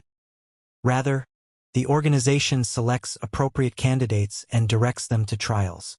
It examines concealed threats throughout the continent and guides candidates to tackle them. Verdon understands that this indicates the arc has a vast information network capable of monitoring the whole continent without being detected. He recognizes that the potential of such power could be more perilous than the dark forces if it falls into the wrong hands. When he demands specific information regarding the trial in the demon's forest, but Risner declines to share. Instead, she suggests he take part. Typically, this preparation is designated for official arc candidates only. She believes an exception might be feasible because of his attitude. She presents the proposal as a commission instead of recruitment. She sets a box on the table as a prepayment. Verdon pauses, as accepting another gift from the arc holds significance. Risner discloses the box's contents: a dimensional bag and mandrake extract. The reference to mandrake astonishes him. He gazes at the bottle in shock. When Risner unveils the item, Verdon instantly recognizes its tremendous worth. Mandrake extract operates differently for each individual, as its effectiveness is significantly influenced by inherent ability. Additionally, its efficiency declines markedly with frequent use. The initial dose is essential for enhancing mana circuits without discomfort, stress, or adverse effects. Its scarcity renders the extract a vital ingredient in premium elixirs, such as the magic core. Gazing at the tiny bottle, Verdon wonders about its unexpected arrival. For any mage seeking advancement, this substance is incredibly valuable. Due to the extreme rarity of mandrakes, with merely 14 growing in nature annually, their availability is tightly regulated. Attempts at artificial farming have proven ineffective, resulting in 10 magic towers controlling most of the supply, while the remainder is claimed by influential individuals. He has never before seen the actual object before him. Given the extreme scarcity of the extract, the arc's proposal seems extravagant. Risner explained that the main goal is to build credit. While the arc aims to promote goodwill, she perceives that our boy remains defensive. Trust is hard to establish, so the party without it must take the initial step. Taking off her disguise, Risner reverts to her male identity to present a final ultimatum. The reward can be claimed before Verdon vanishes, or one can face and conquer the trial. The arc offers direction but never uses coercion. If power is the aim, the trial presents the quickest route. However, departing the city at once is the sole method to escape the impending turmoil. Remaining in Lorien guarantees entanglement in the conflict. With those final remarks, the figure disappears. Verdon resumes eating calmly, yet the idea of fleeing seems cowardly. This choice is unsuitable for a man seeking power who has already developed a theory of challenging heaven itself, leading to a clear decision. At the same moment, unease envelopes the castle's rooftop. Two soldiers on watch notice that the demon forest seems noticeably darker than it typically does. Despite the circulating rumors about absent adventurers, the arrival of the platinum-ranked warrior Bardel provides some solace. That sense of security crumbles abruptly. In the distance, a solitary figure races toward the gate. The man, part of Bardel's group, struggles to breathe as he urgently requests the gates be opened. Subsequently, within the castle walls, an urgent meeting begins. The announcement of a Trent breaching the forest boundary creates an immediate hush in the room. Given that a platinum-ranked warrior like Bardel was expected to avert such an event, the messenger promptly explains the grave circumstances. Bardel stays back to delay both a Trent and its variant species, compelling his allies to escape so that one message could be sent. The man announces that the soul tree has now emerged. The word brings a profound silence to envelop the gathering. Essentially, the soul trees are beings that consume life to sustain their development.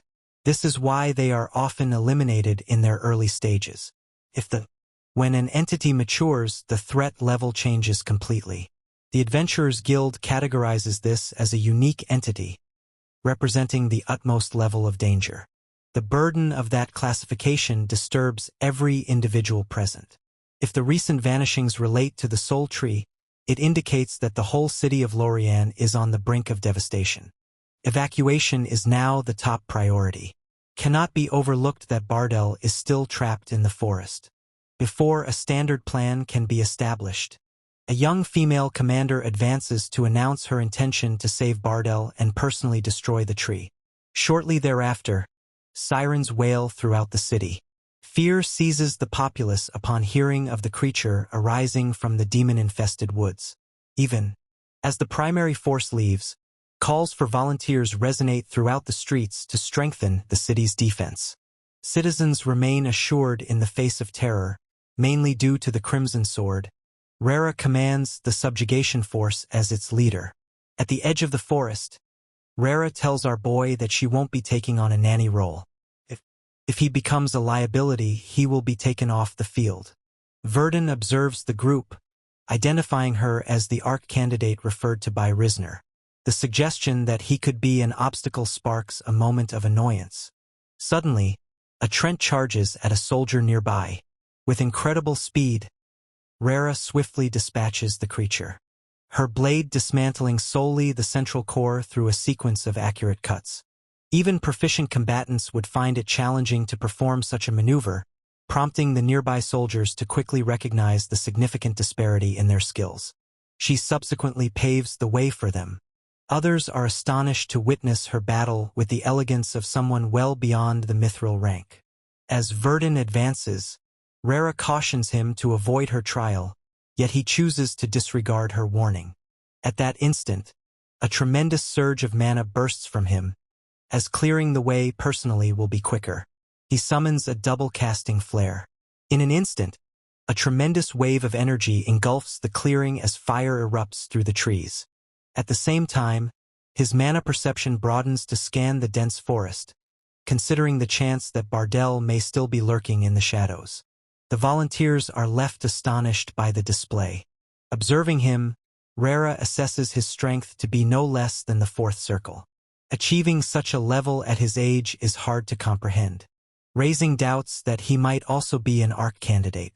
Noticing her response, Verdon reaches the same conclusion. Their mutual connection with the global trial validates the reality for each of them. Without any more debate, she quickens her stride. Those able to keep pace are allowed to advance, while others are assigned to support at the back. The regular troops readily accept this. The awareness that they cannot compete with these two titans is undeniable. Verdon and Rara race forward at maximum speed, outpacing the rest. As she watches her fighting technique, Verdon quietly recognizes the complexity of her ability. Due to her motions lacking the raw force of galley arc and emphasizing precise execution, he validates his belief that she is an ARC candidate. Reflecting upon the ARC's extent, he understands its impact goes much deeper than he first thought. That thought eventually diminishes as he directs his attention to the present danger. Given that the soul tree's description aligns with the gray entity from an earlier commission, Bardel's vanishing is likely linked to the same origin. As he looks for any indication of the entity, he first perceives nothing nearby. Bardel shows no signs as well. As standard detection yields no outcomes, our guy chooses to extend his mana footprint even more. As his senses extend toward the north, a A particular region seems eerily vacant, as though something has hollowed out the space entirely. Due to that particular disruption, he alters his path and moves toward that area, despite someone calling out from behind. He dismisses the voice and moves ahead. Before long, enormous branches extended overhead like a choking canopy. By activating Flame Veil, he effortlessly incinerates the advancing wood. Yet, despite increased detection efforts, finding the core is still nearly unattainable. This understanding drives him to a straightforward, though brutal, answer. Should accuracy falter, immense devastation will compel the target to constrict. Upon arrival, he unleashes Flame Plague. Flames erupt and consume the nearby forest in a flash. By eliminating all lesser dangers around, he compels the soul tree to disclose its genuine appearance. Inside, in the core of the fire, a presence stirs. Entwined in robust, throbbing branches, a man dangles in midair. Straddling awareness and hopelessness, his thoughts wander without direction. When he had regained consciousness sooner, resistance had already turned impossible. As numerous trance encircled him, their pale eyes gazing, his limbs stayed trapped by the constricting wood. While survival is his ultimate strength, even he senses fatigued by the perpetual presence of death. The soul tree gradually saps his life energy, forcing him to anticipate the unavoidable conclusion. With a wave of mana, Verdon slices the branches and liberates the prisoner. The man falls down, clearly astonished to discover himself freed from the tree's hold.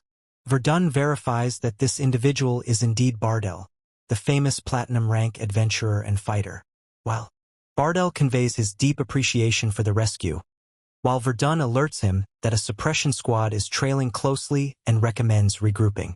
Bardel soon understands that Verdon is not planning to withdraw with him. Confronting the soul tree solo seems utterly foolhardy, so he argues that assembling support for a unified strike is more logical. Before the statement can be completed, the earth shakes violently beneath them. He discloses the harsh reality that the tree's core is concealed below the surface. At that precise instant, massive roots surge upward from the ground like erupting geysers. Verdon inquires if Rera is part of the forces advancing from behind. Bardel verifies that she is expected to arrive soon. He instructs him to stall until she gets there before advancing the others. His response suggests that Verdon cannot face the impending terror on his own. That belief greatly frustrates Verdon, yet he decides to drop the issue for the time being. With the main body concealed underground, restraining his power has become practically pointless. Meanwhile, Bardel races towards the oncoming soldiers. A surge of relief washes over the troops upon spotting him alive. Before any festivities can commence, the ground trembles with fresh fury. Perceiving the significant upheaval, Rera understands that the main origin of the danger lies straight ahead. Returning to the heart of devastation, Verdon confronts the actual horrifying magnitude of the beast. What he had seen above ground earlier was just a small part of one branch. Emerging from below, the enormous edifice now overshadows everything around it. Should a creature of this size arrive in the city, it will bring total destruction. It must be the exact trial Risner mentioned. Firing another flare, he sets fire to the bare branches. Nevertheless, striking the surface alone won't eliminate such a creature. With the core still hidden underground, typical earthquakes won't suffice to dislodge it. Yet, having enhanced his spell book and attained the fourth circle following his last commission, he is now able to achieve a greater accomplishment. Lifting his firearm, he enables terrain alteration. Simultaneously advancing onward, Rera asserts that managing the boss monster is solely her responsibility. Before them, a vast expanse of trees and roots bursts into sight, obscuring the horizon completely. The nights become still as the full, awe-inspiring scale of the soul tree is revealed at last. As none had envisioned a creature could reach such vastness, a profound sense of despair quickly envelopes them. Dense limbs intertwine overhead, resembling a skeletal canopy across the sky, and, The remains of deceased individuals dangle from them like motionless decorations. Witnessing the vastness of the being, no one comprehends how they can possibly dominate such a cosmic terror. Abruptly, the tree emits a thunderous roar. The sound cuts through the air with such force that everyone screams and frantically covers their ears with their hands. Responding swiftly to the turmoil, a knight urges their lord to evacuate the vicinity at once. The lord consents, observing that if this creature persists in its destruction, the whole city will be wiped off the map. At that instant, a fiery column ascends into the sky in the distance, leaving the knights gazing in complete astonishment. The soul tree has endured for ages mainly by concealing its genuine nature beneath the earth. Despite numerous quests by adventurers throughout the years, they never revealed its main structure. While hidden beneath the ground, the tree extended its roots silently to conquer the earth and nourish numerous living organisms. As the century unfolds, the area ultimately acquires its ominous title, becoming known as the Forest of the Demons. At the brink of its ultimate growth, the tree must consume thousands more lives to fulfill its evolution. This is the intended conclusion of the tale. Instead, Verdon faces the Titan. Aware that a spell of this scale demands an immense mana expenditure, he nonetheless readies himself. Suddenly, a horde of undead creatures, featuring dragons and eagles, swoops down upon him from the treetops. From beyond the tree line, the undead launch arrows in volleys. Muffling the sounds of the battlefield, Verdon ignites a firestorm, unleashing a torrent of flames engulfing the advancing horde. The soul tree remains unfazed by the intense heat. The absence of response compels Verdon to rethink his approach, because the roots that constitute the actual body need to possess a high resistance to fire. His current method falls short. Before he can adapt, a voice starts resonating in his head. It compels him to flee and ridicules his urgent need to validate his value. Reminds him that his present strength was acquired through the death of another mage, and entices him with the tempting notion of forsaking the fight for a comfortable life. He breathes out gently, recognizing the assault as a mental invasion. In contrast to the pain he experienced at the magic tower, this hallucination seems merely a sliver. Steeling himself, he unleashes a tremendous earth strike. The ground fractures with a thunderous sound, sending enormous roots tearing and bursting upward into the light. Just then, Rara shows up and yells at him. Even while she recognizes that pulling the soul tree above ground is beneficial, she reminds him that she has taken ownership of this trial. She is determined to conquer the beast alone. Her sword gleams as she slices through the enormous trunk. She will not concede the honor or the trial to anyone. As he observes her progress, Verdon realizes she isn't the kind to be easily overwhelmed and perish. Acknowledging their shared resilience, he proposes they join forces and confront the entity together. Confronted by two adversaries with such dreadful elemental compatibility, the soul tree starts to feel anxious. Primal instinct detects a life-threatening peril it hasn't experienced in 100 years. To endure, it expels all the energy it has accumulated over the last century. Even if it takes centuries of sleep to heal afterward, addressing both threats has now become its sole focus. The ensuing power surge startles everyone nearby. The battlefield transforms into a vivid nightmare as an overwhelming force envelopes the area. As the light ultimately diminishes, Verdon discovers himself in an entirely new environment. He attempts to comprehend what has just occurred in his reality. Only, just a moment ago he stood in the center of the forest, but now a recognizable figure stands in front of him. The master of the magic tower, Balrog Bessius, gazes at him with a look of icy amusement. He remarks that even a first-circle mage who surpasses his innate boundaries is still insignificant in the broader context of power. Fury surges within Verdon. He attempts to rise and confront, but his legs buckle and he falls. Despite all he has faced to arrive at this point, he still cannot attain the stature of that man. He has endured numerous trials, yet he still cannot inflict even the slightest damage on the magic tower master.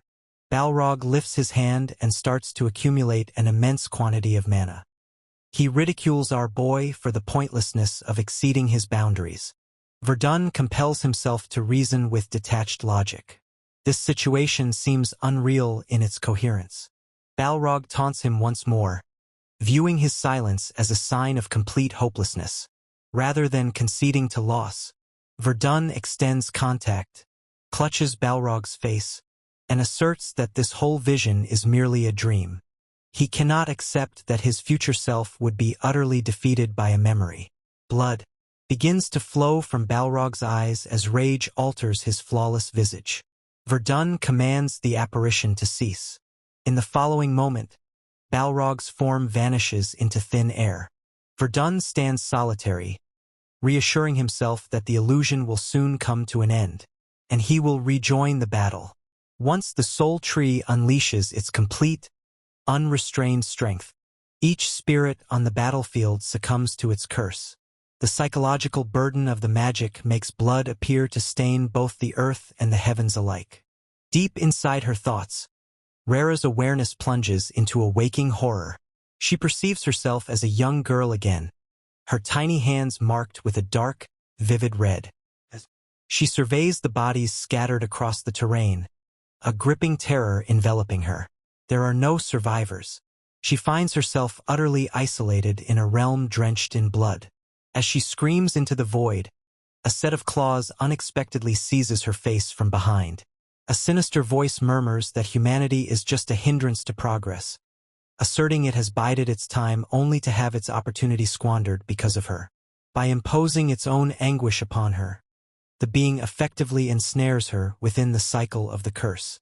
In the tangible realm, Rara shakes uncontrollably, immobilized by the sight before her. The horde of the undead advances for the final strike. Haunted by her traumatic history, she fights to establish a defense while the creatures encircle her. Just before any undead may approach her, a shower of spells descends from above. Remaining serene in the turmoil, Verdon notes that although the tree performed adequately, the illusion hardly compares to the standard of a mediocre novel. Ascending into the sky, Verdon scrutinizes the soul tree with a discerning gaze, since its motions are considerably slower than earlier, confirming his suspicion. The nightmare wasn't a side effect. It was the ultimate, desperate blow. This is the precise opportunity he has been anticipating. While defeating the entity with pure earth is still a possibility, the duration required would be excessively lengthy. Utilizing starlight would ensure a swift triumph, but the danger of being spotted by black hours and the complete devastation of the nearby area renders the price excessively steep. Thus, rather than following those routes, he starts to collect thunderclouds. Above the treetops, mana condenses into focused lightning. Testing his utmost boundaries, he restrains the energy. Not just yet. A bit more. With one last burst of determination, he triggers triple casting. The lightning compresses to its utmost theoretical capacity. It then unleashes triple lightning destruction straight at the core of the soul tree. The blow entirely engulfs the creature. All onlookers stand in deep astonishment. Rara blinks in the dimming light as the enormous shape in front of her starts to crumble into ashes. The intense, oppressive presence that engulfed the forest moments ago suddenly disappears. As the fire engulfs the remnants of the trunk, she understands that the ordeal has come to a close. Verdon acknowledges the truth that he solely dominated the soul tree. Unable to easily flee the nightmare, she questions whether he has a high-level mental protection item. His denial leads her to struggle with accepting his response as the truth. Verdon acknowledges that he recognized the illusion. There is no cause for him to worry about a situation that won't occur. That icy rationale brings her satisfaction, at least temporarily. Shortly thereafter, an extraordinary event takes place as an unusual sight ascends into the night sky. Numerous dim lights float upward like wandering spirits. Ancient texts state that a dying soul tree expels the essence of the souls it had absorbed for sustenance. Once liberated, these lights revert to the cycle they belong in. Rara ponders if this tranquil scene signifies the trial's official conclusion. Verdon thinks it does, since trials seldom happen in successive waves. Thus, the outcome seems nearly anticlimactic when weighed against the seriousness of Rissner's initial warning. It seems that way solely because this specific stage was not initially intended for someone of his level. At last, the two warriors share their names. He begins his introduction. She contemplates that a man of such strength ought not to stay an unseen figure in the world. His actions have granted the city of Lorien a significant blessing this evening. In the distance, Rissner sits atop a tall cliff, surveying the entire aftermath. The result has greatly surpassed his original estimates. Soul Tree transformed into a beast with bark tougher than steel, leading a legion of Treyants alongside an army of the undead. The most perilous threat was the Nightmare, an assault so formidable that even Rera, one of the top 3 contenders, couldn't escape by herself. According to his earlier assessment, the uncontrolled trial might have led to the complete annihilation of 4 neighboring cities. However, a lone 4th Circle mage managed to avert the disaster in just one night. The next day, the citizens of Lorien greet the returning heroes with jubilant cheers as they pass through the city gates. While the crowd rejoices in their survival, Rissner observes Verdon from a distance, pondering the real identity of the individual. Several days go by after the Soul Tree's defeat, but Verdon stays in Lorien as the guild's reward evaluation takes more time than anticipated. In the meantime, tales of the battle circulate rapidly.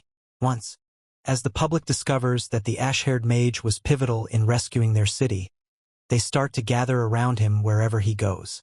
Their gratitude compels the townsfolk to offer him food and gifts, insisting he accept them as symbols of their appreciation. Because they assert that their safety relies solely on his intervention, and the attention quickly becomes excessive. Standing in the crowd, he understands that concealing his real power might not be a feasible issue anymore. The overwhelming number of offerings greatly surpasses what he can actually take in.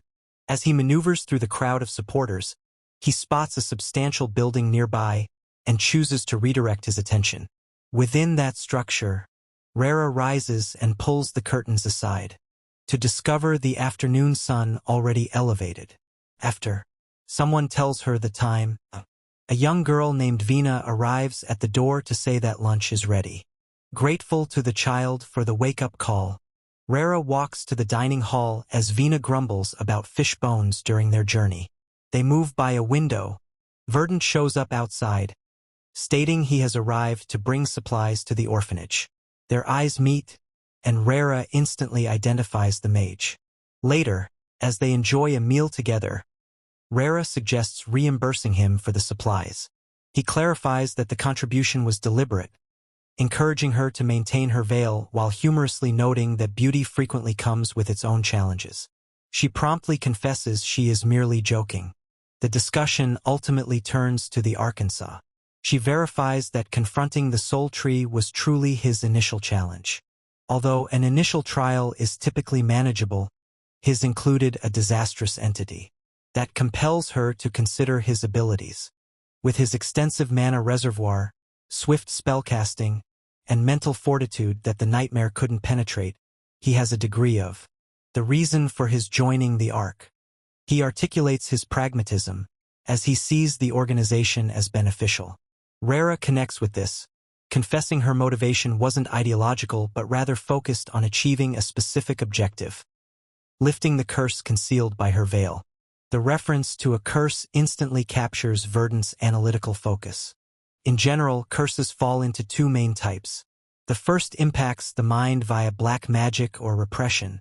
The second type comes from demons, strange entities that resist divine power. These curses are significantly more perilous, frequently decaying the body or siphoning life force. From his perspective, her condition is similar to the latter. She recognizes that her position as a candidate serves as a way to leverage the Ark's power and information network. The primary goal is to find the demon accountable for her family's demise and her suffering. Driven by revenge, it becomes evident that the Ark allows its members to pursue motives that are neither pure nor selfless. Then, a proposal is made.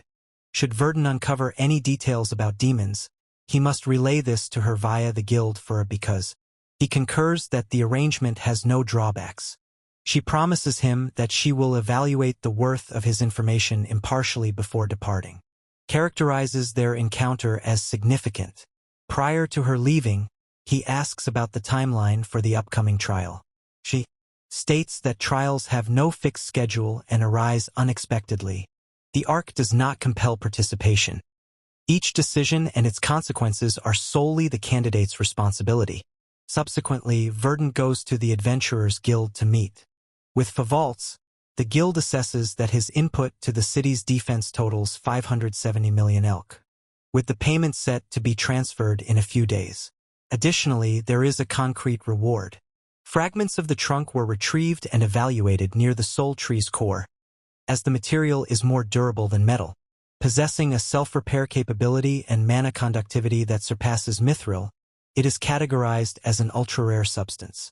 Based on rare statement, he receives one piece, she gets another, and the last portion is kept by the after signing the papers. He agrees to his share. As he departs, he assesses his existing assets, the breath of element, a mana crystal, the soul tree trunk, and the mandrake extract. He assesses which of these will yield the quickest growth. While it is feasible to form an orb using the breath of element along with the crystal, while the trunk may act as a robust staff structure, the expenses for crafting would surpass 1 billion elk. As he is still lacking funds, he sees only one viable option for swift progress. The mandrake extract serves as the essential component needed to produce a magic core. Having made his choice, he heads to meet Pale.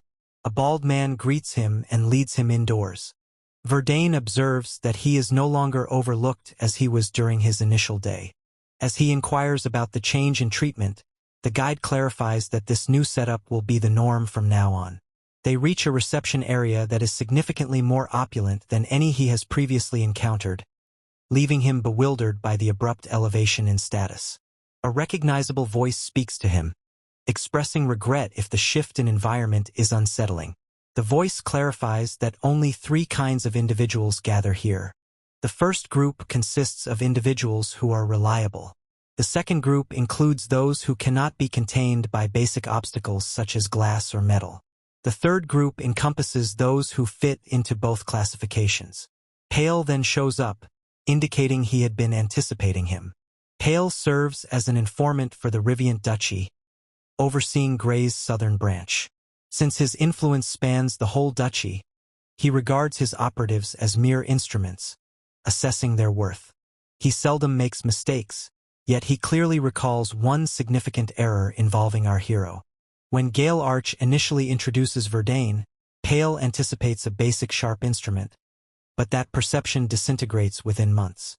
Verdon ascends from the 3rd to the 4th circle, rescues a city amidst the Soul Tree crisis, and additionally acquires the Soul Tree class. Consequently, his potential is now likened to that of the mithril-ranked Rara. In their meeting, Pale reveals that Verdon's rank is rising by 2 levels. This advancement results in increased pay and the ability to select his own assignments. Verdon understands the reasoning right away. A higher position brings increased wealth and greater authority. As Verdon requires a top-tier alchemist and a representative for costly resources, Pale presents him with an invoice for the service. The expense is enormous. Understanding that his savings will disappear at this pace, Verdon requests a position to stabilize the finances. The timing is ideal. Pale references a rank 2 commission related to the Heart of Salamander, a unique item taken from the Kingdom of Estria. The thief is Locus, a rogue informant hailing from Northern Grey who employs illicit tactics and surrounds himself with criminals. Due to Locus' actions, Northern Grey is close to disintegrating. Although the heart holds significance, Pale emphasizes that he specifically seeks Locus information. The informant knows secrets are vital, and Locus will fiercely protect them. With various groups pursuing him, the scenario is highly volatile. Pale guarantees a substantial reward if Verdon retrieves that information. A handful. Days later, Verdon hovers in the sky above Northern Grey. He has already extracted the whereabouts of a hidden base from one of Locus' operatives. But Hale cautioned him that tracking becomes more difficult from here because of anti-mana detection. Despite the disruption, Verdon senses he's heading in the correct direction. He notices life signs detected: 2 mages, 1 mace wielder, and 1 swordsman. They resemble trackers converging on Locus. In the distance, a silhouette hovers in the sky with a structure that evokes memories of Galliarch. Since that mysterious entity might complicate the battle, Verdon chooses to attack initially, utilizing double casting to move past the group. His wind cutter cleaves through 2 of the men before they even blink. As blood spills onto the ground, Verdon concentrates on eliminating the remaining rivals prior to the main event. In a shadowy refuge, Locus limps quietly, gripping a pouch and papers. He feels a profound sense of confusion. Despite having eliminated everyone linked to the Estria theft and crossing the border unlawfully, hunters have still tracked him down. Abruptly, a blast tosses him onto the floor.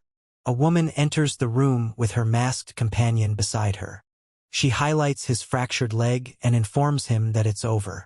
His partner remarks that Locus ought to have handed over the heart and information sooner, promising a painless death for compliance. Locus declines since, without his intel, his role as an informant ceases to exist. Patience, her companion, wields telekinesis to snatch the objects from his grasp. Her companion inspects the bag and verifies that both the heart and the papers are authentic. Staying true to her promise, she swings her axe and concludes Locus's existence, becoming splattered with blood during it. The 2 mercenaries intend to regroup with their team and rest, yet a sound at the door halts them. Grasping the frame succeeded by a set of luminous eyes, a man enters the room. She recognizes him as an opponent and rushes in with her axe to defeat him swiftly. But she never succeeds. The man takes her life immediately. Her companion stands still in fear as the creature approaches him, insisting on the heart. Upon arriving at the site he mapped earlier, Verdon stops before the entrance. Since the layout aligns with his exact expectations, he identifies this as Locus's hideout.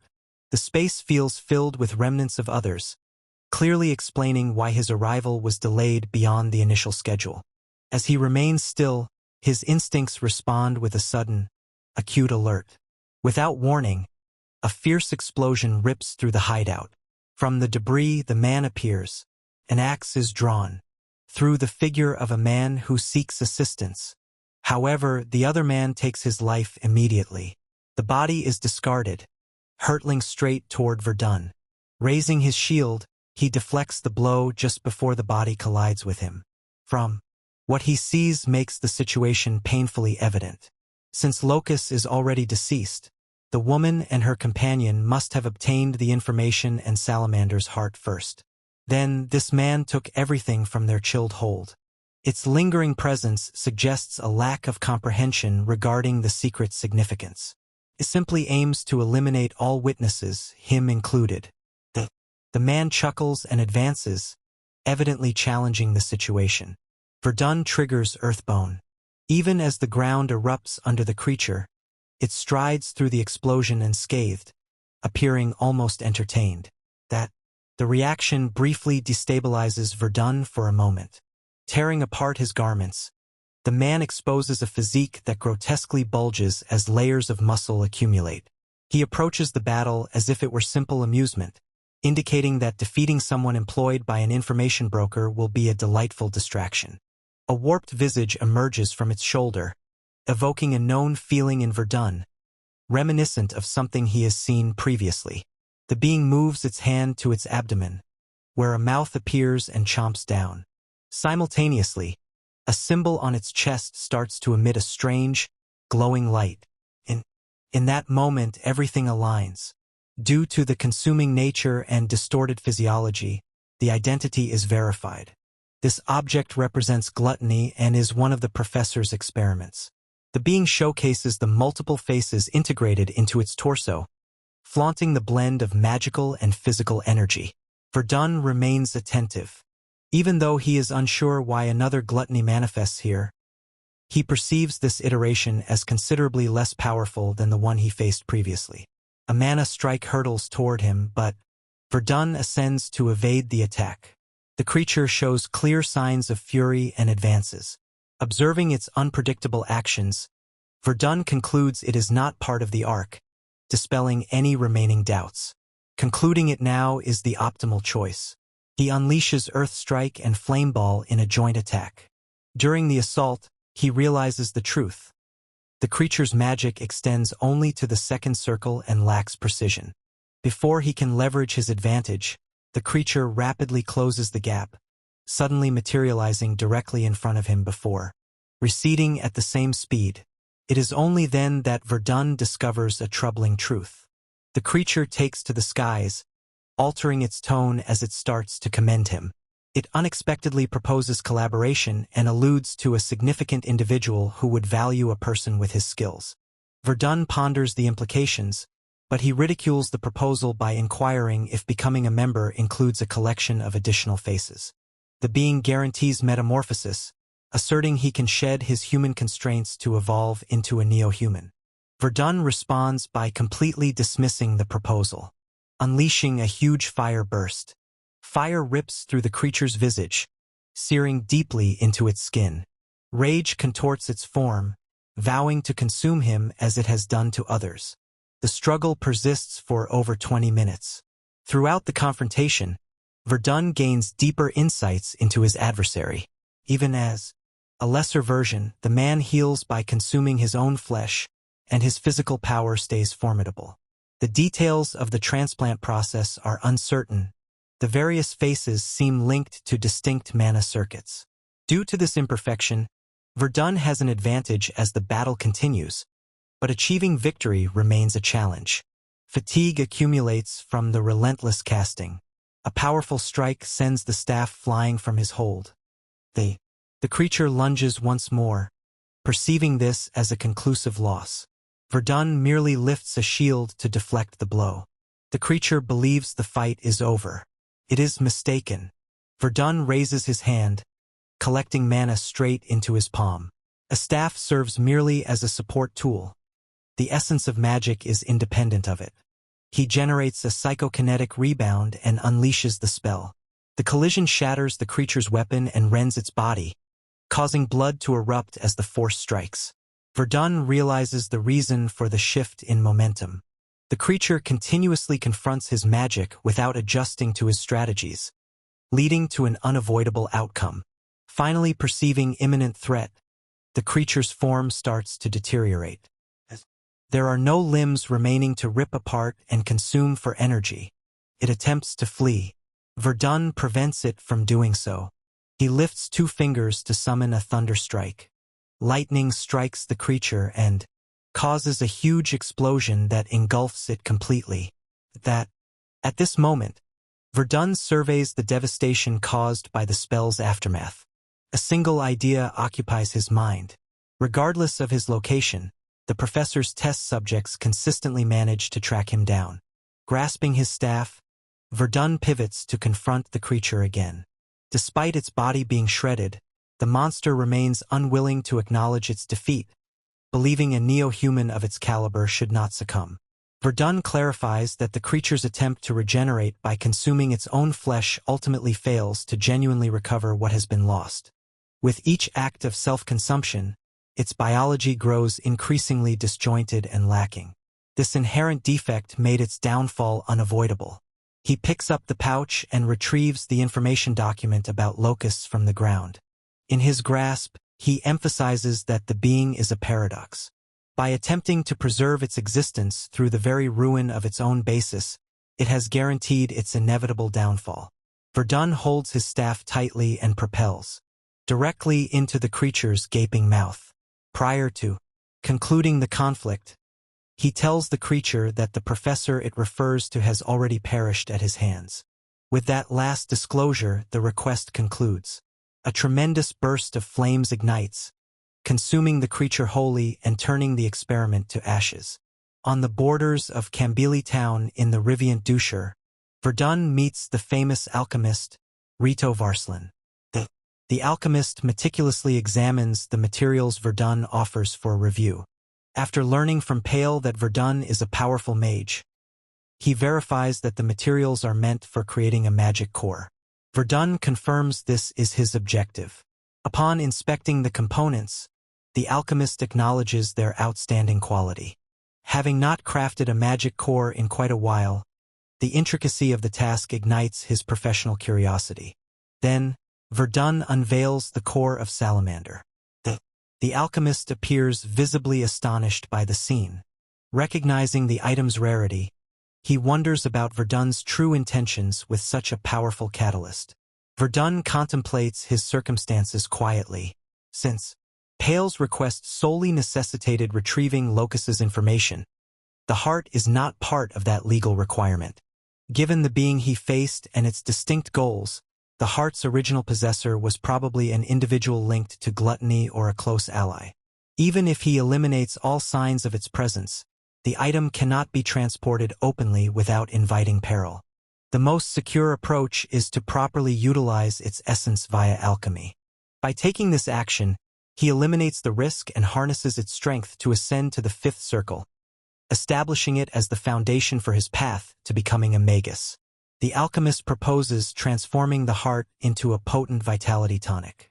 He notes that this endeavor will serve as an excellent chance to showcase his expertise, but he emphasizes that the significant production fee needs to be paid in advance. Subsequently, Verdon joins the alchemist in the wilderness to collect more resources. He aims to reduce some of the production expenses by serving as an escort and aid. As they gather ingredients, the alchemist becomes intrigued and asks why Verdon is so intent on crafting a magic core. Verdon perceives the inquiry as a possible evaluation, realizing his answer might affect the end result. He replies succinctly, stating that his goal is to gain greater strength. The alchemist contemplates that unrefined ambition. Many individuals pursue lofty aspirations. Most conclude in deep disappointment, with only a handful truly realizing them. Successful individuals often discover a new dream later. Some seek riches, others mentor apprentices to continue their legacy, while some create families for a simple life. What unites them is the realization of a newfound purpose. On the other hand, individuals who don't discover a new dream may fall into perpetual apathy. He provides this as counsel from an elderly man, cautioning Verdon not to overlook the significance of what follows power. The message resonates profoundly within Verdon's mind. They persist in their task when a massive creature appears. The alchemist steadily gathers a rare plant as Verdon confronts the creature. In the short skirmish, Verdon realizes that the route ahead in his quest for vengeance is completely uncertain. He cannot envision what lies ahead. Maybe that future can only genuinely commence once his revenge is fulfilled. This uncertainty is precisely why he needs to become more powerful now. He vanquishes the beast with overwhelming strength. The alchemist chuckles at the spectacle and deems him utterly mad.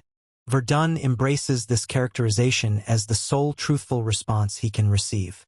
Days later, the two men find themselves sitting across from each other again. The alchemist chuckles while remembering Pale's first portrayal, acknowledging that Verdon is truly anything but a typical mage. He notes how Verdon cleverly attracted a golem's focus, opting to entomb it rather than expending energy in direct combat. Though still young, Verdon has demonstrated his prowess not just in magical circles, but also in the basics of alchemy. Verdon attributes his skill solely to the rigorous, unyielding instruction from the alchemist. Declares that the project is now complete, showcasing the finished magic core and the salamander potion. Once he has safely stored them in his dimensional bag, Verdon conveys his heartfelt thanks. He mentions that he will probably come back with another request later. The alchemist replies that by the next visit, Verdon will probably have undergone a transformation due to the magic core's power.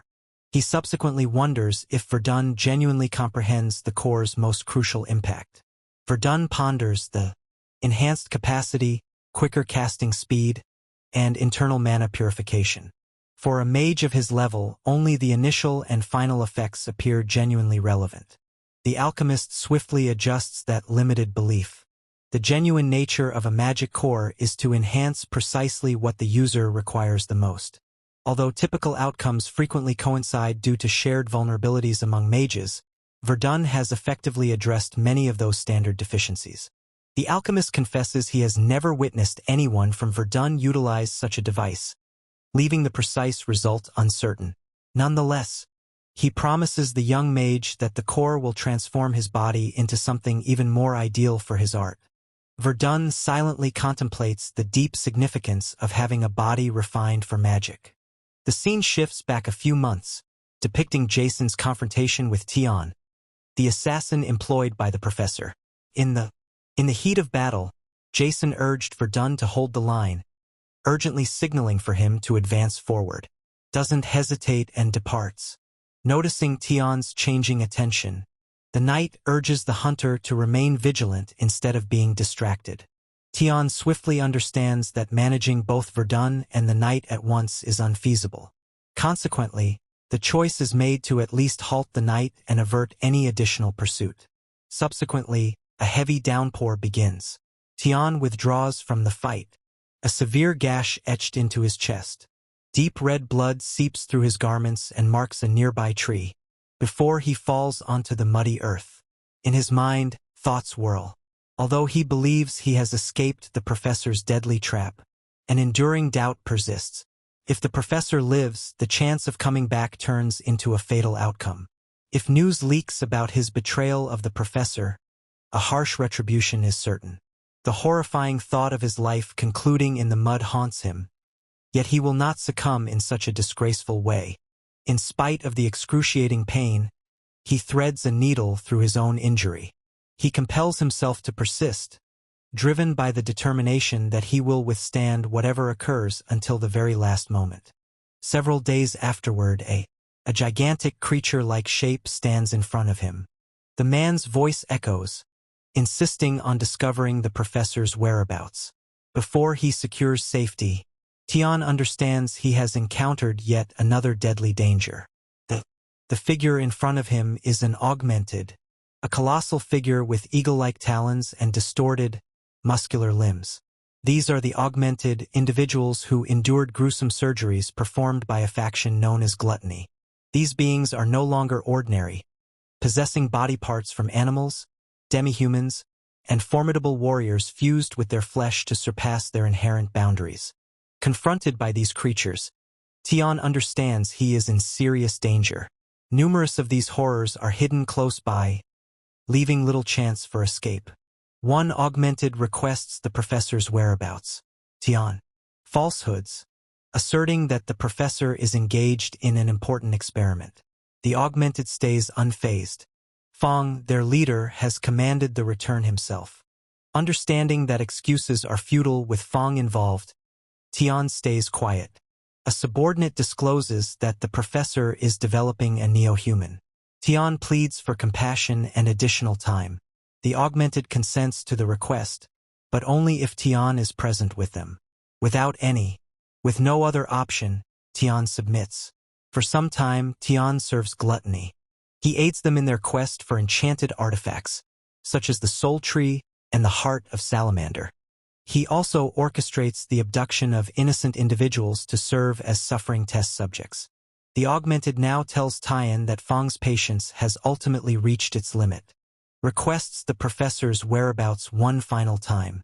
Aware he can no longer deceive, Tian holds a control bomb concealed behind his back.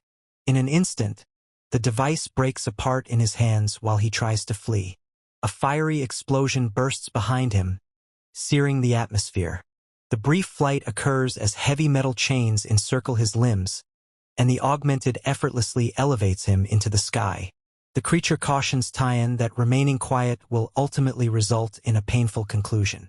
Out of nowhere, a subordinate is shot from behind. Verdon. A whistle pierces the air as Verdon assaults. The augmented identifies the newcomer and notices that Verdon has been trailing them silently. In the next instant, a rapid battle erupts. The augmented are taken aback as Verdon, a mage, moves with incredible swiftness. Verdon ridicules them for their repulsive body modifications. Landing. A barrage of swift strikes shakes the giant's body. The augmented remains convinced he holds the advantage. The notion endures that regardless of a mage's speed, a physical blow can eliminate them before they complete their spellcasting. Tyan observes the screen, his thoughts muddled with uncertainty. Although Verdon's motives for assisting him are unclear, he readies himself to flee at the first opportunity. The augmented charges ahead to defeat Verdon. Abruptly, the spell swamp grips tightly. The earth transforms into dense, clingy mud, causing the augmented to slip. The creature is bewildered, as Verdon exhibited no indication of performing any magic. Before the creature can heal, but a sharp earth javelin pierces its torso. The augmented collapses lifeless. Tyan is shocked. A creature of such power has been slain, with such simplicity by a sorcerer. He inquires of Verdon whether they truly know one another. Verdon removes his hat. Tyan ultimately recalls that it's the identical mage he encountered earlier. Verdon stands directly in front of. After Rido completes the absorption of the magic core, the residual energy dissipates as his task concludes. Back to Cohen. Verdon promptly obtains a Rank 2 assignment from Pale Viral. His task is to look into the enigmatic vanishings occurring in Count Rodenmeyer's territory, reveal the concealed truth, and address the situation discreetly. As he focuses on the mission, the magic core persistently alters and enhances his physical appearance. Magic eyes appear, providing a newfound ability that enables him to cast spells instantly at any location within his visual range. Yet, this ability comes at a significant cost. Severe pressure accumulates within his retinas, risking complete blindness if overexerted. Despite the significant danger, the tactical benefit is considerable, particularly for a mage who embraces engaging in close-quarters combat without hesitation. In the course of the investigation, Verdon traps Tyan, the elusive assassin who previously evaded capture during their Martis meeting. Above him, Verdon seeks to determine whether the vanishings are connected to the group called Gluttony. Shaking with anxiety, Tyan asks if revealing the truth will save his life. Verdon coldly conveys that collaboration is his sole option for survival.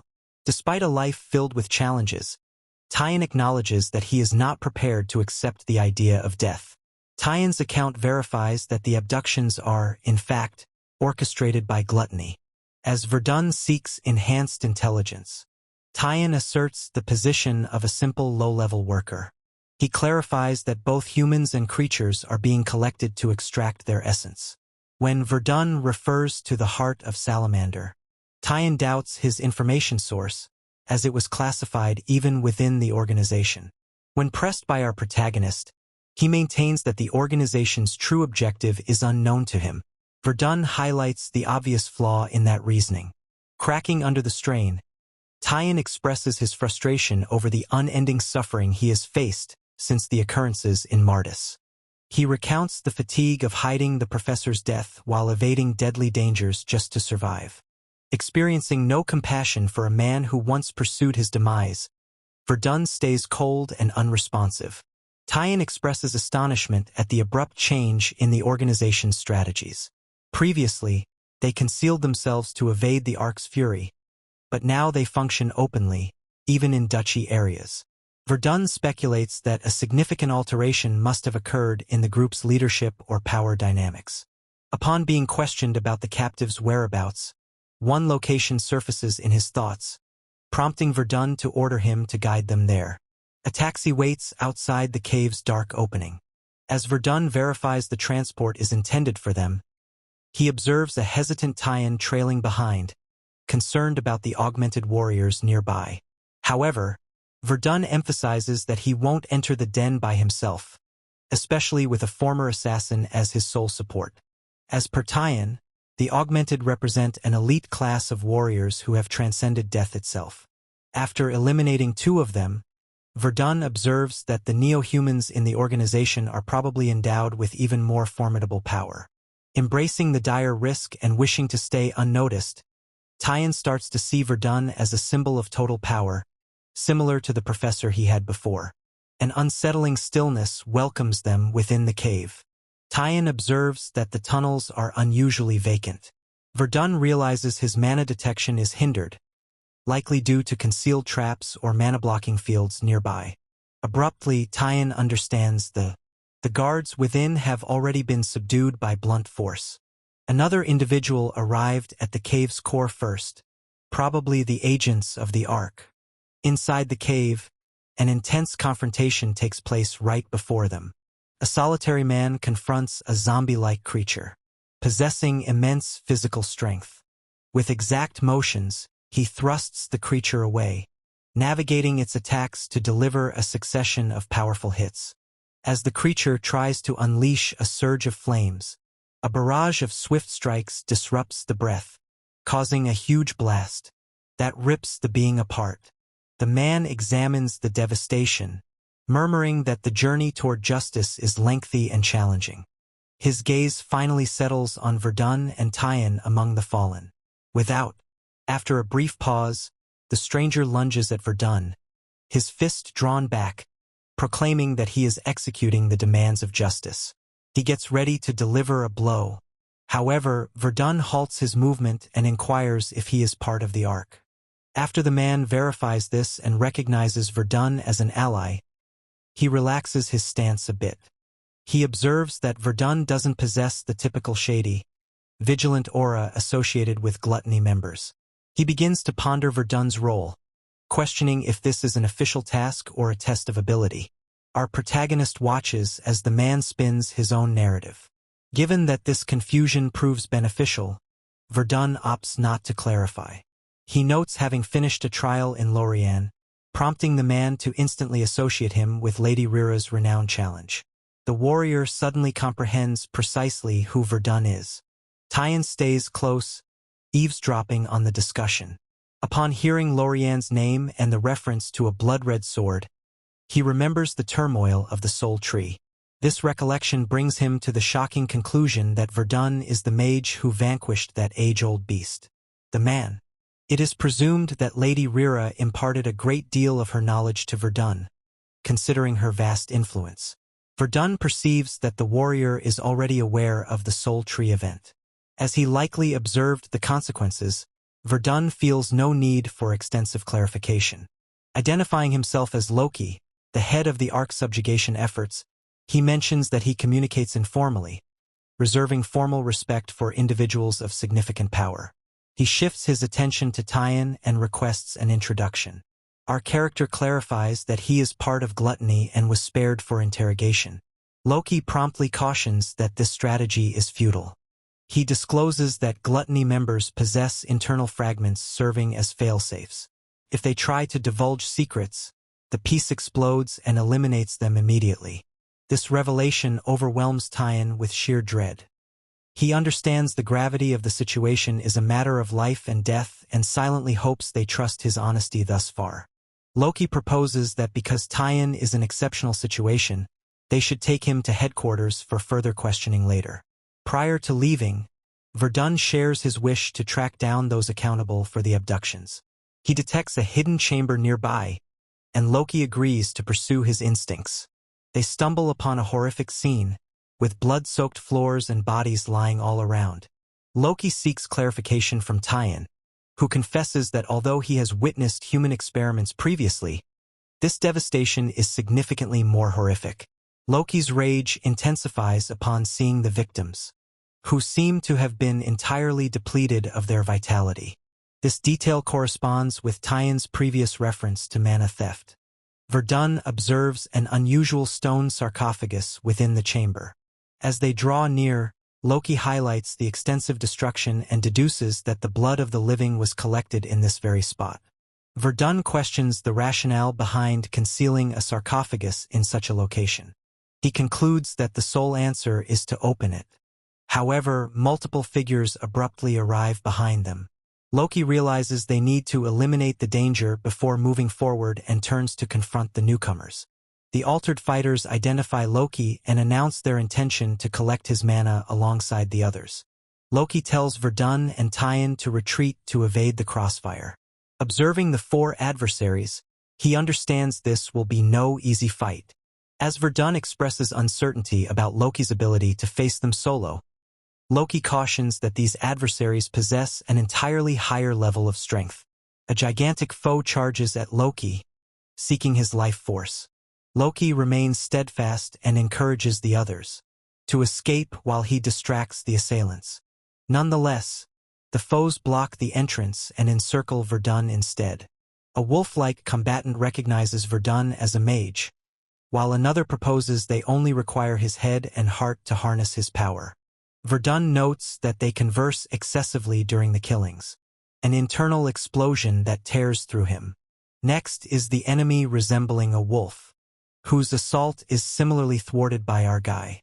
Simultaneously, another foe rushes forward, recognizing Verdon's casting speed yet confident his own strike will be quicker. Verdon counters with a swift lightning strike spell. The explosion is enormous, even leading to cracks in the walls. Across the room, Loki defeats the giant and heads over to see the others. He stops, as he gazes at Verdon, who has already eliminated the last 3 foes.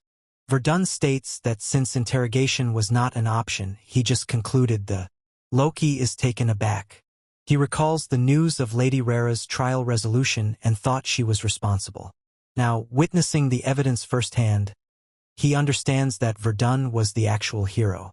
Verdon notices Loki gazing and inquires if he is okay. Loki's demeanor transforms entirely, turning significantly more courteous upon realizing Verdon is the one who defeated the Soul Tree.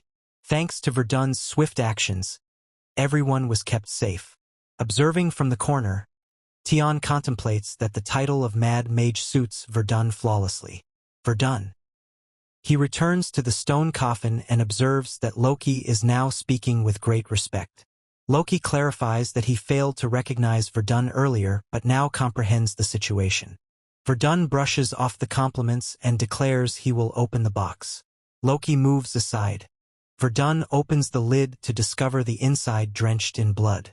3 tiny pieces are immersed in the liquid, and the location is a significant impact. Tion examines the inside of Verdon. The shard lying in the stone box radiates an aura that aligns with the mana of Gluttony's members.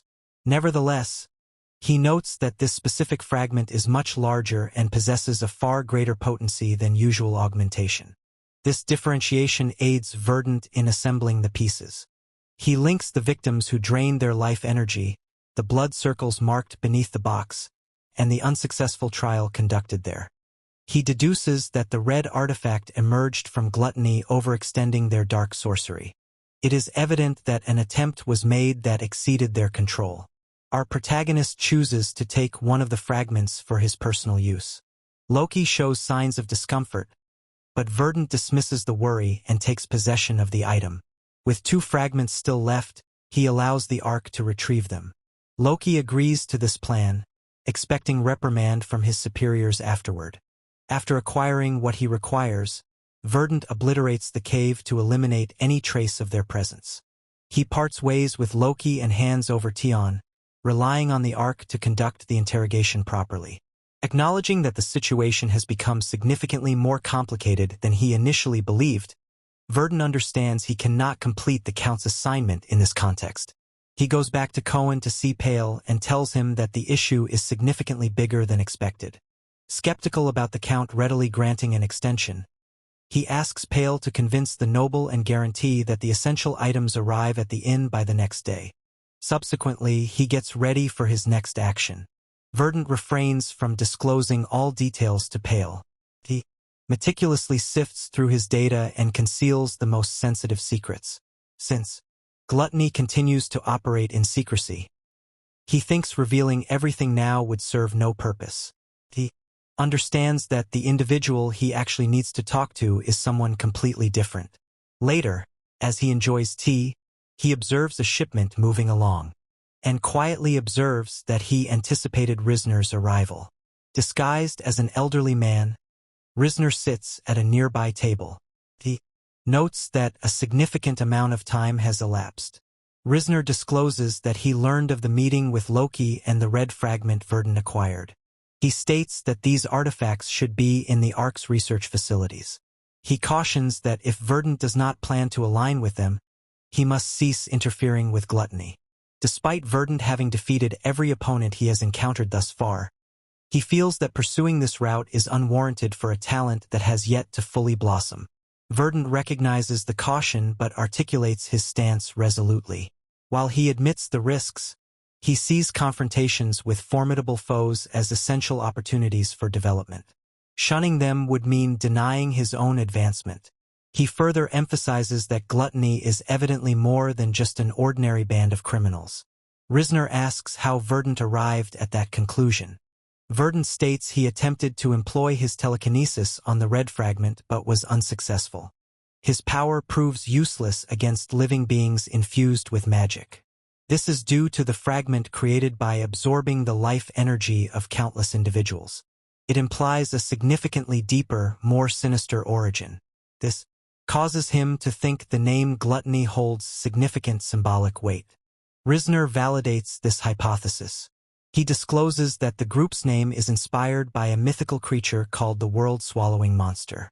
In ancient times, prior to its defeat by the Ark, the beast annihilated 2 nations by consuming everything.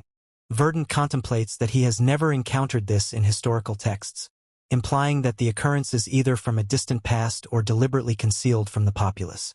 Risner mentions that once the creature was defeated, some Ark members collected pieces of its body. Those individuals later became the founders of gluttony. Verdon determines that the pieces utilized for power today must originate from that creature's body. Risner concurs, noting that the initial successful experiments were referred to as the 5 teeth. Verdon discovers the organization's origins are far deeper than he imagined. Risner additionally discloses that one of these 5 teeth is presently serving as a prominent leader within this duchy. While he can't disclose all specifics, he cautions that a significant event is probably imminent. Verdon perceives the recent turmoil as a preliminary warning signal. He then offers an item he thinks will be beneficial, giving Risner a token resembling a tooth. Risner instantly identifies it as the emblem of the Verdant, clarifies that the token functions as a signature. Utilizing it as bait might lure concealed members from their hiding places. Risner examines the strategy thoughtfully. Even Gluttony appears confused about the professor's whereabouts. Considering the professor's status, this bait might prove quite effective. He cautions that extracting one of the 5 teeth will be perilous. Verdon replies that he will assume responsibility for that aspect of the mission. Risner consents to collaborate despite the dangers, since Verdon has already demonstrated his ability to locate his targets. Prior to leaving, Verdon asks about Tion's condition. Risner tells him that the interrogation is still in progress. Surprisingly, Tion lacks a fragment within him, which is unusual. Due to his low rank, he probably doesn't have significant secrets, yet he could still serve as an effective lure.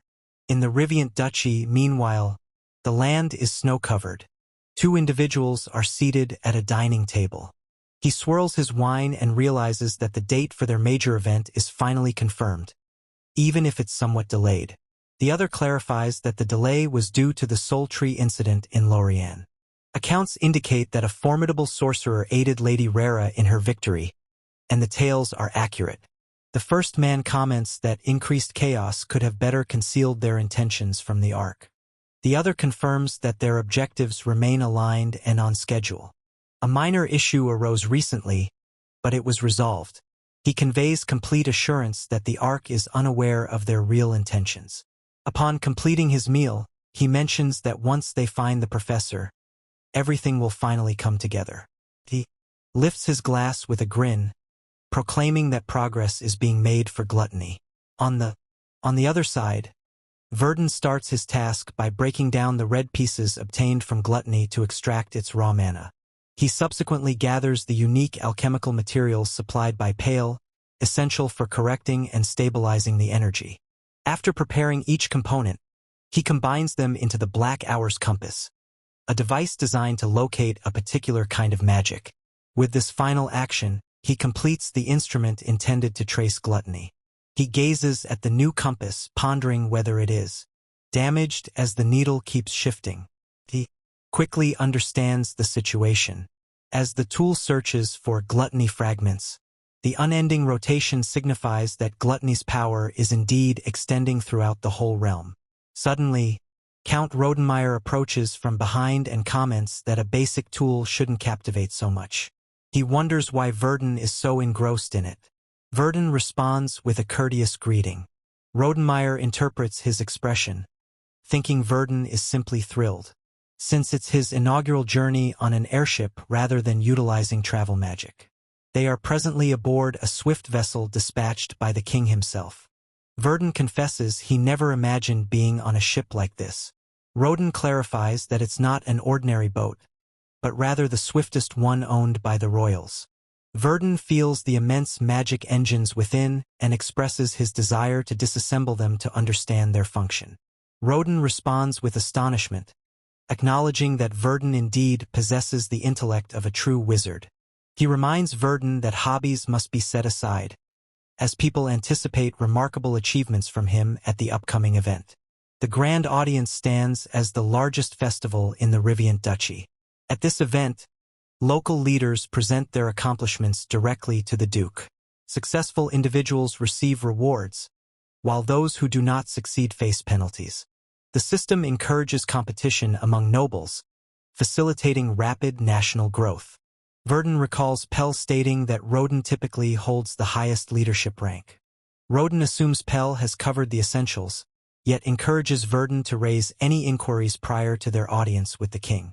Verdon is puzzled about why a mere mercenary like himself is summoned to an elaborate gathering of esteemed nobles. Roden clarifies the circumstances. Observing that although the primary aim is to report achievements, it would be dull by itself. With politics concluded, a combat tournament takes place to invigorate the atmosphere. The event employs a bracket format, allowing each noble to select a champion to represent them. Roden discloses that he selected Verdon as his fighter, who absorbs the news in silence. Roden mentions that the most recent victor was the renowned Crimson Sword, Rara. He highlights that the victor receives a prize directly from the king, presenting a significant opportunity.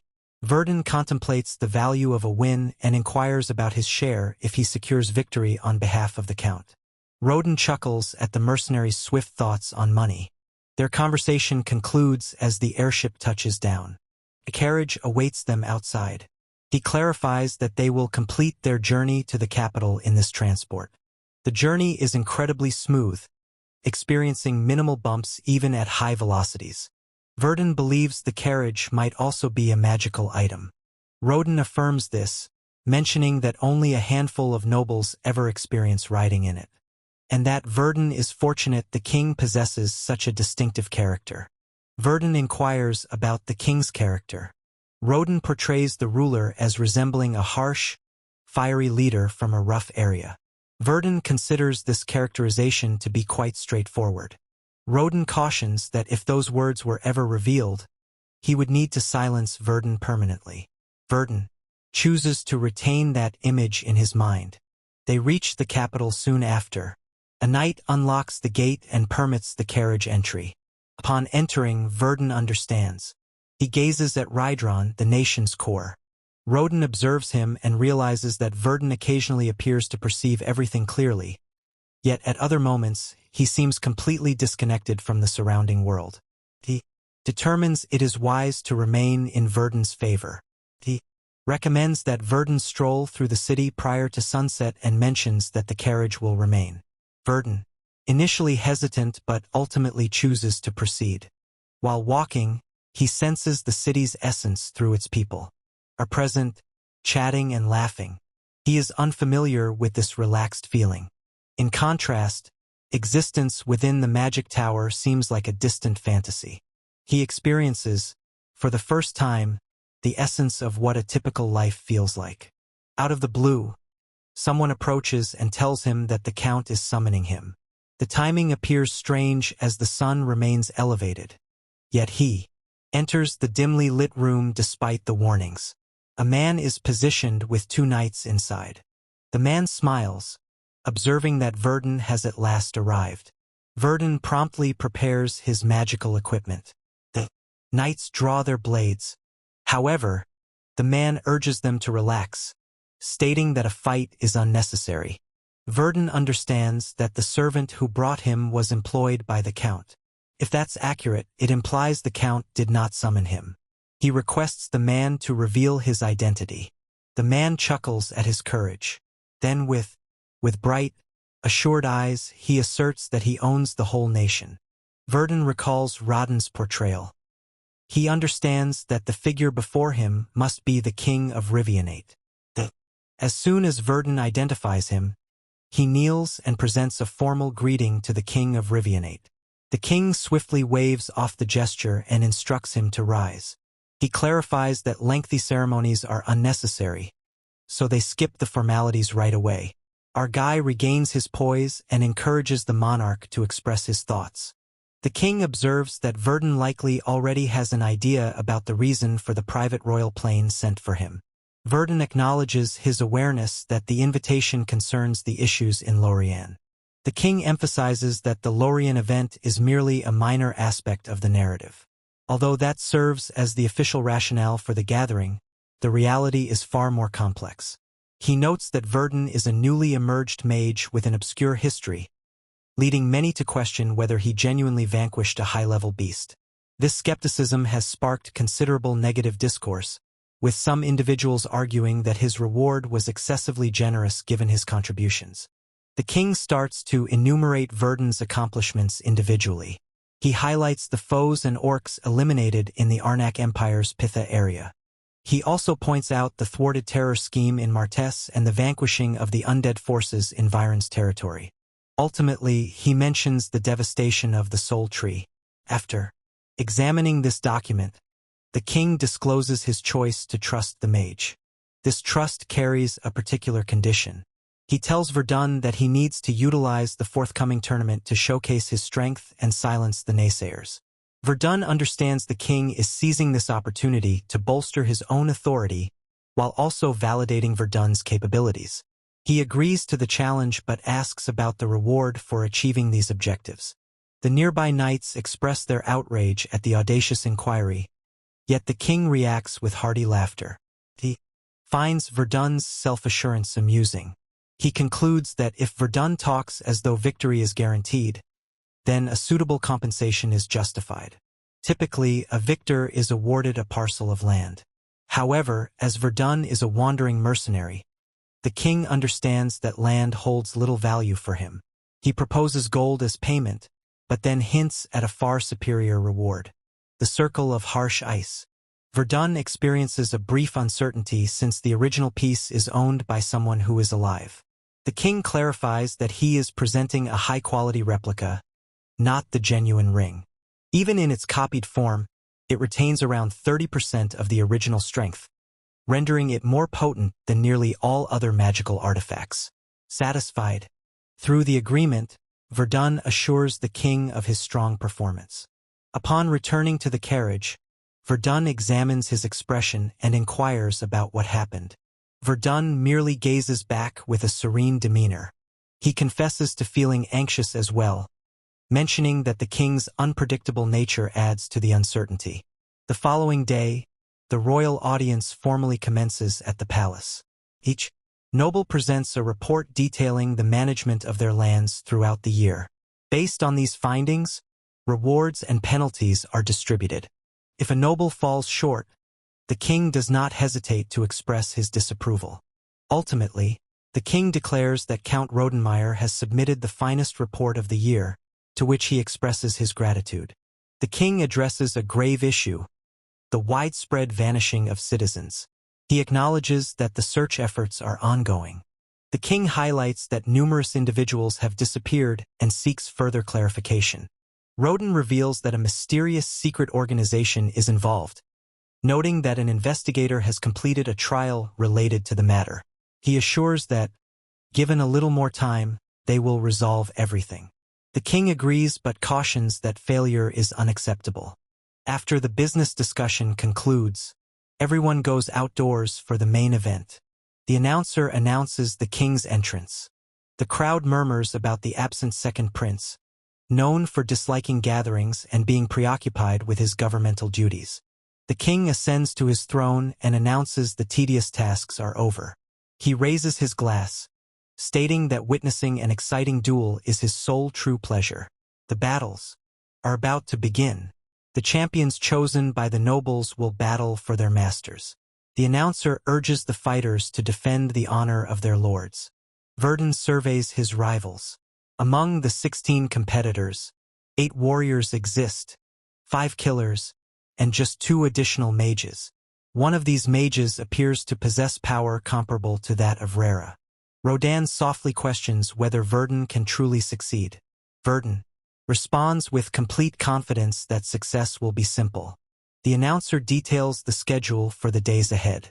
Today features the first 2 rounds, while the championship match is set for tomorrow. A mage of royal descent, Ferd, will cast a magical barrier to protect the spectators.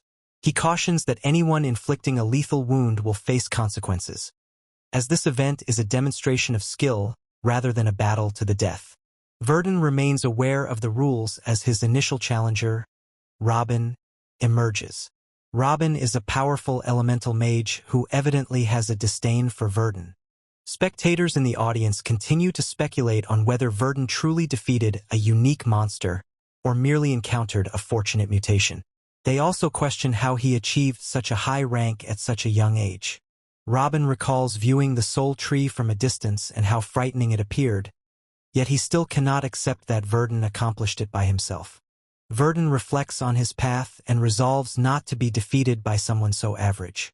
The game begins and Robin instantly launches a water javelin and an earth spear towards him. Yet, Robin quickly becomes perplexed. Verdon's magic is quicker than he anticipated. In an instant, Verdon vanishes from view.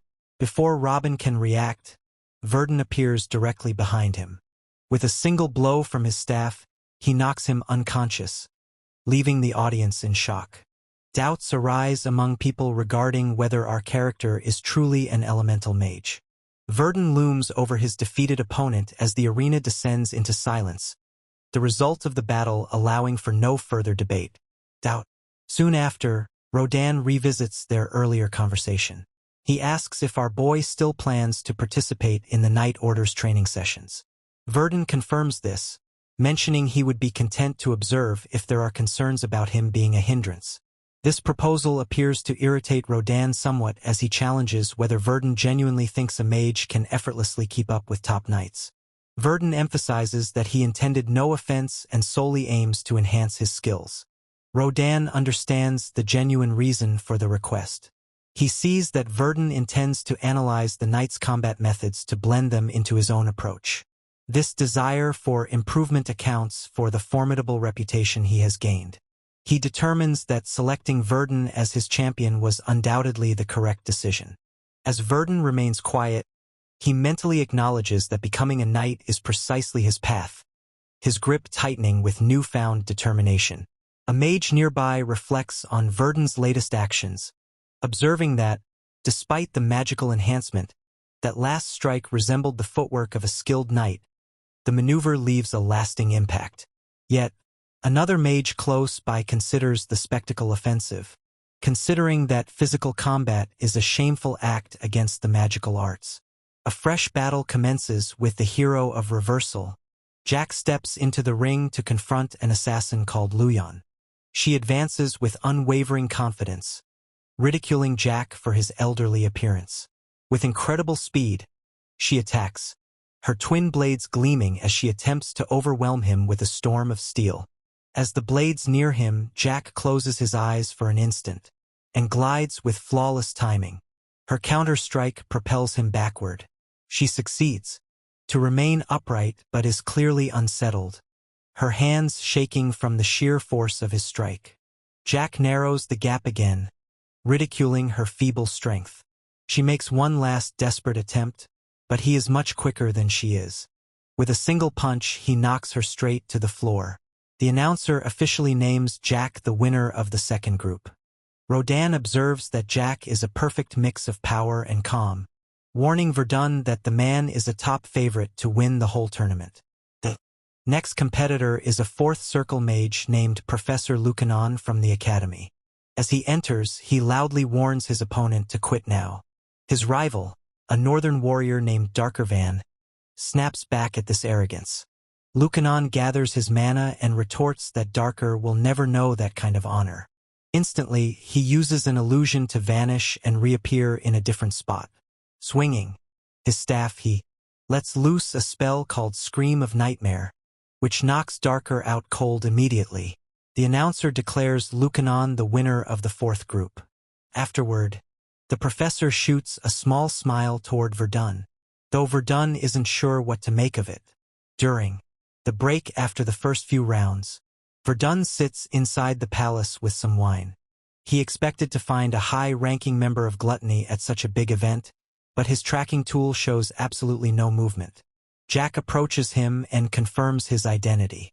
After Verdon acknowledges him, Jack praises his skill and notes that he looks forward to their showdown in the final match before walking away. Our boy realizes Jack is so confident that he views his spot in the finals as a sure thing. From across the room, Professor Lucanon glares at Jack. He feels insulted that Jack only respects brute force and lacks an appreciation for him. Lucanon then walks over to Verdon and introduces himself, mentioning that he works for Count Dverk. Verdon offers a very short response. Lucanon finds this lack of manners annoying and begins to critique Verdon's earlier fight. He admits it was effective but complains that it was crude. In his mind, a magic duel should be like a beautiful song, royal and graceful. He explains that seeing a mage fight like a common brawler is a huge disappointment. Our guy listens without saying a word. Lucanon then proposes that if Verdon drops out of their upcoming match, he can leave with his dignity still intact. Verdon thinks about this for a moment and responds with a sharp question.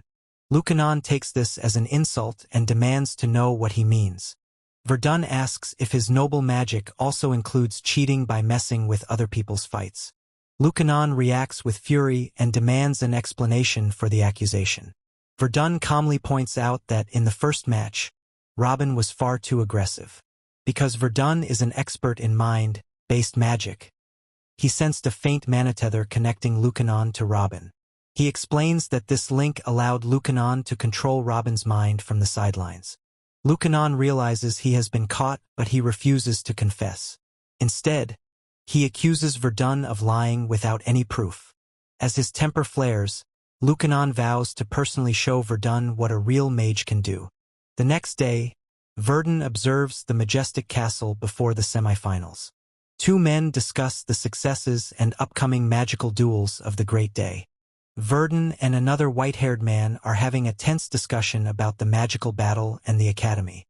Verdon, with his staff, watches the assembled group, thinking about the two mages. A man with white hair and blue eyes, Verdon, is determined to teach Asher a lesson. Verdon watches as a terrifying magical phenomenon, radiating darkness, appears before him. Verdon looks up thoughtfully, reflecting on his encounters with the chatterboxes. The shot shows feet in boots against a dark textured background and a speech about dignity and ability. Verdon listens to the threats coming from the dark magician with a cold gaze. Two men discuss hidden fears and the powerful influence of a mysterious soul. The dark silhouette of the Verdon makes the Asher feel fear and trembling. Verdon reacts with fury to the attempt to imitate the Soul Tree's attack. Verdon watches with tension as dangerous mental magic manifests. Verdon, with a powerful swing of his staff, caused an explosion of fire, striking the enemy. A crowd reacts in panic to a cry of fire in the square in front of the building. The group discusses the progress of the match and ushers advancement to the finals. Verdon reflects thoughtfully on his fear of Barog Beshes, despite his victory. A bearded man reflects on how the semifinals went by faster than expected. Verdon watches a tense argument between two men outside a large building. Verdon listens attentively to the conversation about the upcoming fight between the magician and the warrior. The bearded man smiles and offers to listen to the finalists' moods before the fight. Verdon resolutely refuses to linger long while listening to the report about the hero of Lorien. Verdon listens attentively to the man with long hair, preparing for a difficult fight. The two men are tensely preparing for the start of the fight. The atmosphere is tense. Verdon activates the acceleration and muscle-strengthening abilities in combat. The crowd excitedly discusses the possible use of magic in battle. Verdon prepares for battle with concentration, thinking about the power of the spell. Verdon confidently repels the mage's attack, not allowing him to get closer. Verdon creates a magical shield, reflecting the enemy's swift attack. Verdon concentrates on analyzing the unexpected way his blow was blocked. Verdon listens carefully to his opponent, evaluating his words and strategy. Verdon prepares confidently for battle, surrounded by flames and determination. A man with white hair watches as a fiery explosion hits his opponent. Two men discuss the fight, noting the skill of both fighters. A man with dark hair explains the characteristics of the Asura mage and his fighting skills. Verdon fights a fiery enemy, sensing ancient magic. An older man in royal robes reflects on the past and current events. A bearded man talks about quickly achieving independence in 22 years. A group of warriors thank each other for their contributions to the victory after the battle. The exhausted, scarred fighter realizes that the upcoming battle will be difficult. Verdon watches in surprise as the enemy suddenly attacks with a massive burst of mana. Verdon breathes heavily, explaining the inability to use the magical eye and hear screams. Verdon concentrates on using a powerful electric attack, studying its effectiveness. The warrior with long hair doubts the Verdon's intentions to show off his strength. Verdon strongly warns of the need to move the capital in the event of a conflict. A man with a scar on his face smiles as he talks about the unexpected. A warrior in armor with a sword fights fiercely, surrounded by fire and energy. Verdon carefully analyzes the unusual colorless aura in the arena. Verdon uses a powerful fire spear, demonstrating his strength in battle. The old man screams in panic about the barrier being broken and the fire approaching. Verdon, with a determined look, prepares to attack in a tense situation. Verdon delivers a powerful blow with his fire spear, surrounded by an explosion and flames. A man in dark clothing delivers a powerful blow, creating a huge wave of energy. Verdon looks forward with determination, preparing to attack. Verdon delivers a powerful blow with his lava spear, surrounded by a fiery explosion. The cloaked warrior delivers a swift and powerful blow, creating a vortex of energy. The warrior panics and reports the barrier's weakness and plans to strengthen it. The scarred man's sharp gaze expresses tension and readiness for action. Verdon reflects a powerful fire blast, creating a bright explosion of light. The scarred character realizes that his opponent is significantly stronger. Verdon looks forward with determination, surrounded by light and a tense atmosphere. An armored warrior shouts, demanding an urgent report on the situation. Verdon reacts with tension to the sudden noise in the destroyed room. Verdon reacts with surprise to the accusation of attacking the nobility. The crowd discusses how Verdon is going to answer for his mistakes in mana management. Verdon watches the rocks, pondering the unexpected power of manipulation.